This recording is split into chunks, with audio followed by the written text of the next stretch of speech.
the tyre problems when it was leading yesterday, and then just to add to it, fuel pump failure later on in the race. It stopped at Galvenkopf, didn't it? We just thought it was a very prone position, and it was the fuel pump. Irritating, to say the very least.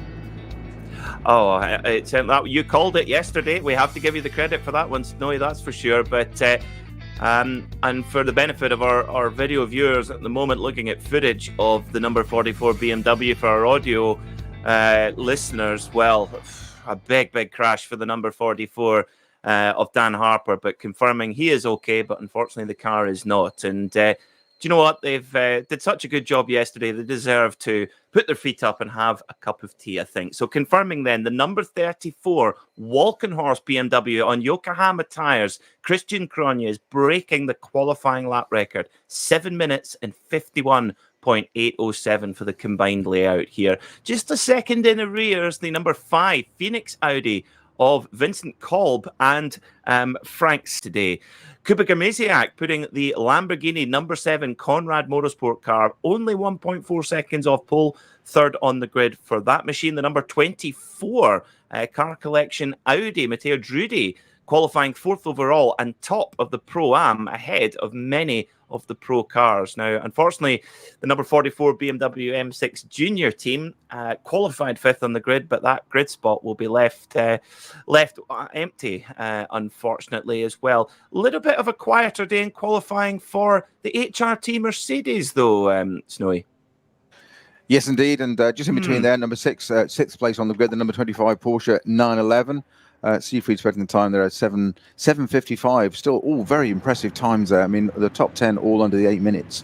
I'm sorry, that's 7:51, quite extraordinary. But that number 25 Porsche being the first of the Pro-Am 2 cars up on the grid there. So very impressive seeing it up there.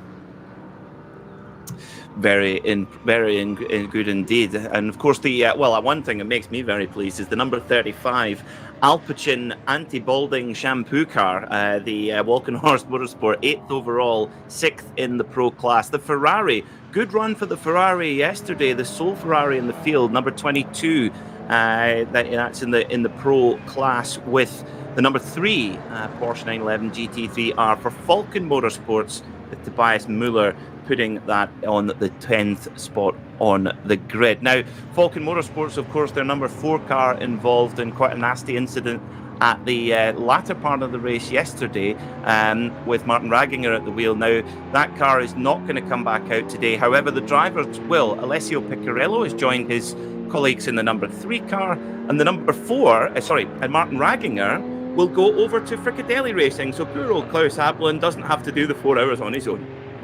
Well, you were talking about this yesterday, weren't you, Peter, that he was doing the LMP race. It was Monza, wasn't it? Monza. That Monza, just to make sure you've got a busy weekend. I've got a quiet Saturday. What I'm going to do, I'm going to drive an LMP car at Monza. A nice slow circuit, of course, in an LMP car, I jest.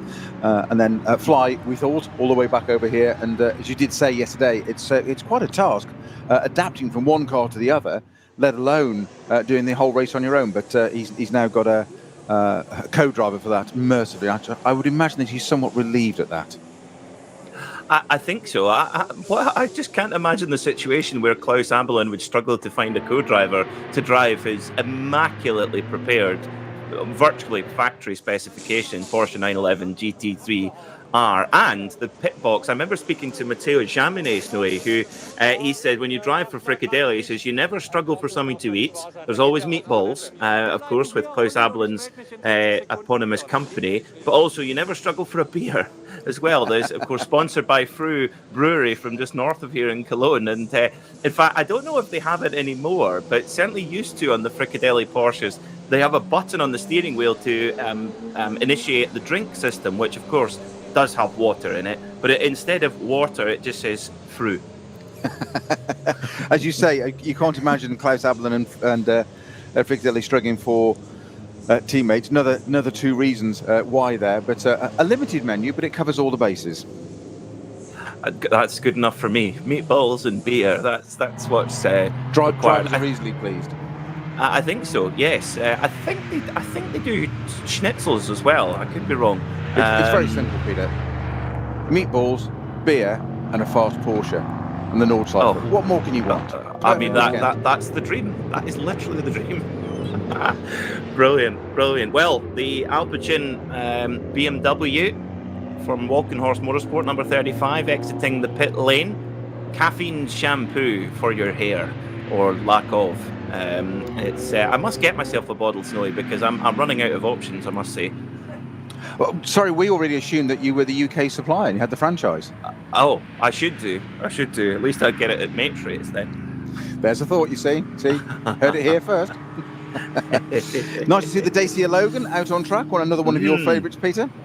It is, yeah. Dacia Logan, Romania's finest, and definitely one of the most loved cars, along with the Foxtail Manta. Interestingly, actually, it races in the same class as the Foxtail Manta, so it's almost like a fan favourites class. There's also a couple of Toyota GT86s in that class, the SP3, won by the Manta yesterday. But I heard rumblings yesterday, Snowy, I don't know if you've heard anything, that the Manta had a bit of a bump at the end of the race. Still won its class, but it's not been an entirely smooth sailing for the Foxtail.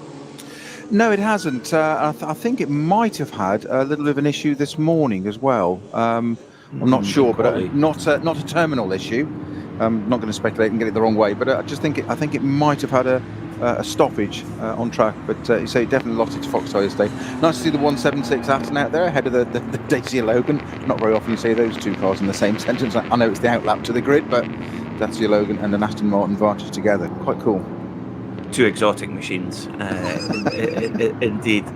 Well, the number 30 Fricadelli machine with the green strakes on the dive planes, a red and white livery of the Abilene company. But actually, Snowy, having those green strakes and green mirrors, it's when they have the two cars, obviously makes it easy to pick them apart, but also gives you an idea of just the sort of little hidden bits of aero that they fit to these GT3 cars to help them go around this circuit as fast as they do.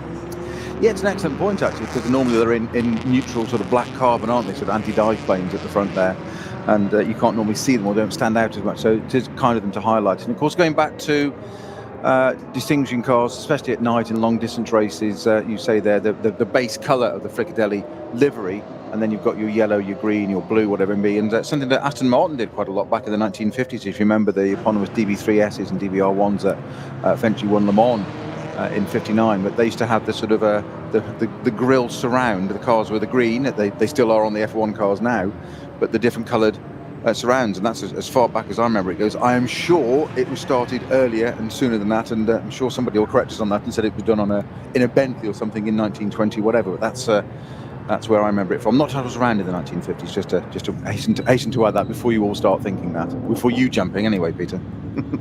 I didn't even cross my mind, Snowy, till you mentioned it. No, absolutely not. No, but you wrote down a speculative date, didn't you? Just in case. Yeah, just in case. Great day yesterday for Moritz Krantz and Janine Schaffner. Janine Schaffner, formerly Janine Hill, 3-day equestrian eventer, but loves her racing on the Nordschleife as well. And the great day for them, came into the race yesterday as leaders in the in the SP9 AM Championship, won their class yesterday, and why not go for the double today, Snowy? Absolutely, why not? No reason not to. I think it was Liz Halliday, wasn't it? It was another American driver, racer, and equestrian lady. In fact, was due to take part, I think, this year in Tokyo Olympics, but had to withdraw this week with a horse not capable of taking part, or lame or something. I know it's probably not the right terms, but Kerry knows more about horses than I do. But again, just another racer stroke equestrian lady, and multi-talented, multifaceted, but great chance to represent her own country, America, in Olympics, Tokyo, not able to do so now, sadly. That's a great pity, especially after missing out last year, of course, with the Olympics being delayed. Brilliant to have Axel Jeffries back today. For me, he was the man of the meeting, actually, at the Nürburgring 24. I mean, bringing a lot of pace out of the Conrad Motorsport Lamborghini, and he was actually sharing driving duties with Klaus Abelin of Fricadelli Racing in that LMP3 race yesterday at Monza. They've hot-footed their way back to the Nürburgring today, and Axel will make the duo a trio in the Conrad Lamborghini that will start from third. And the one lap pace is there. It's just about putting it together in the race. And I guess, Noah, you've been in the driver's seat. You've been through the highs and the lows of motor racing. I guess they've been looking very hard through the data and through every possible avenue to make sure the same errors don't keep happening. Of course, that's part of it. The analysis, isn't it? Of there's problems, it happens, but it's understanding it and correcting it, and not permitting it to happen again. It's great to see that Lamborghini out. We mentioned yesterday a few times about the tyre failures, which did surprise us, and I don't know that they've got to the bottom of what that is, but say just an annoying fuel pump error in the end, or issue in the end. Let's hope that car has a better run, because as you quite rightly said earlier, Peter, that just as that car's coming onto the grid now, that evocative Lamborghini of Conrad's, that it has the pace. It's certainly got the pace, but it just doesn't seem to have that last little bit required to get it to keep that pace right to the end of the race, which is what it needs to do to get the points. We're often asked, why is it that the Nürburgring Langstrecken-Series is so dominated by the German manufacturers, BMW, Audi, Porsche, Mercedes, etc. And for me, I'm more and more convinced that it is strength in numbers, that on a one-lap pace, the Lamborghini is just as quick as as all of its German rivals. However, Lamborghini are on a bit of an uphill struggle with having just the one car, sometimes two, but often the two cars are on different tyres, and it seems to be punctures and slow punctures. It seems to be an issue that they're contending with, but they are up against it. But I guess, no, that would make it even more sweet if they're able to finally get that win. Sorry, Peter, I missed you for a second there, my friend. I was saying that, of course, it is very much an uphill struggle for the Lamborghini team. They haven't got the strength in numbers that Mercedes, Audi, and BMW have, for example, and indeed a number of cars on the same tyre. Because, of course, here at the Nürburgring, you've got an open choice of tyre. Yes, it's a very valid point. Collective data, knowledge base, etc. The other teams can go and talk to each other if they do.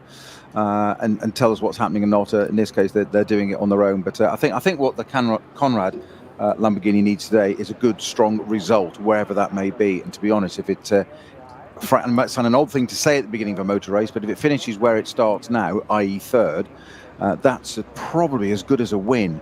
It's all very good leading it, but it needs some results, and it needs some data, doesn't it, under its belt, so they've got something to go and understand. That's just my gut feeling of it, sitting there on the grid in P3. I agree. Yeah, I think it's all about working up to it, and I think that win and will come. I think they're now it's not a flash in the pan, the one lap pace. It's always there, and hopefully they can put it together over the next 4 hours here as well. Of course, at the Nürburgring Langstrecken-Series, we have not one, not two, but 3 waves of cars which go past the green flag, and they come in all shapes and sizes. We have at the very front of the field the SP9 class, which is FIA GT3 cars. So that's the same cars you would see in the top class in British GT, at the Bathurst 12 Hour, at the Spa 24, in IMSA, in GTD, and so on. Then we work our way all the way down. We have GT4 specs, we've got Porsche Cup cars, and all the way down to BMW 3 Series. And in fact, Snowy, as you mentioned a few times yesterday, those are actually the cars that normally find themselves at the top of the overall VLN championship. But you must explain to us why that actually is. Well, it's the way it's structured, isn't it? It's a very clever system. And as we said yesterday, we tend not to focus on them too much because we get embroiled in the glory of the GT3 cars, and they're at the front of the class there. But the championship winning car, the number 1 BMW there, we saw that going around yesterday with some. It was absolutely great to see that car. That's the car that can win it, and it's aimed at. It's multi-class racing. That's the point. So you do get your pro lineup, your pro-am lineups, and pro-am 2 even. But they get the glory at the front. But the championship's aimed much more at the.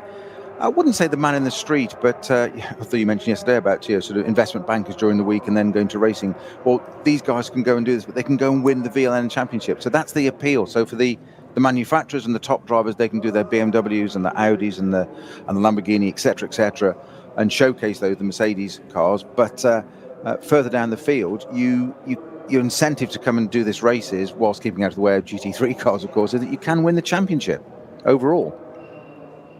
And off at the moment, we've got the car with the number 1 plate is a 15-year-old BMW 3 Series. My point proven exactly, yes. Yes. I'd hate to say a relatively inexpensive racing car, because racing cars and inexpensive don't usually go together. But no, it's usually ruinous, catastrophically expensive. Yeah, bankruptcy, but fun. Yeah, etc. Yes. Well, Frank Stippler belting himself into the Audi R8 LMS GT3, a beautiful machine, Phoenix Audi with blue and red paint scheme, very distinctive car. And Stippy actually has a banana in at the moment, so he's got his helmet on but tilted up slightly so he can enjoy a pre-race banana. So no fancy energy gels for Stippy. A good old banana does the trick, Snowy. Absolutely, old school for him. There you go. I hadn't realised that the lid was slightly raised, and I was just wondering how on earth he was going to do that. But I'm glad you spotted that. But Frank Stippler, pre-race energy in there. Get ready to go. He said no shakes, no drinks, just get on with it. Good old-fashioned banana. And didn't he have a cracking race yesterday as well? And indeed the race before, NLS4, where he was hunting down Dan Harper in the junior team and putting him under all sorts of pressures and tactics, just working out what he could do and where he could get there, where he could unsettle a kid, and didn't manage to. But unfortunately, that battle won't happen today, as we know. But Stippy out there in the Audi, look forward to that as ever. I really am intrigued, Peter, though, to see how this how the Lamborghini fares today. As am I. And I don't want to sound ever. We're obviously entirely impartial in the commentary box, but they deserve a good run today. They really do. They were so unlucky yesterday, and they've been unlucky a few times. And yeah, I think they thoroughly deserve it. The grid now clearing, so it won't be long before the drivers get going. Of course, a full formation lap of the entire 25 kilometers or so of the combined Nürburgring GP and Nordschleife layout as well. They go off in 3 groups with the fast cars at the front, and then to the next 2 groups after that. So hopefully Stippy will finish his banana. Now, yesterday, our catchphrase for Frank Stippler was, it's not his first rodeo, i.e. he's very experienced. Today, I've got a new one for today, Snowy. He doesn't have duff races, does he?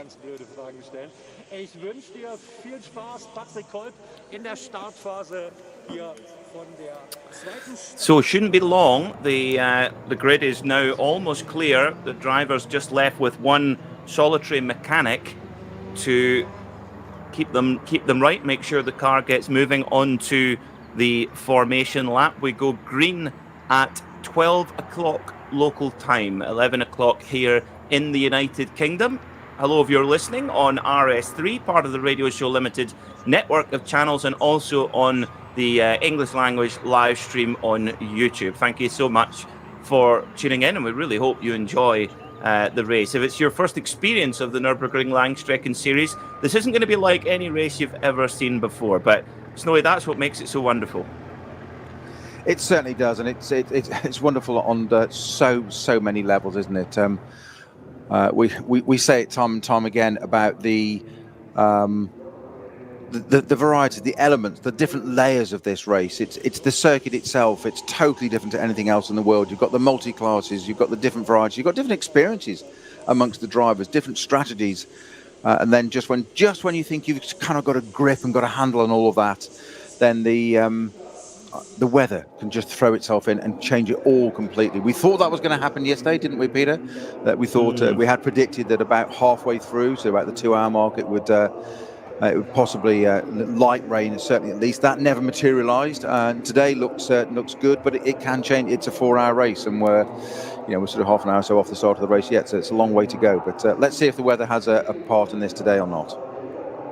I have a sneaking suspicion it might well do. Look, I was trying to study the forecast as much as I possibly could for Adenauer, but that's about halfway around the circuit. When you're covering a 25-kilometre area, that you can look at 5 or 6 different weather forecasts, and they'll all tell you something different.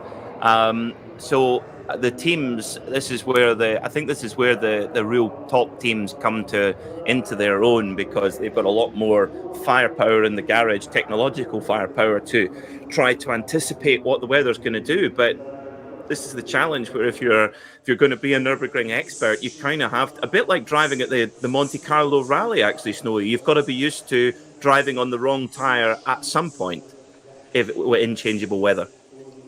And that's where the strategist and the team come in, doesn't it? That's where it's very much a team effort, sorting it all out between them. You say the driver's just the one component bit. That's the bit we focus on. And we talk about, and because it's the bit we see here, the visceral bit, that's the bit that goes out on track. But that's just a culmination of all the work in the background. And you must remember as well how much the team are talking to everybody in the background, what's going on, and they will suddenly advise. You might be sent out as a driver, or one of the drivers will be sent out to be told to do a certain plan or strategy. And then that may change because of various things, weather, the most obvious, but also what other teams are doing. We saw it yesterday, didn't we? You spotted it with Neil Verhagen in the what became the winning BMW Junior squad car. It suddenly dropped back quite a bit in a couple of laps in a row. Now, a couple of laps around here is quite a long time, and we were a little bit perplexed, weren't we? That the why has it dropped down? Why is it so many seconds? The gap's gone up so much. And then you absolutely nailed it with fuel saving, and he would have got that instruction and been told, right, hang on a minute, this could work for us. Play the long game. A driver wants to drive flat out, but at some point you have to slow down and say, no, this is it. And of course, it worked for them, and they won it outright. We had the audacity to suggest it might have been Neil fading. He's going, oh, you think so, boys? Watch this. Well, they played a strategical blinder yesterday, did the BMW Junior team, and let's be honest, a driving blinder as well. Well, the board has been shown to the drivers, engines on, headlights on, and our Porsche 911 pace car pulls away. Won't be long till we are racing here at the Nürburgring Nordschleife for the 44th RCM DMV Grenzlandrennen, or NLS6 for short, if you prefer. Do get in touch with us via Twitter, #RSLNLS, and myself, Peter Mackay, Peter Snowden, will be delighted to hear from you and what you think of the racing. Very similar lineup of cars to what we saw yesterday, but a few little changes which we will talk about as the race carries on. So off on the formation lap now, and Snowy, from a driver's point of view, you've been there. This must be a bit of a relief actually to get the trepidation out of the way and actually get down to business of what you're there to do. Yeah, it's kind of game on time, isn't it? It's get the job done. You have all that build up, and this is the proof now of it. And keeping it neat and sweet, and just thinking about it, because we're getting into the zone. And of course, formation lap, green flag lap, or formation lap as they call it these days. It's also a sighting lap in terms of just reading the surface, whatever weather changes. Don't just take that yesterday was as it was, but just go and have a look at the circuit, see what's out there, get a feel for it, and get yourself into the zone. And then onto that dotting the hoe, ready for the start of the race, and when the fun begins. That's the best bit. No wipers on screens yet. We did have a hint of a little bit of maybe light rain, but nothing I can visualise just yet. So that's good. All ready to go, Peter? I know. I'm excited. I'm very excited. I'm trying to control myself, actually. BMW yesterday got their 45th overall win in NLS competition. Will they make it 46 today? They're currently third in the all-time standings. Mercedes on 62, Porsche on 221. However, BMW lead the overall class wins before yesterday's race. 2,034 class wins in VLN and NLS competition. What an incredible heritage of motor racing for these German marques, but great to see the likes of Lamborghini and Ferrari in there. We've got the Wochenspiegel team here today, so in fact we have two. I said earlier we had one Ferrari, in fact we have two. We've got the Wochenspiegel newspaper car, a Ferrari with a newspaper draped over the top of it, if you like, and the Hella Paget Ferrari as well, which had a strong run yesterday. 4 hours of racing here in the NLS Langstrecken-Series. Who's your pick? BMW, Audi, Porsche, or one of the Italians? We'd love to know. Let us know via the hashtag RSLNLS. NLS.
Zwei Familien.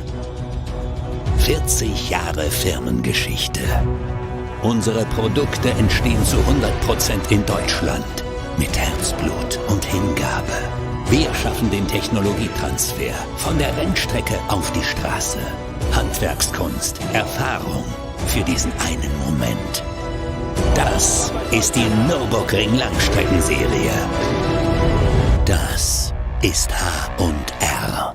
Performance made in Germany. Sicher ans Ziel. Auf allen Straßen, bei jedem Wetter. Mit den zuverlässigen Sommerreifen von Falken. Jetzt Falkenreifen kaufen und Tankgutschein sichern. Weitere Informationen auf tankgutschein.falkenreifen.de. Falkenreifen.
The number 34 BMW Walkenhorst machine leading the pack around the Nordschleife for a full pace lap before we go racing here in the 44th RCM DMV Grenzlandrennen here on what is going to be a lovely afternoon on the world's greatest racing circuit. I almost feel like I should put arguably in front of that, Snowy, but I'm so confident that this is the greatest racing circuit in the world. I'm going to say it anyway. I think you're absolutely right. I think you're right on both accounts, but certainly on the latter part, it is arguably yes. If you're going to be polite and kind or whatever, but stand by it. Put your colours on the mast. Why can it not be the greatest racing circuit? Almost throw it out there. Well, argue that it isn't. It is extraordinary and a beautiful sunny day at the Nürburgring this morning. So let's hope that does stay the way because it just takes one of those elements away, as we said. It's just what is going to happen. I don't know where to start with this. Well, these guys know where to start because they're on the formation lap. But where is it going to be at the end of it? I've just got a feeling. I don't know about you, Peter. It's just a feeling in my water, if you like, that there's going to be some surprises today, and I don't know why. I just do.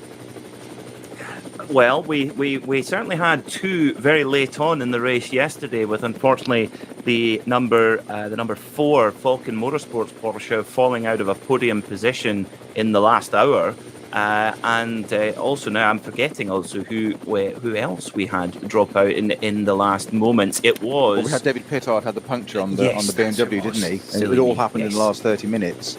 The Phoenix Audi been overtaken for second place as well. So as we said yesterday, second place in the last half hour yesterday wasn't the place to be because it was almost a lottery, wasn't it? Who was to be in second? It was a sort of P1 was quite confirmed, which is an odd thing to say with 30 minutes of a race to go, but that was the case. It was a great overtake, wasn't it, coming out of the Adenauer bridge.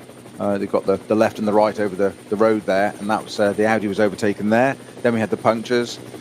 Suddenly, I can't say the race came alive in the last 30 minutes because it hadn't exactly been quiet, had it? But it went up a level, didn't it? It kept us on our toes. That's for sure. We had lots to talk about on the run to the flag, and like you mentioned, the win was sealed up. It's never really sealed up, is it? Because as we saw, things can go wrong. But the win was in control of the BMW Junior team, and they showed maturity far beyond their tender years. Under the average age, under 20 in that car, youngest ever winning outfit.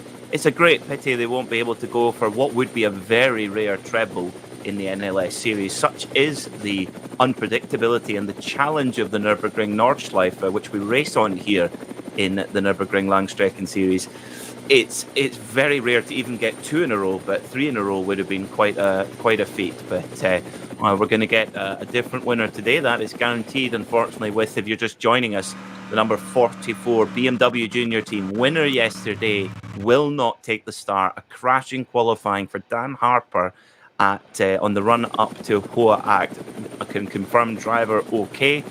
Car unfortunately not okay. But regardless, still a very good weekend's work. Coming home with some silverware, Snowy, and that's the main thing. Yes, and only half a weekend's work done for the rest of the crews, the BMW Junior team, and so sadly out of that after this morning's incident for Dan Harper. But the car unrepairable, so just put that one away and repair it and out for the next one. But we've still got 4 hours of racing to go. We've got NLS 6 to come, the Grenzlandrennen round, and a more beautiful start weather-wise we could not wish for. Some glorious weather here in the Eifel Mountains, and boys and girls all heading up towards the carousel now on the formation lap. So we're very, very nearly there. Starting to get really focused now towards the end of this lap. And I guess we said it a couple of times yesterday, didn't we, Peter, that complacency can set in with a driver if you don't look out. You've got such a long formation lap here. You don't want to get caught out and suddenly think, oh, hang on, we're here. Well, yesterday we had bizarre scenes on the Dottinger Hole just before the green flag. 3 cars weaving, I'm going to say it, too close to each other. They were very lucky not to hit each other on the pace lap. And we did see quite a messy start yesterday. I wonder if the stewards might have had a quiet word with some of the drivers to be a bit more orderly at the start, possibly. Yeah, it was an old one, wasn't it? We spotted it with the Conrad Lamborghini that was on pole yesterday. Just seemed to hold back. They come up through Tiergarten and then they seem to go for it normally. Whereas he seemed to hold back even longer, almost like it was in other types of racing when you have a safety car restart, the lead is holding them back to get the run. And it was almost as if it was that case, which was not really needed at the start of this race. So it was slightly odd. The batches were slightly different yesterday. But let's see what happens today. They're through and clear of the carousel. Fabulous part of the circuit there, quite extraordinary. It's not just a hairpin, as we said. It's banked. You drop into it, and more to the point, popping out of it again can be quite an issue as well. And it is, of course, it's so iconic as part of the circuit. The Caracciola carousel, as you say, named after the driver that won the first race here back in 1927. I was reflecting on that last night when you quoted that. I think it was 95 kilometers was the average or something for it. But not just that, it's 1927. It's nearly 100 years ago. Crazy. It's madness, and only needed to change his Continental tyres once, which a lot of other competitors had to do much more. So he looked at, not only was he fastest, he looked after the machine, and goodness me, isn't that a trait of a good Nürburgring driver as well? I mean, history repeats itself, I think. Say, some things have never changed, have they? Time management nearly 100 years ago. Yeah. Yep. It's absolutely. No different. Absolutely. And he also won the last race before the war as well. So Rudolf Caracciola was certainly a very, very important part of the Nürburgring legacy. Now, the number 14 Race ING Racing Engineers Pro-Am Audi is unfortunately sitting in pit lane with no wheels on it at the moment, on the jacks. That's never good, Snowy. And with us about to go green in the next couple of minutes, that doesn't look like that car might be making a start at all.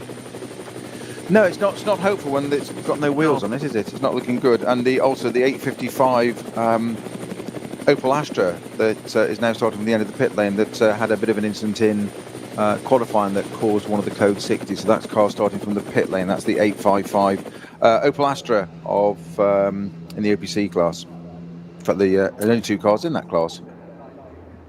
And I presume both are Opels. Opels. My apologies. Sorry?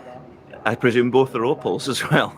Well, yes. In the OPC class. I thought we had a lot of classes to run through in the Nürburgring 24, but here in the NLS takes it to another level entirely. So I think we might split up the class run-throughs just to give people a break of the sound of my voice, Snowy. All 23 classes, you mean? Yes, all 23 of them. Yes. People think there's too many classes in IMSA these days, but that's a debate for another day. So just a couple of minutes to go then before we are racing here at the Nürburgring Langstrecken-Series, the 44th RCM DMV Grenzlandrennen, the 34 Walkenhorst BMW will lead us away into 4 hours of racing. A couple of pit stops required in that 4 hours yesterday. Pit stops and the minimum time required for those pit stops, very much a discussion point. We will keep you up to date with all of that. It's under the surface quite complex, but myself, Peter Mackay, and Peter Snowden will do our very best to paint the picture of how that strategy works out. The cars leading on to Döttinger Ho now, all 3 kilometres of it, the drag strip that is the Döttinger Ho. Phoenix Racing, the Phoenix Racing car, the number 5, driven by Frank Stippler, will go past the front door of the shop. Ready to make his purchase on the way. At the always got to go out via the gift shop. I think he's probably got enough Phoenix Racing merchandise. I think he's probably given it. I would hope so. I would hope so. Indeed, of course, so many of the teams based here at the Nürburgring, and they really, one of course is the Fricadelli Racing team based in Barweiler, which is very close to the track as well. And what immaculately prepared machines those Fricadelli cars are. Just one of them out today, the number 30, that will run in the AM class with team owner Klaus Abelin driving. He was going to be driving solo, but he's due to the demise of the number 4 Falcon car yesterday. Martin Raginger will step over to the red and white crew, to Fricadelli, to share the driving duties. Of course, Fricadelli, the team owned by Klaus Abelin and his now late wife Sabina Schmitz, who we all miss dearly, but only way we can give a tribute to her is with some super racing on her favourite circuit, on all of our favourite circuit. The Walkenhorst BMW mechanics looking understandably nervous, their car on pole position, setting the pace in qualifying, and it won't be long before the Porsche 911 pace car will pull off and set us free for 4 hours of racing through Antonius Bucher. They're really starting to line up now 2 by 2. It's like a very expensive version of Noah's Ark here, thankfully without the wet weather so far. Sky is nice and clear at this moment in time. Key part of that sentence, at this moment in time. That's the Nordschleife. It can change, it can move, but let's see what we're going to get today. Nobody knows. That's part of the fun. Up to Tiergarten now, just about 400 or 500 metres before the pace car pulls off, and the number 34 Walkenhorst BMW will lead us away. We'll confirm starting drivers in just a moment when they come over the timing beam. through the final corner of the Nordschleife back into the GP area. Are we going to get a tidy start today? Green, green, green. We are racing at the Nürburgring. Number 34, Walkenhorst BMW leads us away with Frank Stifler in the Phoenix Audi, absolutely side by side. The Conrad Lamborghini popping out to the outside. It's like Talladega coming down into turn one. This is going to get very tight and cozy into the perilously close turn one, but they all get through clean, and great start for the HRT Mercedes up to third spot, Snowy. Well, again, the Walkenhorst BMW just a little bit tardy on its start there. I think one of the Falcon Porsches off on the right there, but it's rejoining again, just run off on the outside there. But a great start, and again, and the Lamborghini looking very punchy. The Conrad car on the way down to the first turn, going to the left-hand side. We've seen 2, 3, 4, 5 cars. I think we had about 9 trying to get through the same piece there. And a credit to all the drivers for getting through there ever so neatly and tidily, and no even door handle rubbing. I think there might have been a little bit of polishing, but that was about it. But the Lamborghini, keeping it safe, keeping it clean. That's the car that did start third. I think it's dropped a little bit now to then the order, about fifth now by the look of it. But that's the car that needs to have that good result today. But a fantastic start there, and extraordinary scenes into the first turn there, all spreading out nicely on the GP circuit now. Very shortly going to be up onto the Nordschleife, where the fun really begins, as if the Grand Prix circuit isn't enough. Yeah, you say they tighten the belts once more again, going on to the Nordschleife, just physically and mentally preparing for the onslaught of tarmac that is the Green Hell, dubbed by Sir Jackie Stewart. And what a name to give this place. I would call it the Green Heaven personally, but anyway, difference of opinion there. But a couple of minutes in. Absolutely, I think it's heaven from Mercy. I think it's probably a mixture of the two for the drivers. Brilliant start for the number 9 AM class car. That's the Moritz Krantz and Janine Schaffner Mercedes. Super weekend so far for them. Came into this weekend as the SP9 AM Championship leaders. They won in class yesterday, and they're right up there in the overall classification at the moment. No difference in the spec of cars. It's all SP9 cars. The difference between the Pro-Am and the AM is based on the driver and the driver teams in the cars. Now, as we saw yesterday, the pole sitter absolutely disappearing at the front of the SP9 grid, but already, Snowy, Group 2 are about to get going. Yeah, batch 2, again, the KTM's at the front of that, and nicely disciplined. One of the Porsches shooting down the inside there, the KTM just waiting for that green light, or ready for the clearance to go, and just that moment's hesitation, the Porsche taking advantage of that. It's always difficult at the front there, maintaining that, because you're in control and somebody can take advantage of it. But down into turn 1, a little bit tidier than batch 1 there. Again, very, very close, no runoff needed at the moment there. One of the KTM's going a little bit wide. Just a tiny bit of contact there, I think, almost between one of the KTM's and the 75 Porsche, I think it was. But I would say contact as in slow speed right at the apex of turn 1 there. I think it's just that pinch point. The Porsche trying to go around the outside, the KTM holding position into that as they go off down towards the latter part, the second part of this first lap of the GP circuit. Yeah, very good start. And you've got a lot of difference of equipment as well. Lots of Porsche Caymans. Never seen so many Porsche Caymans in one space. It's like there's been a big lease deal on and everyone's taken advantage of it.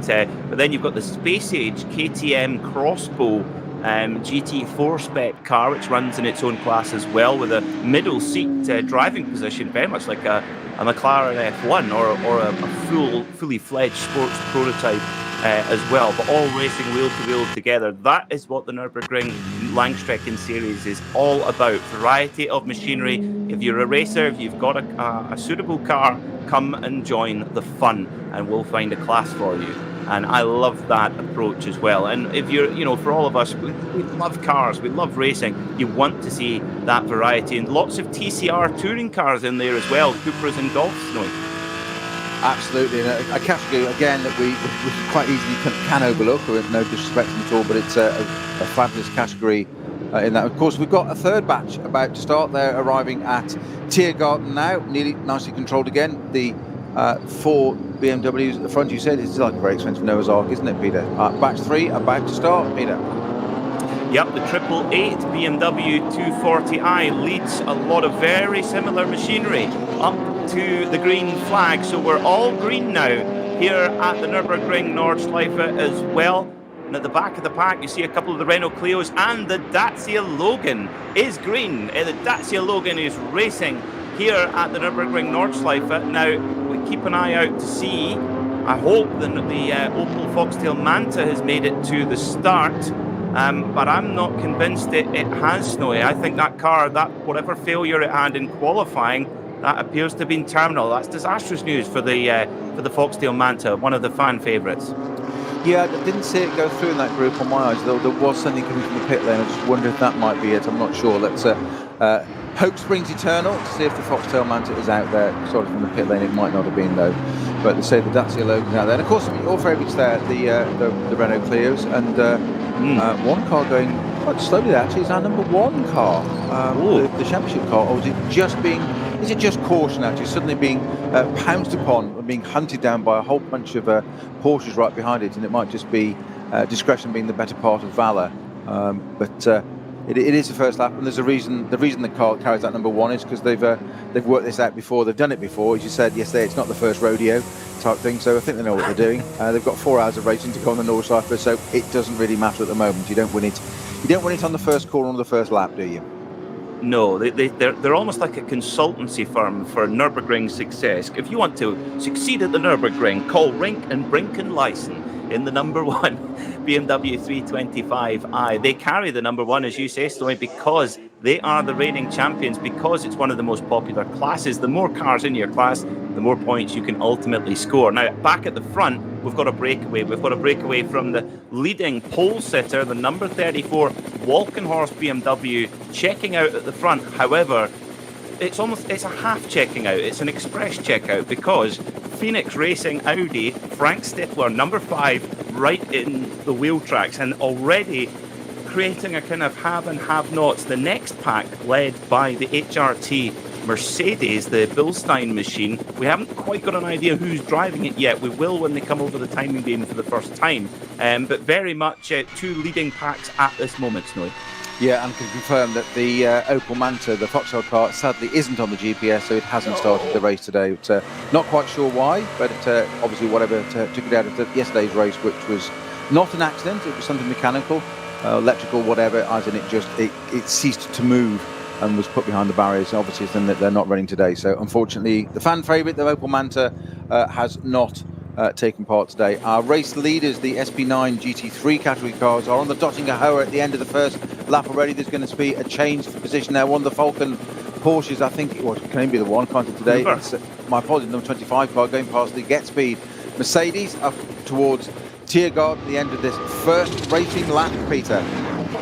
Yeah, first racing lap almost complete. The number 25 Huber Porsche, that car is running all in the pro class, but nothing wrong with the straight line speed blast past the Mercedes. So our leaders will be coming over the timing beam now. We'll get an impression of that first flying lap.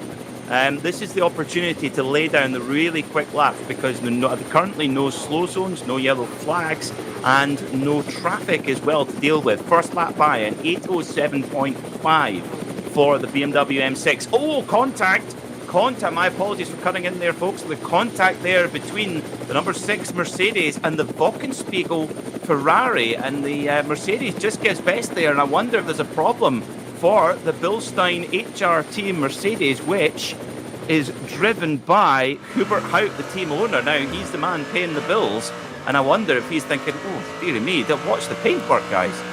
Well, he's definitely, I wouldn't say he's dropping down the order, as in going particularly slowly, but he's now lost 3 places as a result since that contact, is the best way of putting it, and getting ever slower. I wonder, now, it's just looking on the exit there, so it's twitching, but I wonder if he's got the beginnings of a puncture or something on that Get Speed Mercedes. Will it, mortal point, will it, HRT Mercedes, will it come back into the pits, or will it complete this lap and go around onto the Nordschleife? That will be the telling part, won't it?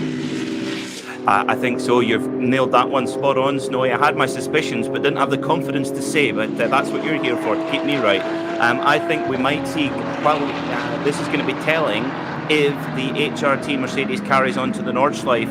It does. It does indeed. So there interesting. It is. That's Schmitt's curve now, so it can't be that. You might be absolutely right in your first assumption that it's the only thing. So mind the paintwork, boys.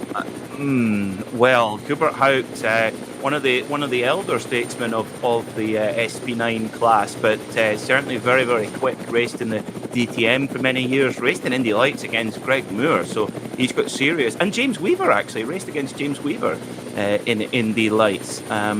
So that's fascinating because at that point, Snowy, what will soon be named the Sabine Schmitz curve, the left-hander going onto the Nordschleife, you do have the opportunity to duck back into the pits there, but if you don't, you're 20 kilometres or so before you can get to the pits. So if you think you've got a puncture, you're taking a chance by not taking that opportunity to go to the pits. So Hubert Haupt obviously happy enough. Well, turn right, you're safe, turn left, and you're committed. Yes, it's like that if you're on you're running low on petrol in the motorway services, and it's like last stop for fuel for 25 miles, and you'd almost rather run out of fuel than pay the price for motorway service fuel. So we are done with our first 10 minutes of racing here at the Nürburgring Nordschleife. We've just gone past 11 minutes past the hour, past midday here in Germany in the local time. And the second group already making their way through to complete the first laps. Let's have a run through of who the starting drivers are at the front of the field. David Pettard starting the number 34 Walkenhorst BMW from pole position and leads, and has gone purple in the first two sectors. So really starting to push the pace. And Frank Stippler having to work very hard keep up in the Phoenix Racing Audi. Marco Seefried at the wheel of the Huber Motorsport Porsche has a Pro-Am class car, but third overall. Hubert Haupt dropping down the order a little bit, was fourth when he came down the line, but has dropped back a couple of places in the number 6 Haupt Racing Team Bilstein Mercedes. The number 22 Wochenspiegel Ferrari, Jochen Krumbach has started that car, with Kuba Germisiak starting the Conrad Motorsport Lamborghini. Moritz Krantz in the number 9 Get Speed Mercedes, and Patrick Kolb in the Lion Speed by Car Collection Audi. Martin Raginger starting the Fricadelli machine, and Martin Jaeger in the Hella Paget Ferrari. So 3 Italian cars in the top 10, Snowy. Is that a sign for later on, I wonder? It would be good to see, wouldn't it? It'd make a great story, wouldn't it? We've mentioned this a few times about the dominance of the Germans, but you said it's safety in numbers. It'd just be good to see some Italian, just to spice it up, a bit of a variety, nothing else, taking nothing away from the German manufacturers. Just see a bit of a variety, I think. Well, talking of variety, we have a BMW, an Audi and a Porsche in the top 3, but coming through sector 3, nearly 2 minutes, and the leading 3 covered by half a tenth of a second over nearly 2 minutes on a circuit like this in 3 different cars. Says everything about this series, doesn't it? As you said earlier on, that a minute separating the winner yesterday, which is kind of unheard of, which is slightly odd thing to say, but you know what I mean. It's you don't normally see that.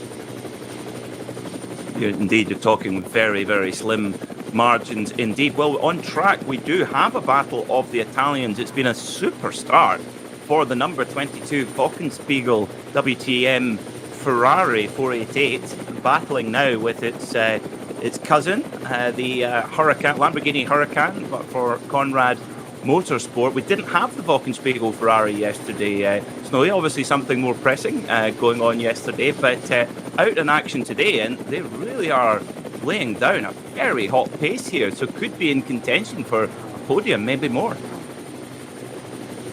You never know. It's there's so much to come still. It's excitement all the way already. We saw it yesterday, didn't we? That it was a fantastic race for 3.5 hours, and then it just upped the ante again with that final half hour that we could never have believed. And I'm convinced today, I just feel it in the bones that it's something that's going to throw up some surprises today. I don't know why, I just do feel it. The Mystic Meg Snowy is decided. I have to agree. I have to agree, because you've got so many protagonists at the front of the field, with all of them have got such a strong case for victory, and therefore they're all going to have to push really hard to if they want to get that top step of the podium. And as we saw yesterday, poor old Martin Raginger trying to chase down that BMW junior team. He got himself into, now he was very unlucky, but pushing at 100%, you don't have much room left for, for avoiding incidents, etc.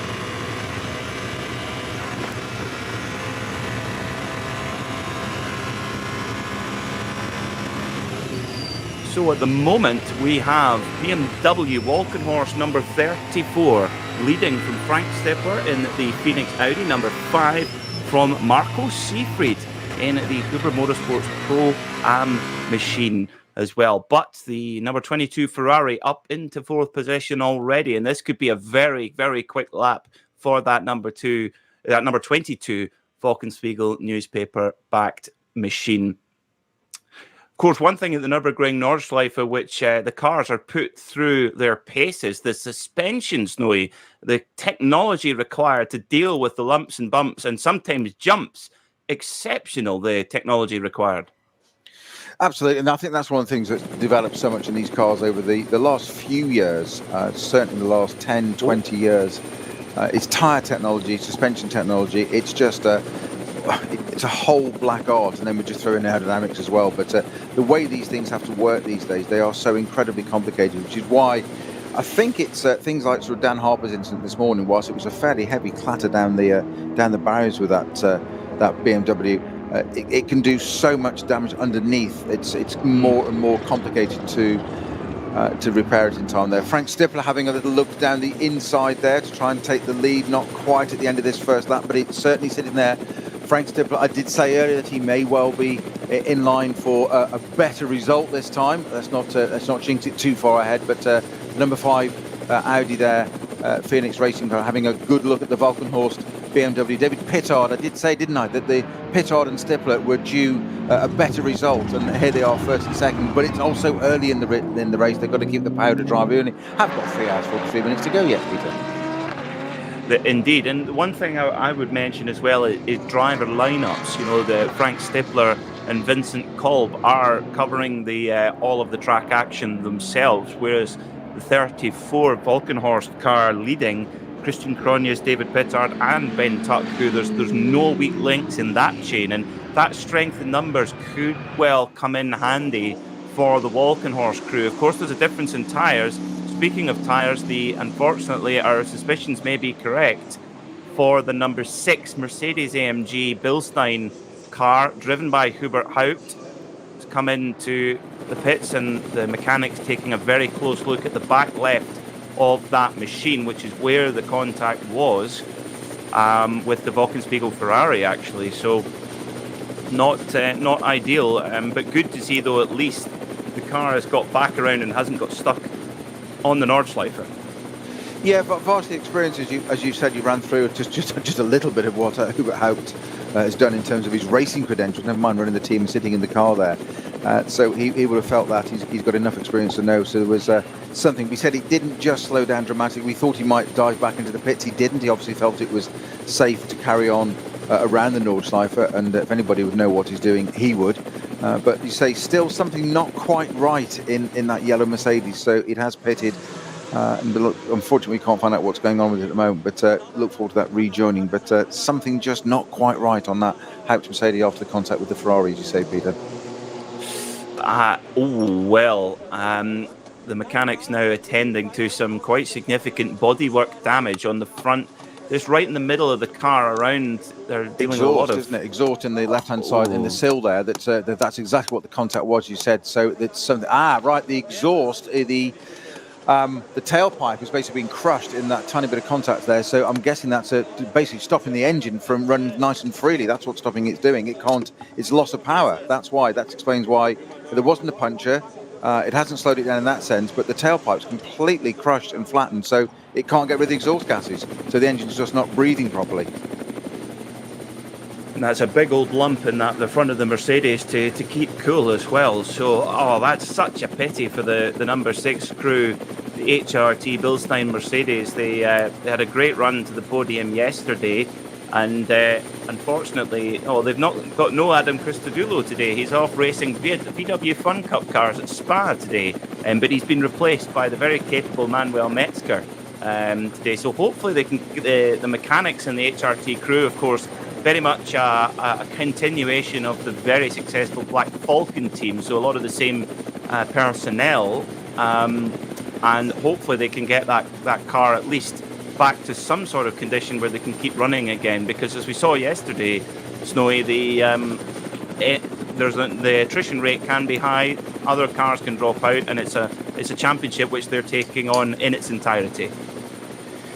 Indeed, just we mentioned a few minutes ago, Peter, about Pittard and Stippler, and Frank Stippler having a little chase there. He's dropped back a tiny bit now. He's dropped back, he's watching. Have no illusion about that.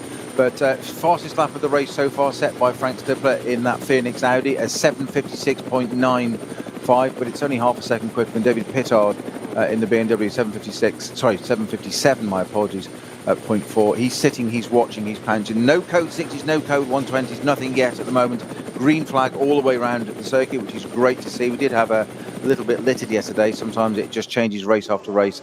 And I'm absolutely convinced that Frank Stippler is sitting there watching, learning and waiting for his opportunity to pounce on David Pittard, but it is quite early. The Haupt Mercedes, the old school now, a great big Stilson down the end of the tailpipe of the exhaust system, which exits through the sill of the exhaust just below Hubert Haupt there, so he would have felt that impact virtually right next to him, and that being sort of opening it out, and breathing issues for the exhaust gases of that car. That's why that's not out there, which is a great shame. It will be back. That car dropped down to 17th overall, and it is indeed out of the pits. Hubert Haupt rejoining the race. In the meantime, Mr. Pittard is coming under increasing pressure from that man, Frank Stippler, in the Phoenix Audi, catching up at the carousel, not just the ebb and flow of braking, accelerating, but just sitting there, starting to put him under pressure. Exactly as we saw, not yesterday, but the round before NLS4, Frank Stippler doing exactly the same thing on a different BMW then. It was Ben Harper in the junior team. He's doing exactly the same now. Pittard held up very slightly there by, I think, one of the Clios. That's given Stippler a chance to get closer again towards the end of the lap. Now, we saw the Porsches, didn't we, earlier on, that draft on the Dottinger Hohe, and the Porsches do seem to be able to do that. So is Stippler lining himself up for a good run, coming out of Galvenkopf, down onto the Dottinger Hohe and getting a run up into Tiergarten? Are we going to see that, Peter? Well, last lap by, we very, very nearly did. Stippler actually side by side going through Antonius Bucher, the fast left-hander, at the end of the Dottinger Hohe, and trying to make his way through at Tiergarten, and just backed out of it, just decided against it, but kept the pressure on. Frank Stippler is just relentless. I'm going to call this the Stippler stock. He just fills the mirrors all the time and waits for his opportunity. So experienced, and of course got young Vincent Kolb as his teammate, and we actually saw on the podium yesterday Frank Stippler actually sort of whispering in the ear of his young protege. I'm sure I would love to know what those words of wisdom were. You could be sure they were wisdom, that's for certain.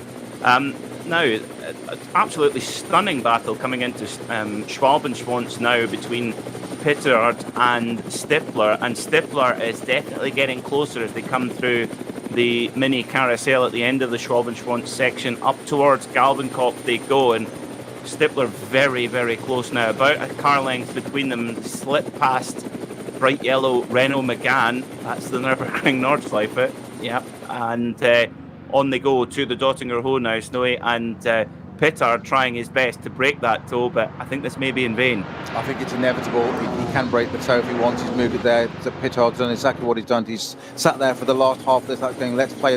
He's got the draft. He pulls out left-hand side. Pittard makes it tight for him, gives him an Audi R8 width of room on the track. That's what he does. Pittard immediately then joins straight in behind, tucks in behind the Phoenix Audi and says, I'll try and get it back again. He can't quite get the draft, so you're going to back out of it. He'll disturb the air on that car for the moment. He's going to sit by, waiting to do that extraordinary climb up into Tiergarten, and you can't describe what a kind of climb it is. It is. It's like a roller coaster. Suddenly you think it's the end of the lap, but it's suddenly there. Pittard now going to try and reverse it, get a draft down the pit straight. Can Pittard do it? Can he pull out, nip down the inside into there? Frank Stippler it is. It's got the lead in the Phoenix Audi. It's got it done. He lined that up for about half the last lap. And Pittard looks down the inside, just shows a look in the mirror there, just shows him, I'm here still. Stippler running a little bit wide. Pittard back on the batting, and totally different dynamics of car. Mid-engined Audi R8 front-engined BMW M6, equally matched in performance and experience, I would say, between these two drivers here. Frank Stiplet is in the lead, David Pittard in second place. He will not take this. We said yesterday, didn't we? Pitbull Pittard in the nicest possible way. It's an accolade. I mean it no more than that. As in, he just doesn't give up, and he's not going to give up on this bit of the circuit. And I can't wait to see these guys get out onto Hatzenbach and start tearing down there and seeing what Pittard can do in this BMW. He never, ever, ever gives up, and nor does Frank Stipler.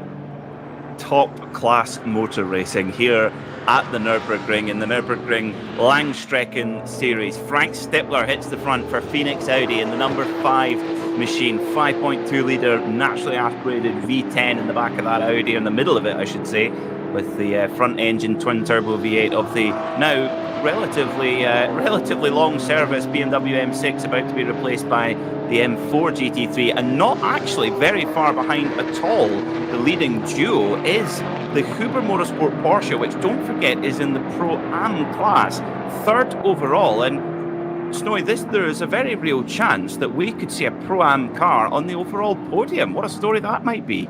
Wouldn't it just? But also somebody that you mentioned yesterday at the start of your race yesterday was Kuba Kamiziak in the Conrad Lamborghini. He's just set the first fastest sector for 105.9, about a second and a half quicker than anybody else on his first sector. Just to point out, your money might be safe here. Oh, well, that's why I don't put it on. It's always safe if I don't bet it. Can I just say also that Frank Stipler on that lap, Neva 7:56.9, extraordinary on that. So that's 8:04 and 8:04.9, so only half a second between them. There, that's how close those two are, duking it out as they're back out on the big part of the circuit. So that gives an impression, dear viewer and listener, of the difference between no traffic and traffic. And 8 seconds is your difference at the top of the field, and that's what is lost getting through the traffic. And actually, Snowy, it's quite remarkable that these over 500 horsepower, hugely aerodynamically competent GT3 cars can slice their way through, let's be honest, family hatchbacks in some cases, and make their way through and only lose 8 seconds of lap time. That's extraordinary to me. It is, and it's a credit to all the drivers, but it's also, to me, it's a credit to the organisers for having the licensing process and the evaluation process to get there. That you would say ordinarily, and quite right, you're pointing out, GT3 cars against ordinary hatchbacks. You'd expect there to be not necessarily incidents, but there's a massive closing speed on those two categories of cars. But it's an absolute testimony to the way this is organised, that you have to go through this process of grading, license, and get there, and you have to do this bit by bit. You can't just come and join the race and have a go. David Pittard there just chasing Frank Stipler and running slightly wide in the process, but only a tiny bit, but just a small error that it won't have cost him much more than about a tenth, but he doesn't want to have that at this part of the race. But Stipler now suddenly held up in the way. That's just put that back straight back. This is what we said all the time: it taketh and it giveth and it taketh away the Nürburgring. Frank Stipler lost a bit, and 2 corners later it's given back to him hand in hand, and unfortunately he can't do anything about it. But he's right on the boot, as it were, if there is a boot on an Audi R8, that is. I don't suppose there's much space for a set of golf clubs in that one.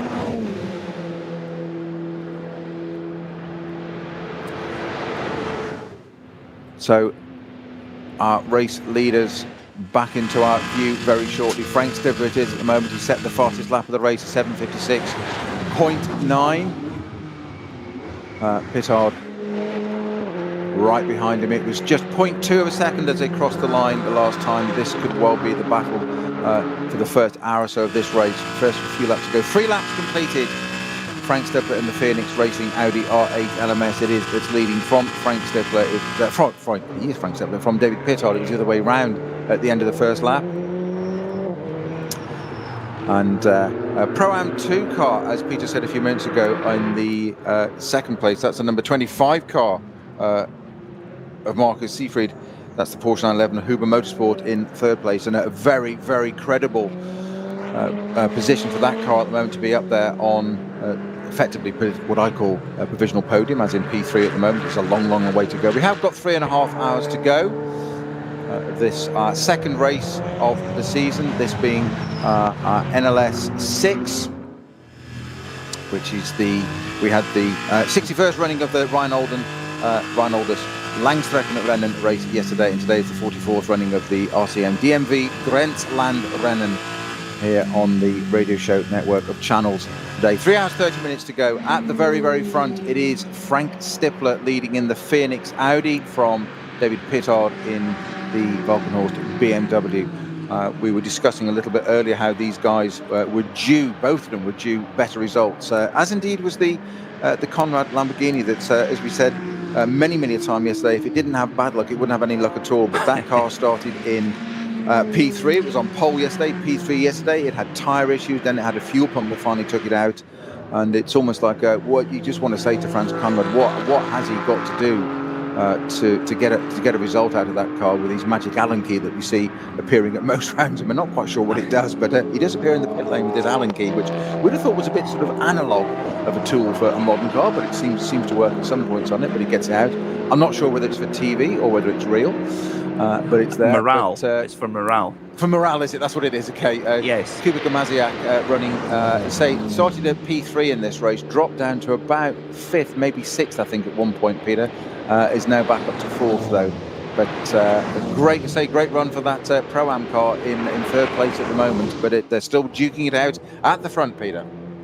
Indeed they are. It's going to be a very good lap, I think, for Kuba Gamaziak in that Conrad Motorsport Lamborghini, the number 7 machine, because Kuba lapping sector by sector, much quicker than Frank Stippler and David Pittard at the front. So I think the Lamborghini really starting to get into its rhythm, and when it's got clean air and it's got not in the kind of depth of the pack, Kuba particularly, he's had a great weekend. Nothing Kuba can do about the technical issues, and he's just been superb behind the wheel of that Bologna Sant'Agata machine. Of course, runs exactly the same engine as the Audi R8 LMS, but the cars themselves are developed independently of one another. So if you think it's just a rebodied Audi R8, it is not, from what I am reliably told. So half an hour of racing complete, and we are a little bit clear of who the front runners may be. Certainly Stippler and Pittard in the number 5 Audi and number 34 BMW are leading the way at this moment in time. Now, silly novice question from me, Snowy. The HRT Mercedes, which had a deformed exhaust pipe on the side of the car, would that cause an audible difference for the driver? Would they tell by that? I thought most definitely, Peter, particularly as it exits to the side, you say right below the driver. It's a left-hand drive car, it's right below him, and certainly somebody of Hibbert Hout's experience will pick that up instantly. And I think that's possibly why I don't like the word hesitated, because I don't know what he was going through his mind, but so you're slightly second-guessing, always, because you're not actually in the seat at the time. But we anticipated whether he would turn right, pit, or left, carry on. He went left, carried on.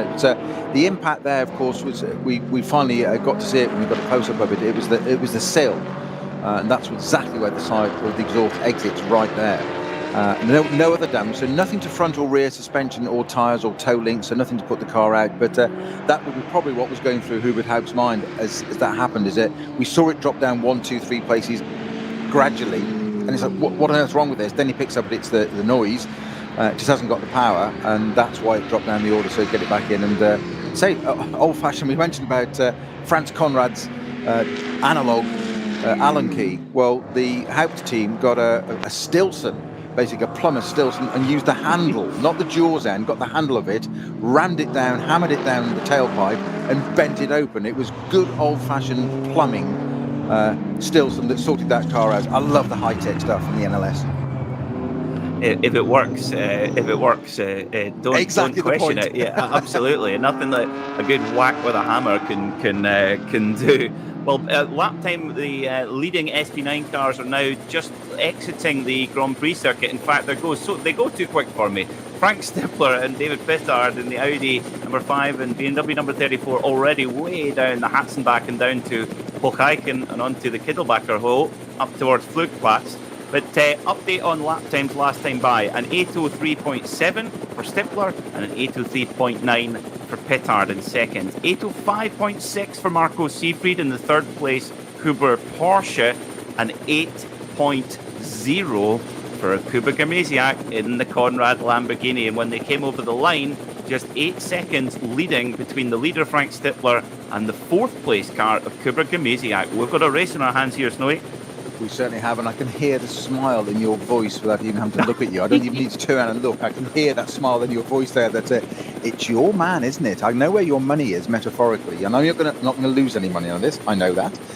But you did say at the beginning of the show that your heart was really in with the Conrad car, and I think we tend to agree with you on that one. That it would be great to see it. I think they kind of deserve it, don't they? And it's not a consolation thing, but they kind of deserve it. But it's a beautiful sunny day here at the Nordschleife. It is the Phoenix Racing Audi of Frank Stippler that is 4 laps in. It's set the fastest lap of the race so far. It is 0.4 of a second ahead of the Walkenhorst BMW M6 of David Pittard, and there's no let-up. Yes, they're weaving their way through the traffic as you do here. It doesn't take very long on this circuit. Despite the length of it, they get about a lap clear, lap and a half maybe, before they start encountering traffic because there's so many cars starting. How many cars started today, Peter? Oh, we've got a spinner actually. We've got a first code 60, which is going to be at what's going to be the renamed very shortly Sabine Schmidt's curve, and I can't see what it is, but it's a yellow roof there, but there's something spun and obviously collected the barriers just on the right-hand side of the circuit going onto the Nordschleife. That's going to be unsighted for most cars coming through there. So just when you try and do some kind of overtaking there, of course there will be yellow flags presented before that, but for those that hadn't, I'm not quite sure which car it was that's gone off there. We'll have a quick look at it. It's not a place to want to go off anywhere. Just the driver will be sitting in there absolutely wincing, I would imagine. The error, and sitting there thinking, please don't collect me, please don't collect me. Also, it's not a very long walk back to the pit lane as well, so not enough time to come up with an excuse and an explanation for your lightly irate team boss. Well, hopefully nothing. Hopefully just a little bit of damage. Hopefully the driver is okay there as well. Should be. It's a relatively slow part of the circuit. So code 60 confirmed at the what will be named the Sabine Schmidt's curve. Now, to answer your question on number of cars, we had 138 on the entry list, 121 took the start. So a little bit less than what we may have expected. Of course, we did have a few cars hit trouble yesterday. Of course, we had the number, most notably, I think, the number 4 Falcon Porsche not able to restart today after their accident yesterday. And, of course, the 44 BMW Junior Team car of Dan Harper getting quite badly damaged in qualifying. So a few cars dropping off, but still a nice chunky grid, especially in the circumstances as the number 34 of David Pittard gets a really bad shake of traffic coming through the Caracciola carousel right on the entry, gets the nose snipped off by a slower car, and Frank Stippler, well, he's gone, see you later, thank you very much. Well, that's just what he wants to do. Just going back to the car gone off at the beginning of the Nordschleife there, you just said that the irate team manager on the radio, I'm going to defend drivers here. It's not always the driver that causes the car to leave the circuit, just usually. It's the usual, it's the first assumption, let's put it that way. And I'll leave it at that. I'm going to get all my friends out saying, what are you just throwing us under the bus? What have you said that for? But it's often the case. I would love to have heard some of the Peter Snowden book of excuses of what happened in certain situations. I bet there was some really creative reasonings for incidents. I wouldn't say I wrote the book, but I certainly reproduced a few copies of it, I think. Updated edition. Paperback edition. Indeed, yes. Very good, very good. So 3 hours and 21 minutes to go here at the Nürburgring Nordschleife, and it is a proper slugfest, an absolute 5-star slugfest at the front. Phoenix Racing, a local team here from the Nürburgring, in their number 5 Audi R8 LMS with Frank Stippler, one of the greatest racers of all time at this very circuit, a real specialist of this 25-kilometre layout, but he's being pushed all the way by another Nürburgring specialist, David Pittard, in the Walkenhorst machine, the BMW M6, not only a different manufacturer for the actual car, but different tyre manufacturer. Michelin's on the Phoenix Racing Audi, Yokohama's on the Walkenhorst car as well. And now Falcon, their car at the moment, their sole car, in 9th at the moment, just behind the Fricadelli Porsche, which was actually going to be an AM with Klaus Abelin being the only driver, but with Martin Raginger joining it, it's actually gone up to Pro-Am, Snowy. Indeed, and it's very impressive. I think that, by the way, just flicking back for a minute there, Peter, the car that's off at the beginning of the Nordschleife, I think is the car. I hate to say this, 666. Yeah, exactly. I really don't want to say it, but it's just ironic. That's the number. If that is the case, it is the Schnitzraum Racing BMW M240i. Has gone off there, and so we don't know why, but we just see the top of the roof there. I believe that's confirmed. That is the car that is off. That's causing that code 60 at the end of the GP loop onto the Nordschleife. So Schnitzraum, well, he at least when the driver gets back to the pit garages, there'll be some good catering. You can guarantee some good catering if you're in the Schnitzraum team, of course. Well-known schnitzel manufacturer, or is it schnitzel manufacturer or schnitzel restaurant? I don't know, but for the driver it's a pretty short walk, but of course he doesn't want to walk it back. It should be the longest drive back because he wants to get that car back around again and go and join the Nordschleife and get it round again. Well, that was Carl Friedrich Kolb at the wheel of that machine. So Carl Friedrich, I hope they've got a schnitzel and a reassuring word for you. The number 75 machine hit issues out on looks like at the Dottinger Ho, driver out the car, smoke pouring out the front. Not necessarily good signs, Snowy. No, I'm sure whether it was smoke or a bit of steam out of that. Driver's actually still in the car, and my apologies. It's something emitting from the front left there, so it might just be the hot brakes of the car station, but it does look like he's exiting that car. So our 75 car seems to be another one of our retirements from our race really quite early on. We are only sort of in the first 30-40 minutes of this race so far. Slow zone here for now. David Pittard taking the opportunity. We said he's a pit bull, didn't he? As we've got that 666 car that is on the right-hand side there, about to be pulled out of the way, out of the Sabine-Smith curve, soon to be renamed, but going on to, as I say, the Nordschleife there. What we've got is Frank Pittard going through there, sitting right behind Frank Stippler. Sorry, David Pittard behind Frank Stippler. Mixing up my forenames there. Just pressurising. That's a scary combination. Well, exactly. It's like the Brundles and Blundell, wasn't it, at Tyrrell at that time for poor old Murray. But sitting there right behind him, 2.1 seconds it was as they crossed the line. That gap sat right behind him. And Pittard then again. We talked about this yesterday quite a lot, didn't we, Peter, of the psychology of a driver. You can do nothing behind a slow zone, a 60 there. You can't do anything about it. Or can you? Because what you can do is you can put the driver in front off. And this is where the psychology comes in. Sit behind him. I don't mean silly jigging from one side to the other, but fill that car with mirrors. It's that intent. It's that, what am I going to do? And it makes that, unsettles that guy. Is it going to unsettle Frank Stippler? I think unlikely. But two meetings of minds here, I would say, in these two very, very different German vehicles. Absolutely. I think I know exactly what you mean. Fill the side mirror rather than the rear mirror. Just be loom large. And there's nothing much more imposing than a BMW M6 GT3. It's an imposing vehicle. And like you say, Frank Stippler, he's ice cool under pressure. Whether he's the one behind or in front, and nothing to separate these cars. Now, an update on the car that did come to a halt there at the Dottinger Ho. A great job by the marshals to get the car off the racetrack and behind the wall. That was the Schmickler Performance powered by Ravenol Porsche Cayman in the Cup 3 class, which is the Cayman GT4 trophy, if you like. And the driver at the wheel was Kai Reimer. So going to be tricky to get back and get any more track time from there. Something else we just missed as well, Peter. Yes. That's a quick update for us, for everyone listening, is the Falcon Motorsports, the sole Falcon car starting in the race. That's the number 3 car today, as Dennis Olsen has pitted. It is out again, but I'm not quite sure why that pitted, but it's had an early pit stop for the number 3 Falcon Motorsport Porsche.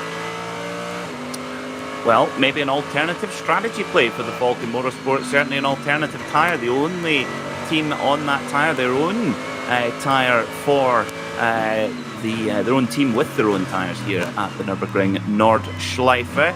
3 hours and 15 minutes to go. Frank Stippler leads in the Phoenix Racing Audi, being hunted down by David the Pitbull Pittard in the Volkenhorst BMW, with Kuber Gemizak in the corner.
2 Familien. 40 Jahre Firmengeschichte. Unsere Produkte entstehen zu 100% in Deutschland. Mit Herzblut und Hingabe. Wir schaffen den Technologietransfer von der Rennstrecke auf die Straße. Handwerkskunst, Erfahrung für diesen einen Moment. Das ist die Nürburgring Langstreckenserie. Das ist H&R. Performance made in Germany. Sicher ans Ziel. Auf allen Straßen, bei jedem Wetter. Mit den zuverlässigen Sommerreifen von Falken. Jetzt Falkenreifen kaufen und Tankgutschein sichern. Weitere Informationen auf tankgutschein.falkenreifen.de. Falkenreifen.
or whether it's Christian Cones or Ben Tuck going into the car. I didn't quite get to see that, but one of those two is going in because Pittard is most definitely out. So 6 laps in, Pittard brings the Valkenhorst BMW in from second place. Frank Stippler it is that's still leading in the Phoenix Racing Audi, and that promotes at the moment your man of the weekend, Kuba Kamaziak in the Conrad Motorsport Lamborghini, up to second place for the moment. I so want that car just to have a solid result. If it could with the top step of the podium, brilliant. But I just want that Conrad Motorsport car just to have a result. It's, I think they so deserve it. They do, and do you know what? I'm convinced, Noe, that if that car has a clean run, it will be in the fight. That's the thing, is that their pace is there in all conditions, in all circumstances, and if they have the clean run, and I think they'll do the rest. If we can give them a clean run, they'll do the rest. The BMW 34 Walkenhorst machine, a new set of Yokohama tyres fitted to that car, waiting in the pit lane. Of course, one of the unique things about, well, one of a very long list of unique things about the Nürburgring Nordschleife and the Nürburgring Langstrecken Series is, well, one thing is the fuel pumps. Very similar, in fact, almost identical to what you would fill up at your local Tesco supermarket. Similar speed as well, but the teams have a minimum pit stop time that they must adhere to from entering the pit lane to exiting the pit lane, and that's something that the teams have to keep a very close eye on, and plotting that is very, very important indeed. And when we get towards the end of the race, we will see just how important that can be. And in fact, that was a big key to BMW junior team number 44 winning by such a margin yesterday, Snowy, because they actually managed to stretch their fuel a bit longer per stint, and therefore their last stop was shorter than the rest, and that gave them their comfy margin. Yeah, and a couple of updates for us, Peter. The 888 car, which I said the number first for the very good reason. If I said Valkenhorst Motorsport, you start to panic straight away, but it's the 888 Valkenhorst Motorsport BMW M2 from the Cup class down there, Cup 5 class, that has had a stop and go penalty for a jump start, would you believe, and also car 322 got a stop and go penalty for by 30 seconds stop and go for a overspeeding in the pit lane. Oh well, it's we saw a lot of that yesterday, and a lot of penalties yesterday handed out for not respecting code 60. Sorry for the raising my voice. One of the SP9 Audis getting into a bit of argy-bargy with a BMW 3 Series. Yes, I have said that correctly. That's not often we see a lot of near misses with traffic, but not quite what we expect to see getting contact. So we're about to complete we're about 7 minutes away from completing the first racing hour here at the Nürburgring Nordschleife in the 44th RCM DMV Grenzlandrennen race, so about 25% of the way through the race. When will Frank Stippler come into pit lane in the number 5 Phoenix Audi? When will Kuba Kamiziak bring the Conrad Lamborghini in? Because Valkenhorst, they've been first to take the jump, Snowy, so they're wanting to play something a bit more alternative. They have indeed, and they've put Ben Tuck in that car back in the Valkenhorst BMW. Quick rundown of our classes whilst we're on the point there. So SP9 class, it is Frank Stippler at the head of that, of course.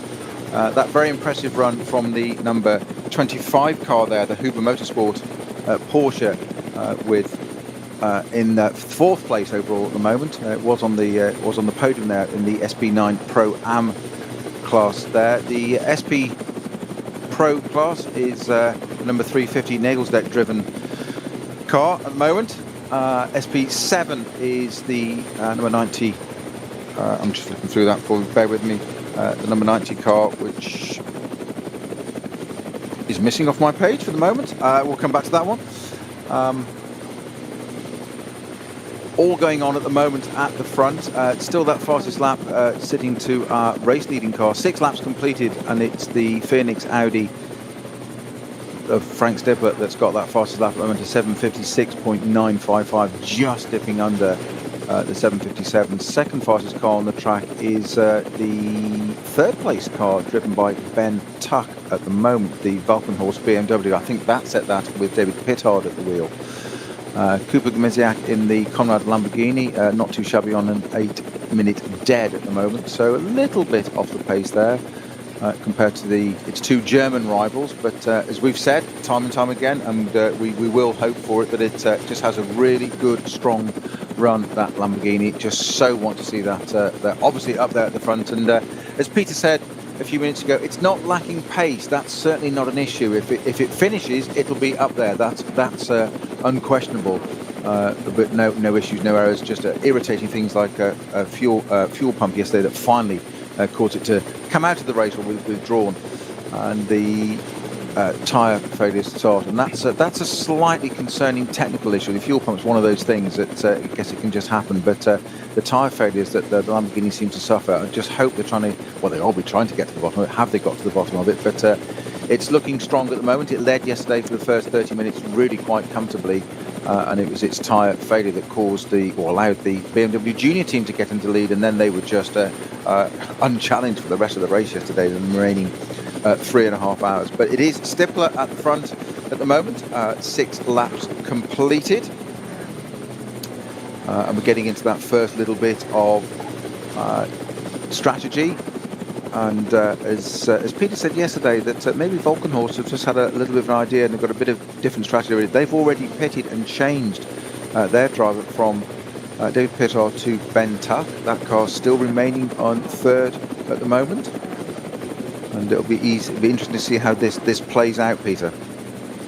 Indeed, something I don't like to see coming up on the timing screen, which is a slow zone at Klostertal, which for those that aren't too familiar with the circuit, that's the when you come up the long straight at the back part of the circuit through the valley, Kesselchen, you're coming up nearly towards the carousel, and it's about one of the quickest places on the circuit, and indeed there is a car parked on the exit of Klostertal, pretty much the fastest corner on the circuit, and not sure if it's a mechanical or if it's actually been an incident, Snowy, but already we've got a car on the flatbed.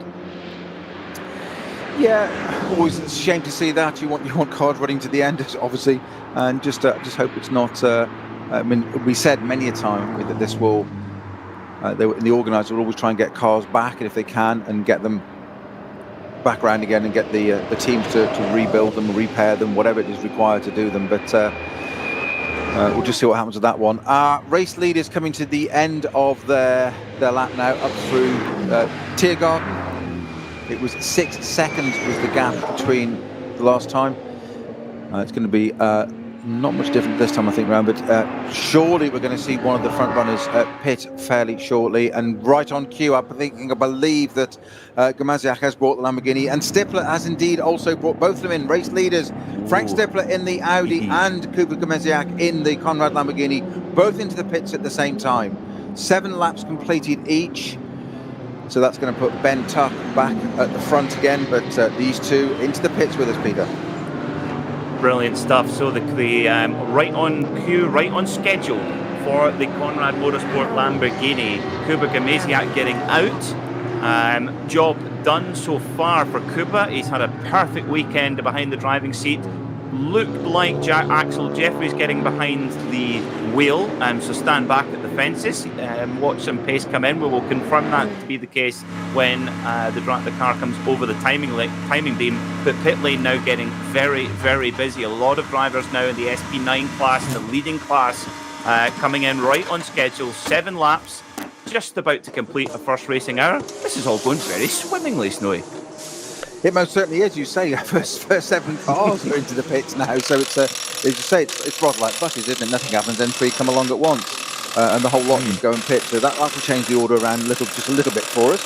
Wait for that order to settle down again. Another message from Race Control. Another car with a stop-go penalty for the same reason, a jump start. There's the 888. Sorry, the 888 car, the Volkenhorst M2. That's car number 979.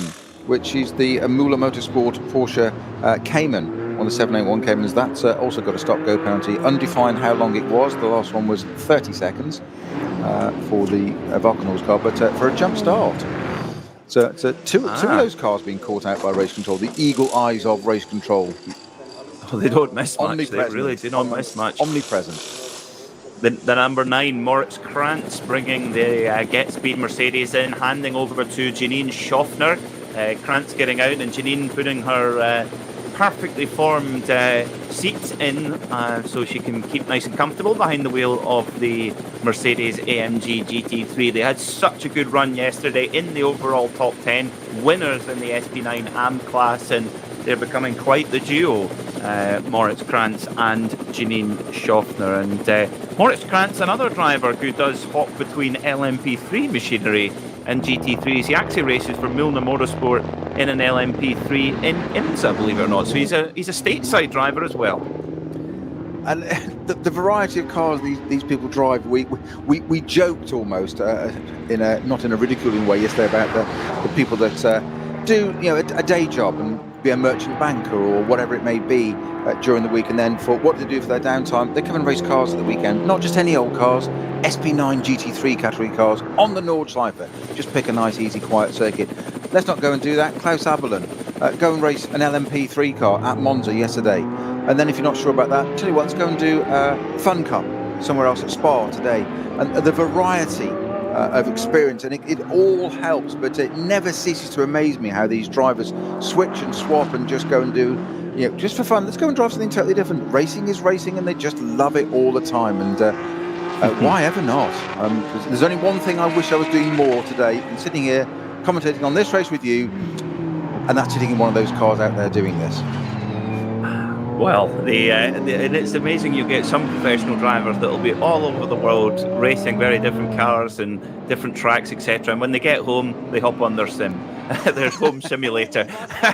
Can't get enough of it. Can't get enough of it. So the number 7 Lamborghini, the Conrad machine, the teal, blue, and black, absolutely spot on. Vitaphone Maserati MC12, or if you're of a different generation, the Conrad Porsche 962, the Kramer machine, the Leighton House car as well. Axel Jeffries at the wheel of that machine. He was off on different duty yesterday. Axel, super quick, loves that Lamborghini, and I was pretty sure that it was him getting in the car, and glad to have confirmation, because being from Zimbabwe, he's got a fantastic helmet design, lots of colour, and also matching boots and gloves. And if you've got colourful boots and gloves, you've got to be confident in your ability, and he's certainly got that. Yeah, but they're worth half a second a lap, each of those. We all know that. It's written in stone. It's one of those rules. I would go for ambitious privateer black, I have to say, just to stay out the way. Okay, so Janine Schaffner at the wheel of the number 9 Mercedes, duking it out with the Wackenspiegel 22 Ferrari and the 24 Lion Speed by Car Collection Audi, which has Matteo Drudi at the wheel now. The 22 Ferrari has George Weiss at the wheel of the Ferrari. George Weiss, the owner of Wackenspiegel, so it's I think it'd be safe to say it's his car. I think it's a fairly safe bet, that. Yeah. The clue's there, isn't it? Yes, quite. But he's driving with his son today, and then the number 22 Ferrari is George Weiss. He's racing alongside Leonard Weiss, the 22-year-old, who has been, again, it's these LMP3s. He's been racing in LMP3s quite a lot in European Le Mans series and stuff. Yeah, a couple of driver changes as we settle down. Some of the cars going out of the pits now. Well, obviously, most of them out of the pits, but driver change. Vincent Kolb takes over from Frank Stippler in the Phoenix Racing Audi, which we saw yesterday. Axel Jeffries, one of your favourite drivers, and hops into the Lamborghini. He's a special driver in my book. I think I just hope he gets the opportunity. Here is the 24 Audi moving past. The 24 Audi driven by Matteo Drudi, that's the Lion Speed by Car Collection, going past the Arenberg, past Milan Donche. Sorry, my apologies, going past George Weiss in the Ferrari, and Janine Schaffner just behind, getting up to speed in the Mercedes AMG. Now, Jeffries, this is going to be interesting to see the pace difference between Vincent Kolb in the Phoenix Racing Audi, who I don't think many people have the same pace as Frank Stippler, but Vincent Kolb just a little bit behind the pace of his much more experienced teammate. But Jeffries probably on a par with Kvyat, so we could well see the Lamborghini get a bit closer now. 4.2 seconds is the gap between the leading Audi number 5, Vincent Kolb, and the number 7, Conrad Motorsport Lamborghini. Indeed, all to play for here. Just on driver changes, the number 22 entry, which is our WPM powered, Ferrari 488. One of the vices in that car. It was started by Jochen Krumbach, and I'm not sure whether it's Leonard or George Weiss has gone into that, but one of the two is in that car. Currently running in 5th position, our number 22 Ferrari. And Klaus Raeder has got on board of the Huber Motorsport Porsche, taking over from Marco Siegfried. They lead in the SP9 Pro-Am class and actually in 3rd overall. The number 30 Fricadelli Porsche, always a fan favourite as well, driven by Martin Ragginger. Martin Ragginger has stayed on board, so he's gone for a second stint, and we'll see when will he hand over to Klaus Abelin. Yeah, and on that note, just going back to the Huber Haupt run Mercedes, or driven Mercedes, is in 22nd place. It's out on track again. No change of driver there, so they did sort out that exhaust system, but a front-running car there now has dropped down as low as 22nd. In fact, it's just dropped down to 23rd, actually, so that may have a problem. It's doing 809, it's 9:15 at the moment. So we've got, and one of the GT4 Mercedes just come to a rolling halt, as it were, there. Interesting, the wipers going. I think that's probably just knocking the stalk on the screen. But this is the number 141, and struggling to get itself going there. And that is helpful if I could find it. I've got a 140 and a 150, not a 141. That's helpful, isn't it? It could well be a late entry. Yeah, I'm just going to go through on the tracker and do it that way instead. Bear with me. Sorry, Peter. It's the SP4T and SP8T Black Falcon. Yes. That's just at the beginning of the circuit, at the beginning of the Grand Prix. So it's gone through the first turn and pulled itself up on the right-hand side. So not quite sure what's happened with that car. I didn't see any incident, any contact, anything at all. It appeared to be on its own. But the Black Falcon GT4 Mercedes certainly stationary just after the... it's almost like a double A. It's a big hairpin, that first turn, isn't it? Which is why it's always so exciting at the first... after the race, that first turn, because they come belting down out of Tiergarten down the pit straight and then all gather together. I think we saw 9 trying to do that at the beginning of the race, didn't we? And it's a sort of corner where you hit the brake and you think, I don't know if we're going to stop in time here. You're going, stop, please stop. If you talk to a car, it does listen. Sorry, Peter, I could have cut. My apologies. There's a massive runoff area on the left-hand side there. Well, relatively compared to lots of the other parts of this circuit, but there is there. So there's a theory there. Do you get down the inside? It's very brave going down the inside into turn 1 if you can. But as you said, you've got to get it pulled up. You've got to get it all pulled up straight and get it through. And you don't want any errors. Whereas if you go onto the left-hand side, you've got some room. You can go around, but of course you've got a greater radius to do then, so it's taking up more time. So it's one of the things, and I think you don't really know until you get there and see what's unfolding in front of you. And this is it. You can always have these plans and theories of this is what I do and this is the perfect line, etc., etc., until it's right presented in front of you, and then just instinct, with a huge dose of experience if you've got it, takes over, and which is what's so impressive about what we've seen about some of these BMW Junior boys. You said, was it 19 and a half years, the average age of them yesterday in the last round? They don't have as much experience, but they've certainly got ability and talent in abundance, and just bring it all to the fore. They've got razor sharp instincts, that's for sure. The exuberance of youth as well, which is always a powerful component. Now, in the SP10 class, which in FIA SRO language is GT4, if that makes more sense. So, but it's SP10 class here at the Nürburgring. We saw, quite honestly, a demolition job yesterday by the Schnitzelalm Racing 165 Mercedes, which was just so superior to the rest of the class. It was mighty impressive. However, they've got a battle on their hands today, and Snowy, I know you're completely impartial, but you are going to dance a jig when I tell you this. The Aston Martin Vantage AMR GT4, the Pro Sport Racing GmbH, driven by the Dumari brothers, is leading at the moment in that class and having a right old ding-dong with that Schnitzel-Arm Racing Mercedes that won yesterday. You're right, I'm dancing the jig. Always good to see an Aston doing well. I'll say no more than that. Don't say anything. It's got the same engine. Now, the car that's on the flatbed is it is a rather second-hand. I didn't quite catch the number of it there, but I think... I'm not dancing a jig. It's the 35 Alpecin car. Oh, no. Over to you. Well, so that's the... I know it's in your contract.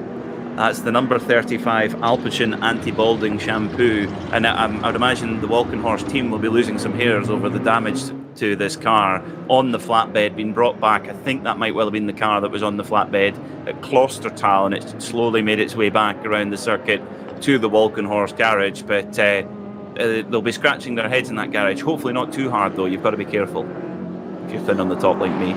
I'm not going to say anything. I'm going to move on to the damage on the car, but it's decidedly second-hand, that car, and that's why we've got barrier repairs going on the circuit, because it's you can tell it's clattered. A lot of rear end damage there, so it's one would guess it looks like it's lost it and gone into the barriers backwards, or rattled off and done both ends, but certainly a lot of damage to that car. Great change to that, driver out and okay, that's all that really matters.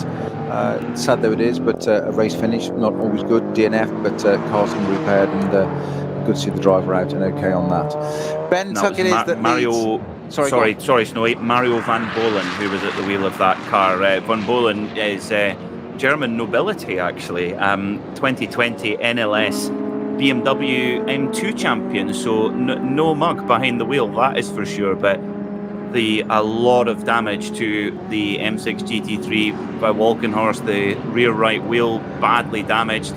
And great to see Mario Van Bolen climbing out of the recovery truck on his own power. And great to see that he's okay, Snowy, but he's got to be... I mean, tell us about that experience as a driver when you've had a shunt like that and you get back to the pits. You must just want to go home at that point. It's sickening. You just want you want a big hole in the ground to go and swallow you up. Just looking at the right rear of that car, as you said, you took the right rear with probably about 40 degrees negative camber on. I exaggerated for clarity, but only a tiny bit. The rear wing, as in the rear right wing of the car, not the aerofoil wing, completely missing on that number 35 BMW, so that's been torn off. It's a heavy impact on there, but bizarrely it's boot and rear bumper and rear wing all in place. So it's I think it's my prediction might be spot on, that it's lost it and had a very short, severe impact with the barrier on the right rear, and that's what's done the concentrated the damage in that one area. But say, driver out and okay, hopping out of the flatbed truck, and that is the most important part. The car will be rebuilt, not for this race. It'll do a bit more than polishing it out, but it's bold and noble and out of the race, unfortunately. So yeah, great to see Mario Van Bolen getting out of that machine okay, and the number 9, Janine Schaffner, leading in SP9 AM. In fact, I tell a lie.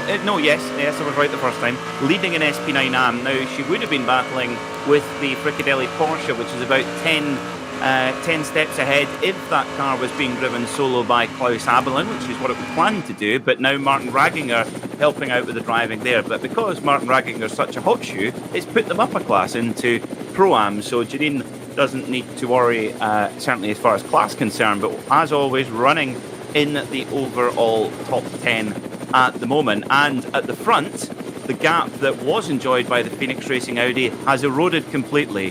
Vincent Kolb is now in second place, Axel Jeffries in third, and Ben Tuck into the lead now, Snowy.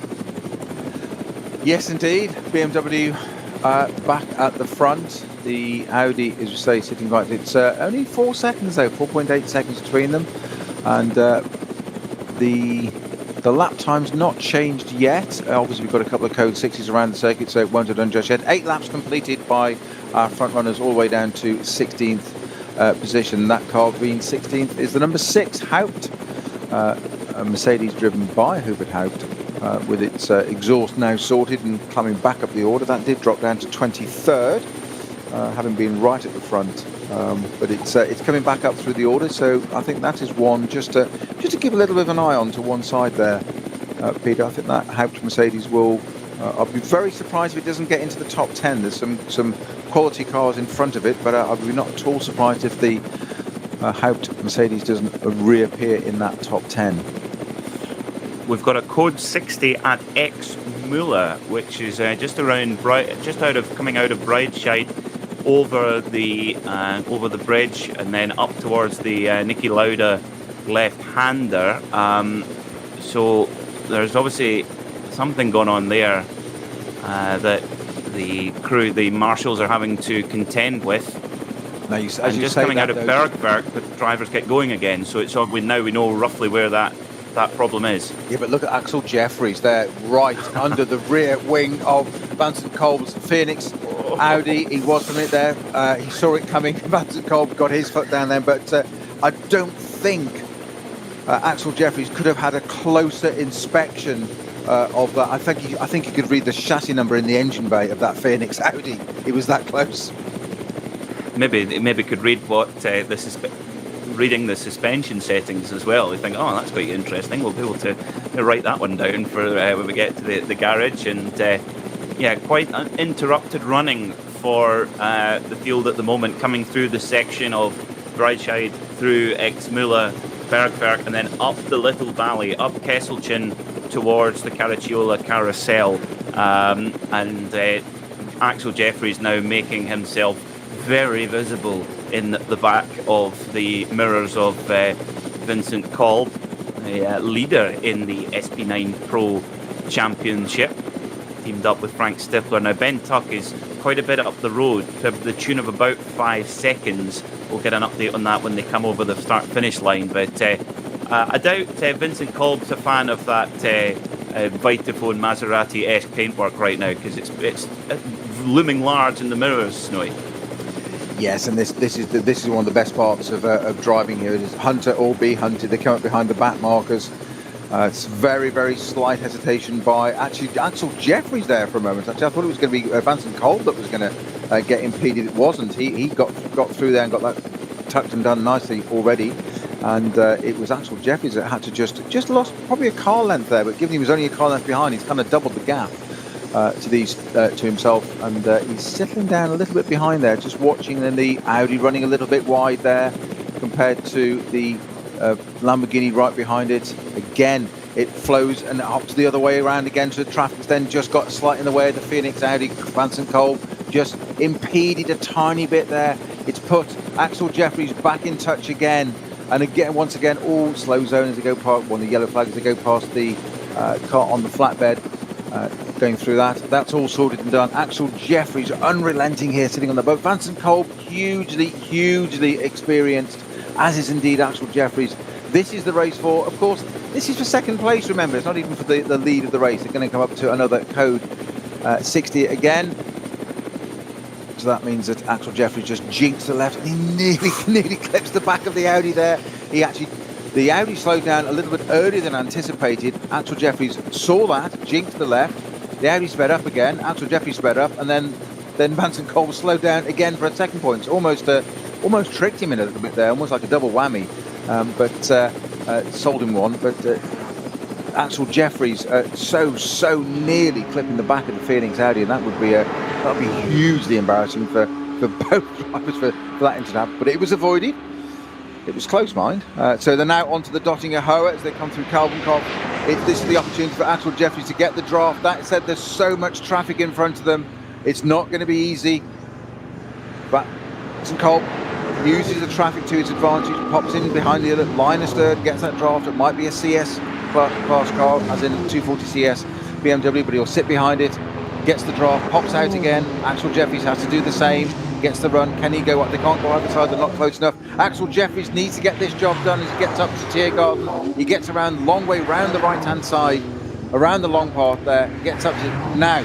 More traffic in the way. This is not going to help second place man Kolb in the Audi. Axel Jeffries gets the job done. Gets sit behind. This is absolutely critical for second place. It's going to give Axel Jeffries a chance to get down the inside, get a run down the pit wall. He gets the toe on it. Not quite close enough. I really thought Axel Jeffries was going to have a run down the inside there into turn one, but just not quite close enough. The traffic just didn't quite fall the right way there for him, Peter, but he still put the car in the mirrors. They've got a couple of Caymans in front of them now. Is this an opportunity for Axel Jeffries? The Phoenix Audi runs wide. Axel Jeffries takes the other sideline. They're trying to go around the inside. They got through the two Caymans. Nip and tuck all the way. And I'm not talking about Ben Tuck at the start of the race, leading the race. I'm talking about Colburn Jeffries in second place, Peter. Well, talk of Ben Tuck, 10 seconds quicker than Vincent Kolb last time by, and 7 seconds quicker than Jeffries. So this is a perfect component of the race for the 34 Vulcanhorse BMW driven by Ben Tuck. They put the car on pole position. Christian Cronje is breaking the NLS qualifying lap record. So it's been a quick day, that is for sure, as Axel Jeffries desperately trying to make his move on the GP circuit, a really important opportunity to try and make a move before the Nordschleife begins. 2 hours and 40 minutes to go and a whole IMSA sprint race to go here. Now, for this number 5 Phoenix Audi crew of Vincent Kolb and Frank Stippler, if they were to get the win today, Frank Stippler would go to the second most successful NLS driver of all time in outright victories. Olaf Mantai is miles ahead of anybody. He's on 30 victories, but he's very much parked up for the career and definitely sits on the sidelines now, that's for sure. But Frank Stippler still very much alive and kicking in terms of driving, and if he were to win today, he would go up to 14 wins, one ahead of Mark Lee. It's not too shabby to have on your CV, that is it, 14 wins at NLS. And if you're listening and thinking, well, that doesn't sound that much, I can assure you it is. I think if you sat down with Frank Stippler and said that that's not too much, I'm sure he'd sit you down and explain in no uncertain terms just how much that means and how hard fought they were. Maybe you should say that to him if you get a passenger lap like you did with McNish. Wind him up.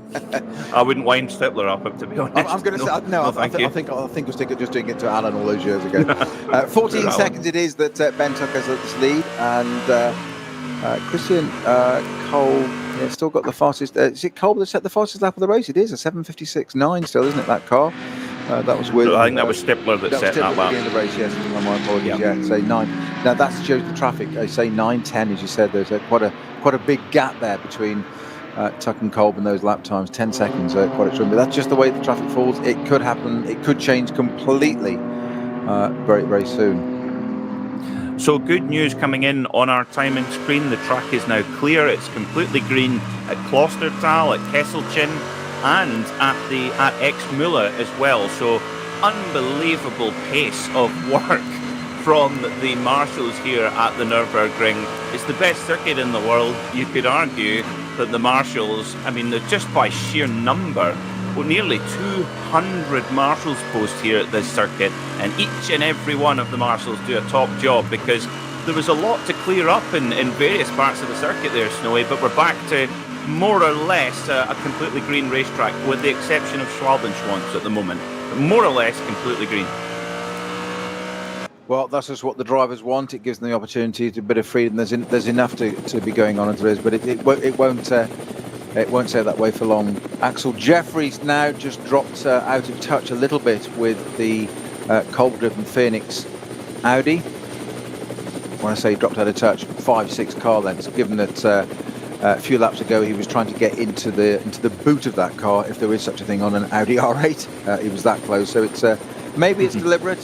There's no traffic particularly holding that. They're up at Adenauer now, left over the Adenauer bridge, following by the fast right up into Adenauer Forst. And maybe Axel Jeffries just sitting there, just anticipating. Sometimes you can't keep the pace up. You can't sit there all the time, push. Sometimes you've got to sit back and just read.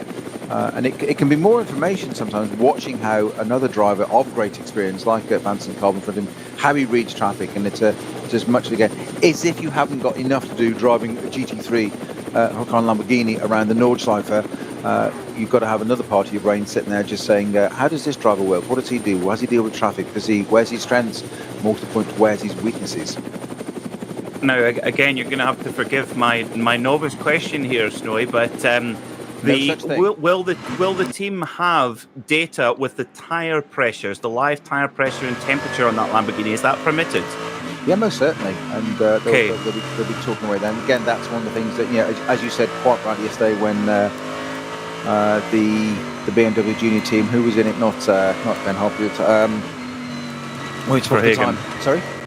Verhagen. Verhagen, Yeah, Verhagen, sorry. Yeah, when the times drop down a little bit, it might be something like that. It might be some intel of just, it's going to be, the tire pressure going. Oh, now that's why the Lamborghini dropped back a little bit there. A little tag at the top end there of just one of the, in fact, turned. I think I'm not sure what it was that saw him there. It was the.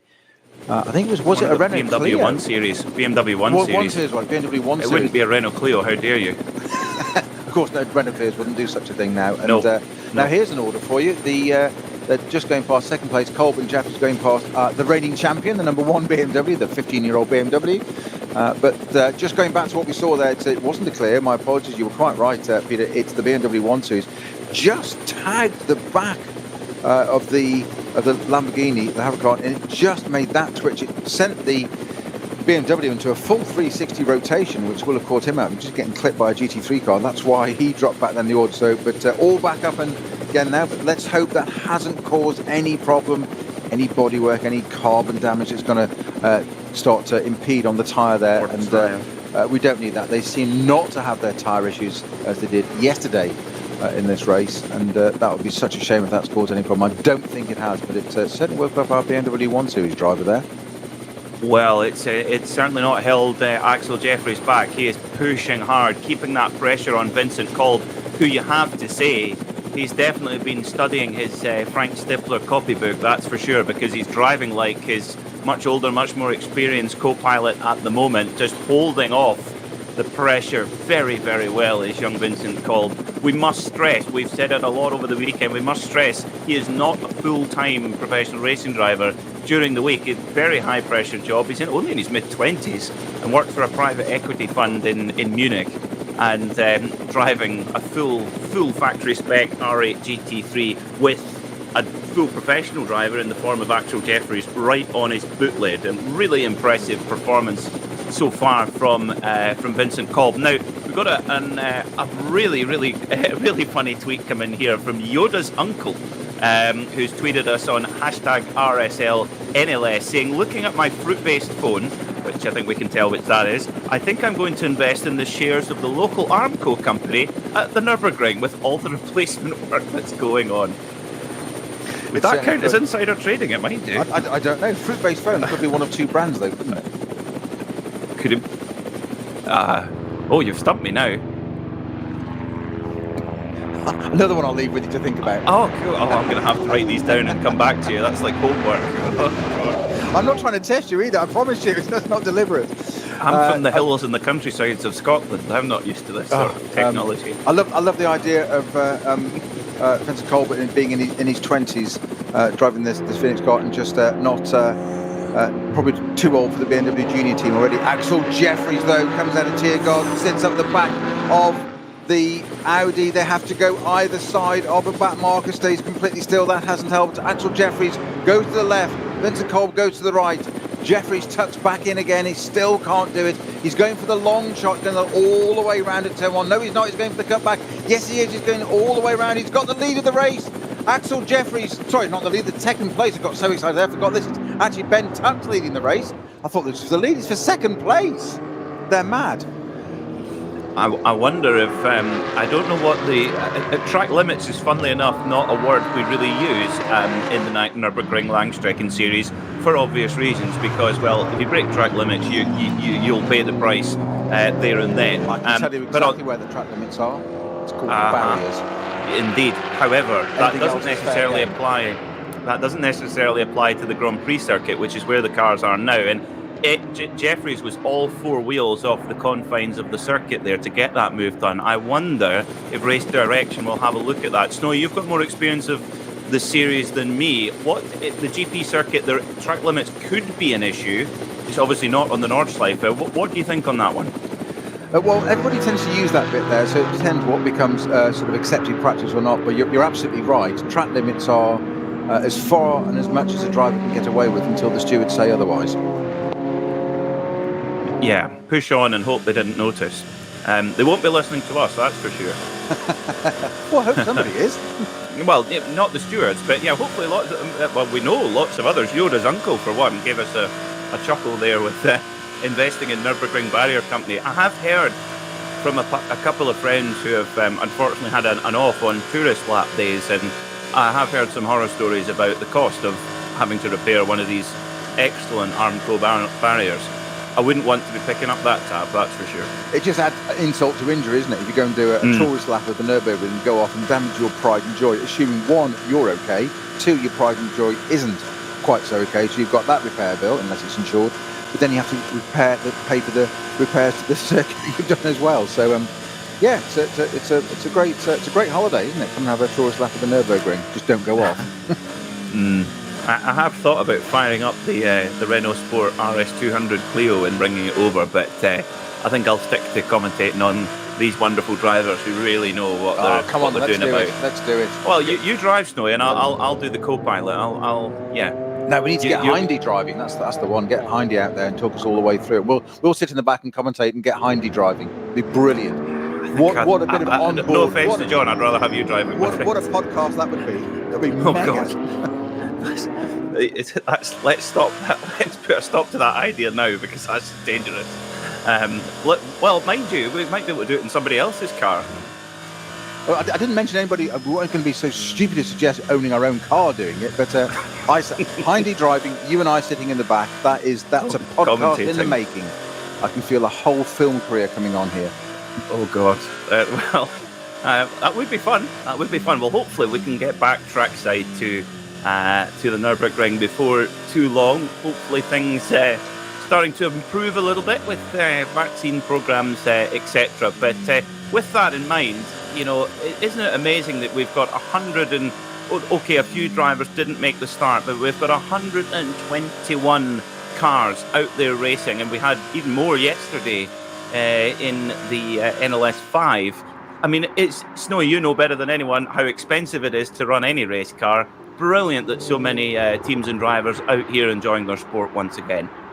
Yeah, it's always a good barometer of the economy, isn't it? Whether people can, they say construction and all that, but people can afford to go motor racing still. It's not exactly the cheapest occupation on the planet. I had a friend of my father's many years ago who did quite a lot of quite serious pro-am sort of racing, him being the amateur but funding it, and then he went and lived in New Zealand and went to 50-metre yacht racing instead, and said it was the only thing he'd found more expensive than racing cars was 50-metre yacht racing, and he described that as basically like standing in the shower tearing up £50 notes.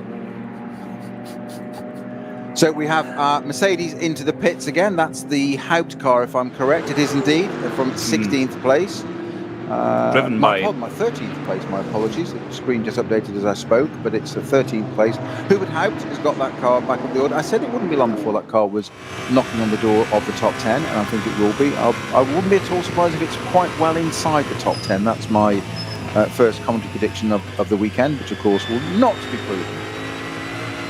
I have one of many apologies of the day to fans of Fricadelli Racing. In fact, Klaus Appelin did get on board that number 30 Porsche 911, taking over for Martin Rangiger at that first pit stop. So I do apologise, just a little blip on the timing screen. So it is Mr. Klaus Appelin, Mr.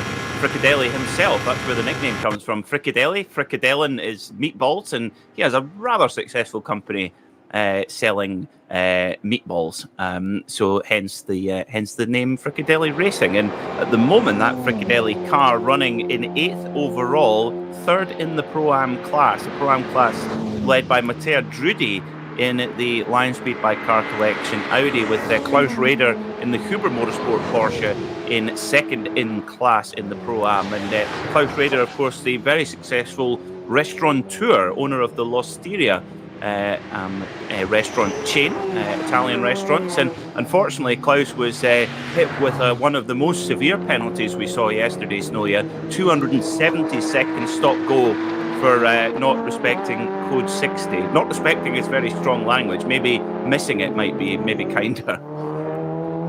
Yes, it's a definite slap on the wrist there, isn't it? And yes. The authorities here are very, very strict, and quite rightly so. That's exactly why this race series continues and runs so successfully, because it is very, very disciplined and very organised, and there's a set of the rules. I think it was John Hindhaugh himself that said during N24 coverage that, to put it into perspective, Lewis Hamilton, 7-time Formula One world champion, cannot just come and do this race. His credentials in that world do not matter one jot. Here at the Nürburgring, you still have to go through the licensing process and build up to it. You can't just jump in an SP9 GT3 car to Lewis Hamilton is probably like a road car to most people. Did you want to come and do the N24 hour?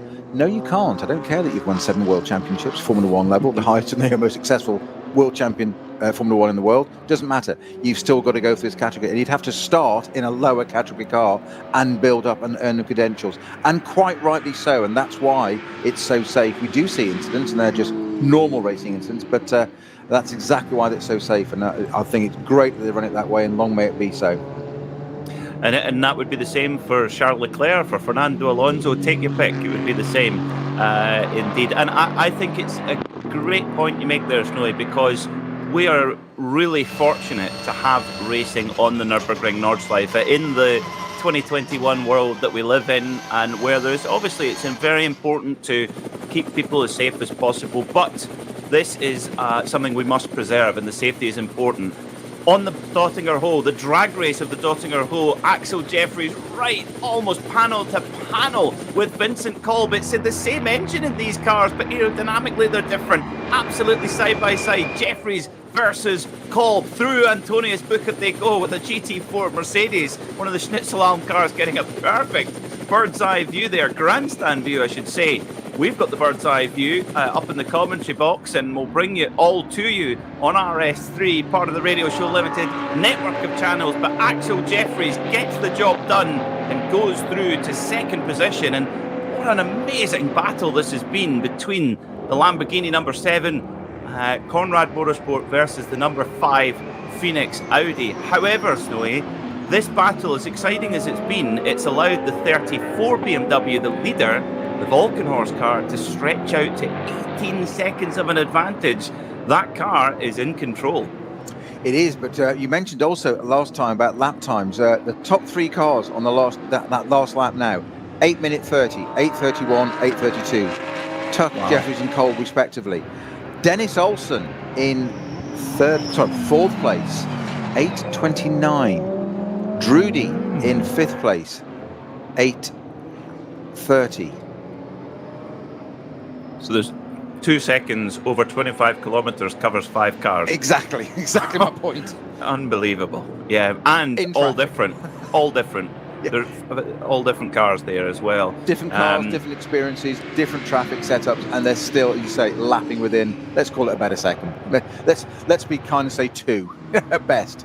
2 at the most, yes, indeed. Well, that's the sort of racing we get, and it doesn't have to be panel banging. Like it's not touring cars. It's not panel banging every single corner of every lap, but it's that intriguing build-up of a crescendo, and there is nothing more exciting than the finish of an endurance race because of what has all come before, and that just exaggerates when we get to 24-hour races, when we know what's come before and when everything is on the line. There is so much at stake because there's so much that's gone into it from a mental point of view, from a physical point of view, and certainly one thing from a financial point of view as well.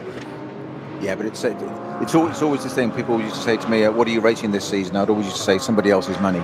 Perhaps I shouldn't have said that on air, but that's what you do. That's what you do. It's that's the way it is.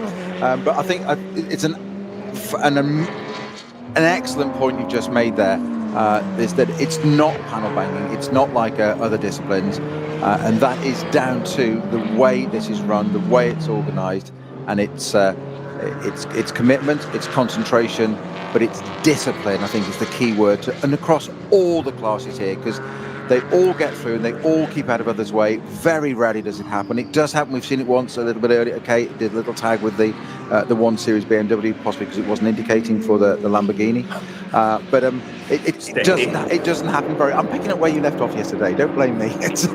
I'm working with you, not against you. But it is a discipline, and of course things are going to happen. You've got 100 and some odd racing cars trying to share the same piece of track at the same time with huge speed differentials and closing speeds. Of course things are going to happen. It's just inevitable. It's a law of averages, isn't it?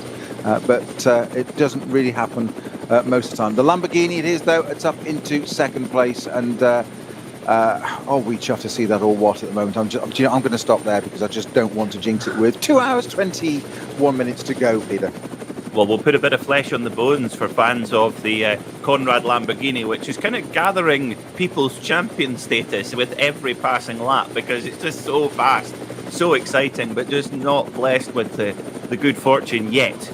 But could this be the day? Well, Sector 1, Axel Jeffries is by far and away the most impressive driver in the entire field in Sector 1, which is mainly the GP circuit. 105.562 for that opening sector. That's faster than anyone has gone through that opening sector throughout the race, so that's with traffic.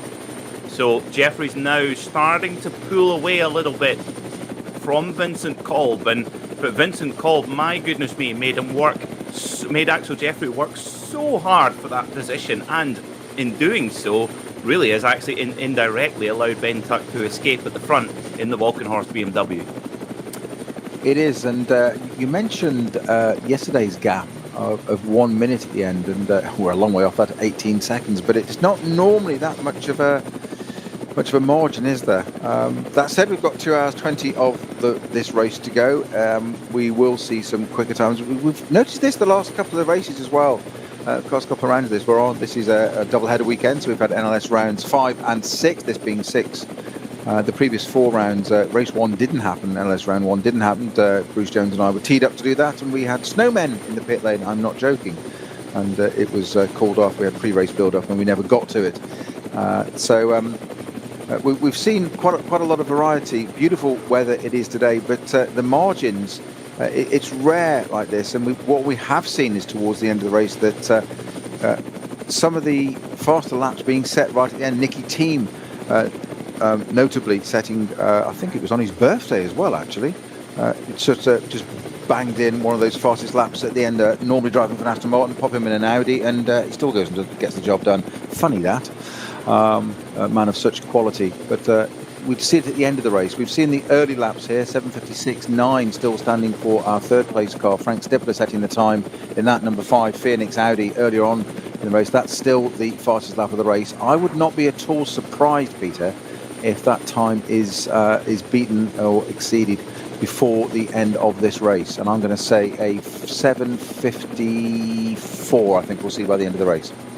Well, having a fully green circuit is going to help. No slow zones, no yellows, nothing. So the drivers have it all to themselves, full attack. Now we have some thank you to the really helpful team on site at the Nürburgring. We're getting confirmation of a number of penalties, but most importantly of all, the number 22 Wochenspiegel Ferrari has been given a drive-through penalty for contact with the number 6 Haupt Racing Team Mercedes, which is the car which had some side exit exhaust reprofiling to deal with after that incident as well. Snowy, your thoughts on that call? Yeah, I was thinking about that one a bit. It's poor old Haupt there. That must not quite. You spotted it. I didn't. But you spotted the contact with that Ferrari. But I'm intrigued as to quite how that happened, because it was a fair old whack, right, literally, physically, just below where Hubert Haupt's sitting to do that exhaust tailpipe on the side of the Mercedes there. And that must have been quite a thump. And I imagine, as much as anything else, he spent the next few moments going around the circuit wondering what on earth had happened. Never mind getting the car repaired. Going, that's not the noise it normally makes. That's not handy indeed. Well, it's Peter Mackay and Peter Snowden here, bringing you all the action from the 44th RCM DMV Grenzlandrennen here at the Nürburgring Nordschleife. And we've got all the action for you here on RS3, part of the Radio Show Limited network of channels.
Geschichte.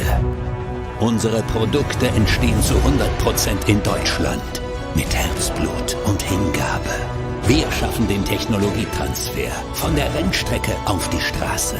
Handwerkskunst, Erfahrung für diesen einen Moment. Das ist die Nürburgring Langstreckenserie. Das ist H&R.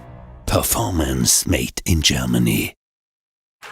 Sicher ans Ziel. Auf allen Straßen, bei jedem Wetter. Mit den zuverlässigen Sommerreifen von Falken. Jetzt Falkenreifen kaufen und Tankgutschein sichern. Weitere Informationen auf tankgutschein.falkenreifen.de. Falkenreifen.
Spot on, Peter, that it was Piccarello that did indeed jump into that number 3 Falcon Motorsports Porsche. He, of course, hopping out of the number 4 car from yesterday that exited the race with Martin Ragens at the wheel and had that big incident.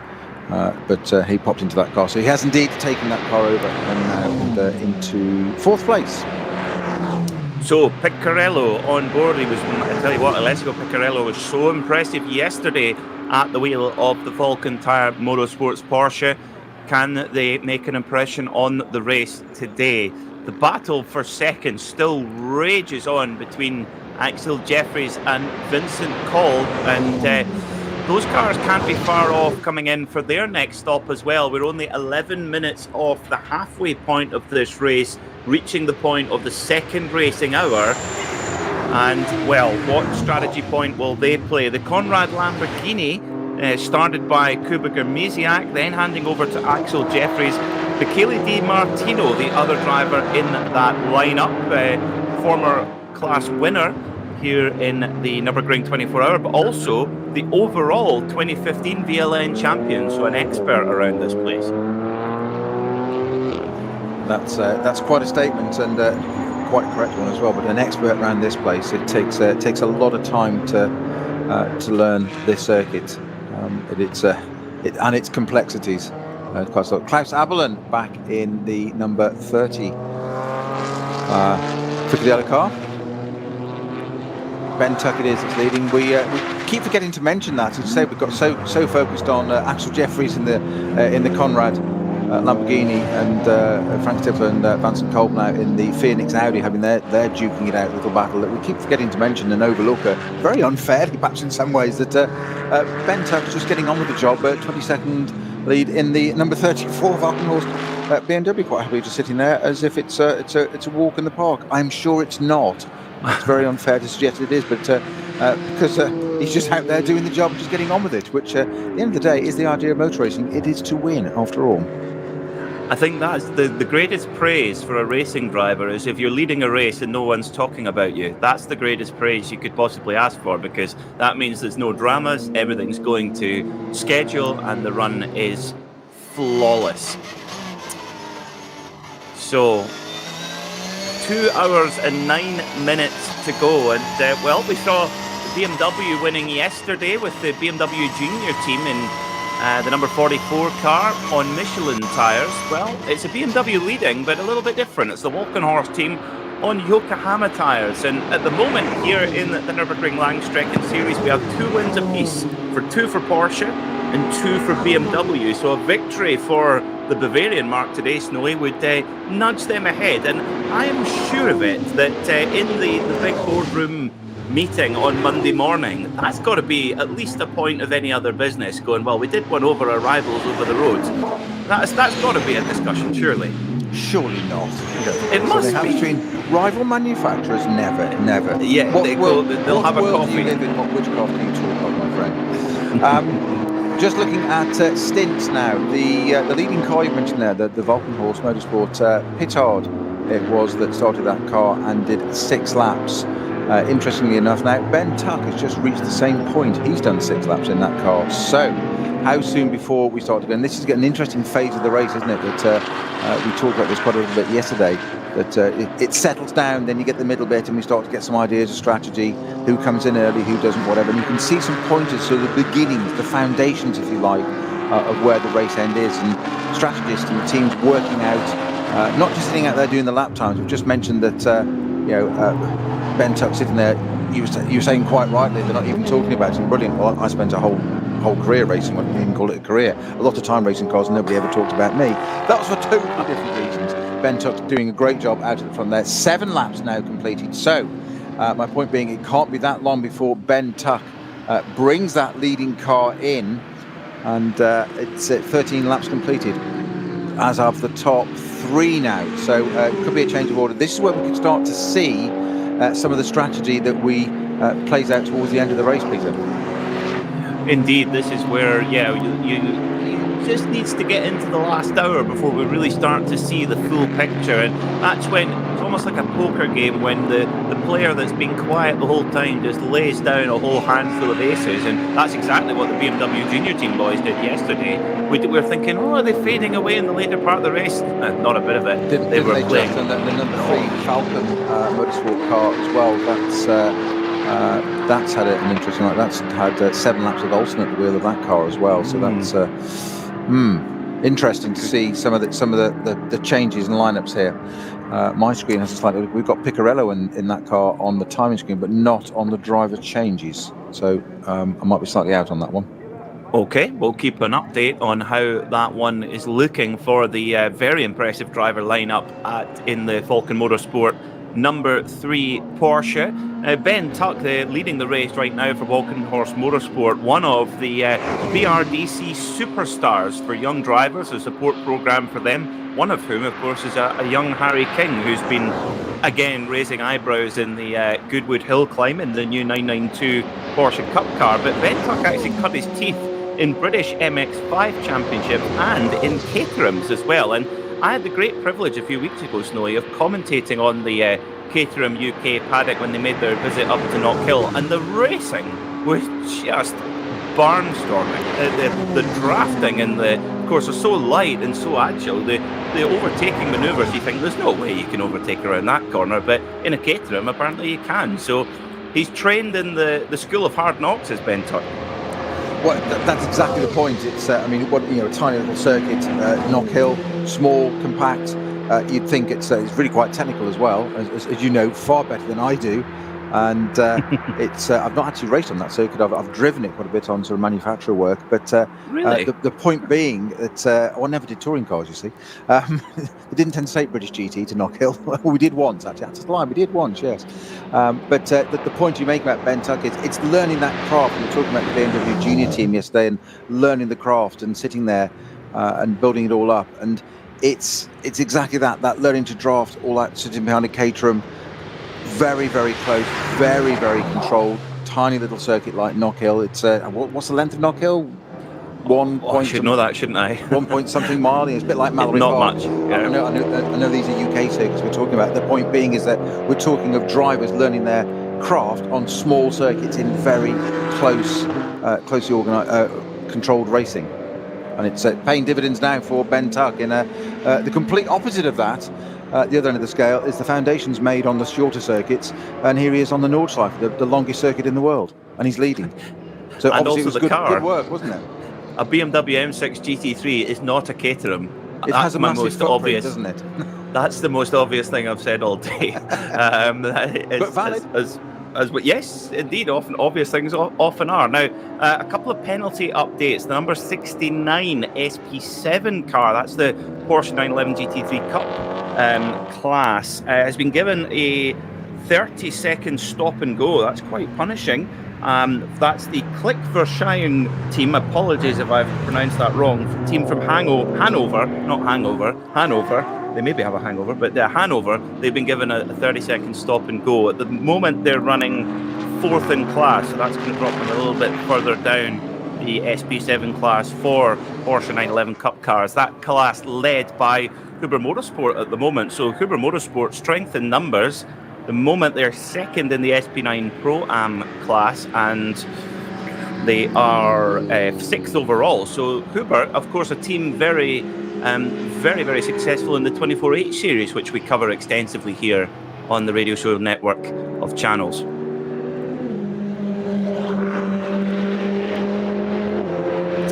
So we also have another penalty in for the number 740 car, and that's a number I need to go a little bit further down at the entry list. The number 740 car over speeding in pit lane, so that will be a 30-second stop and go. That car is the BMW 325i MSC Wallscheid Kevin Sports and Racing.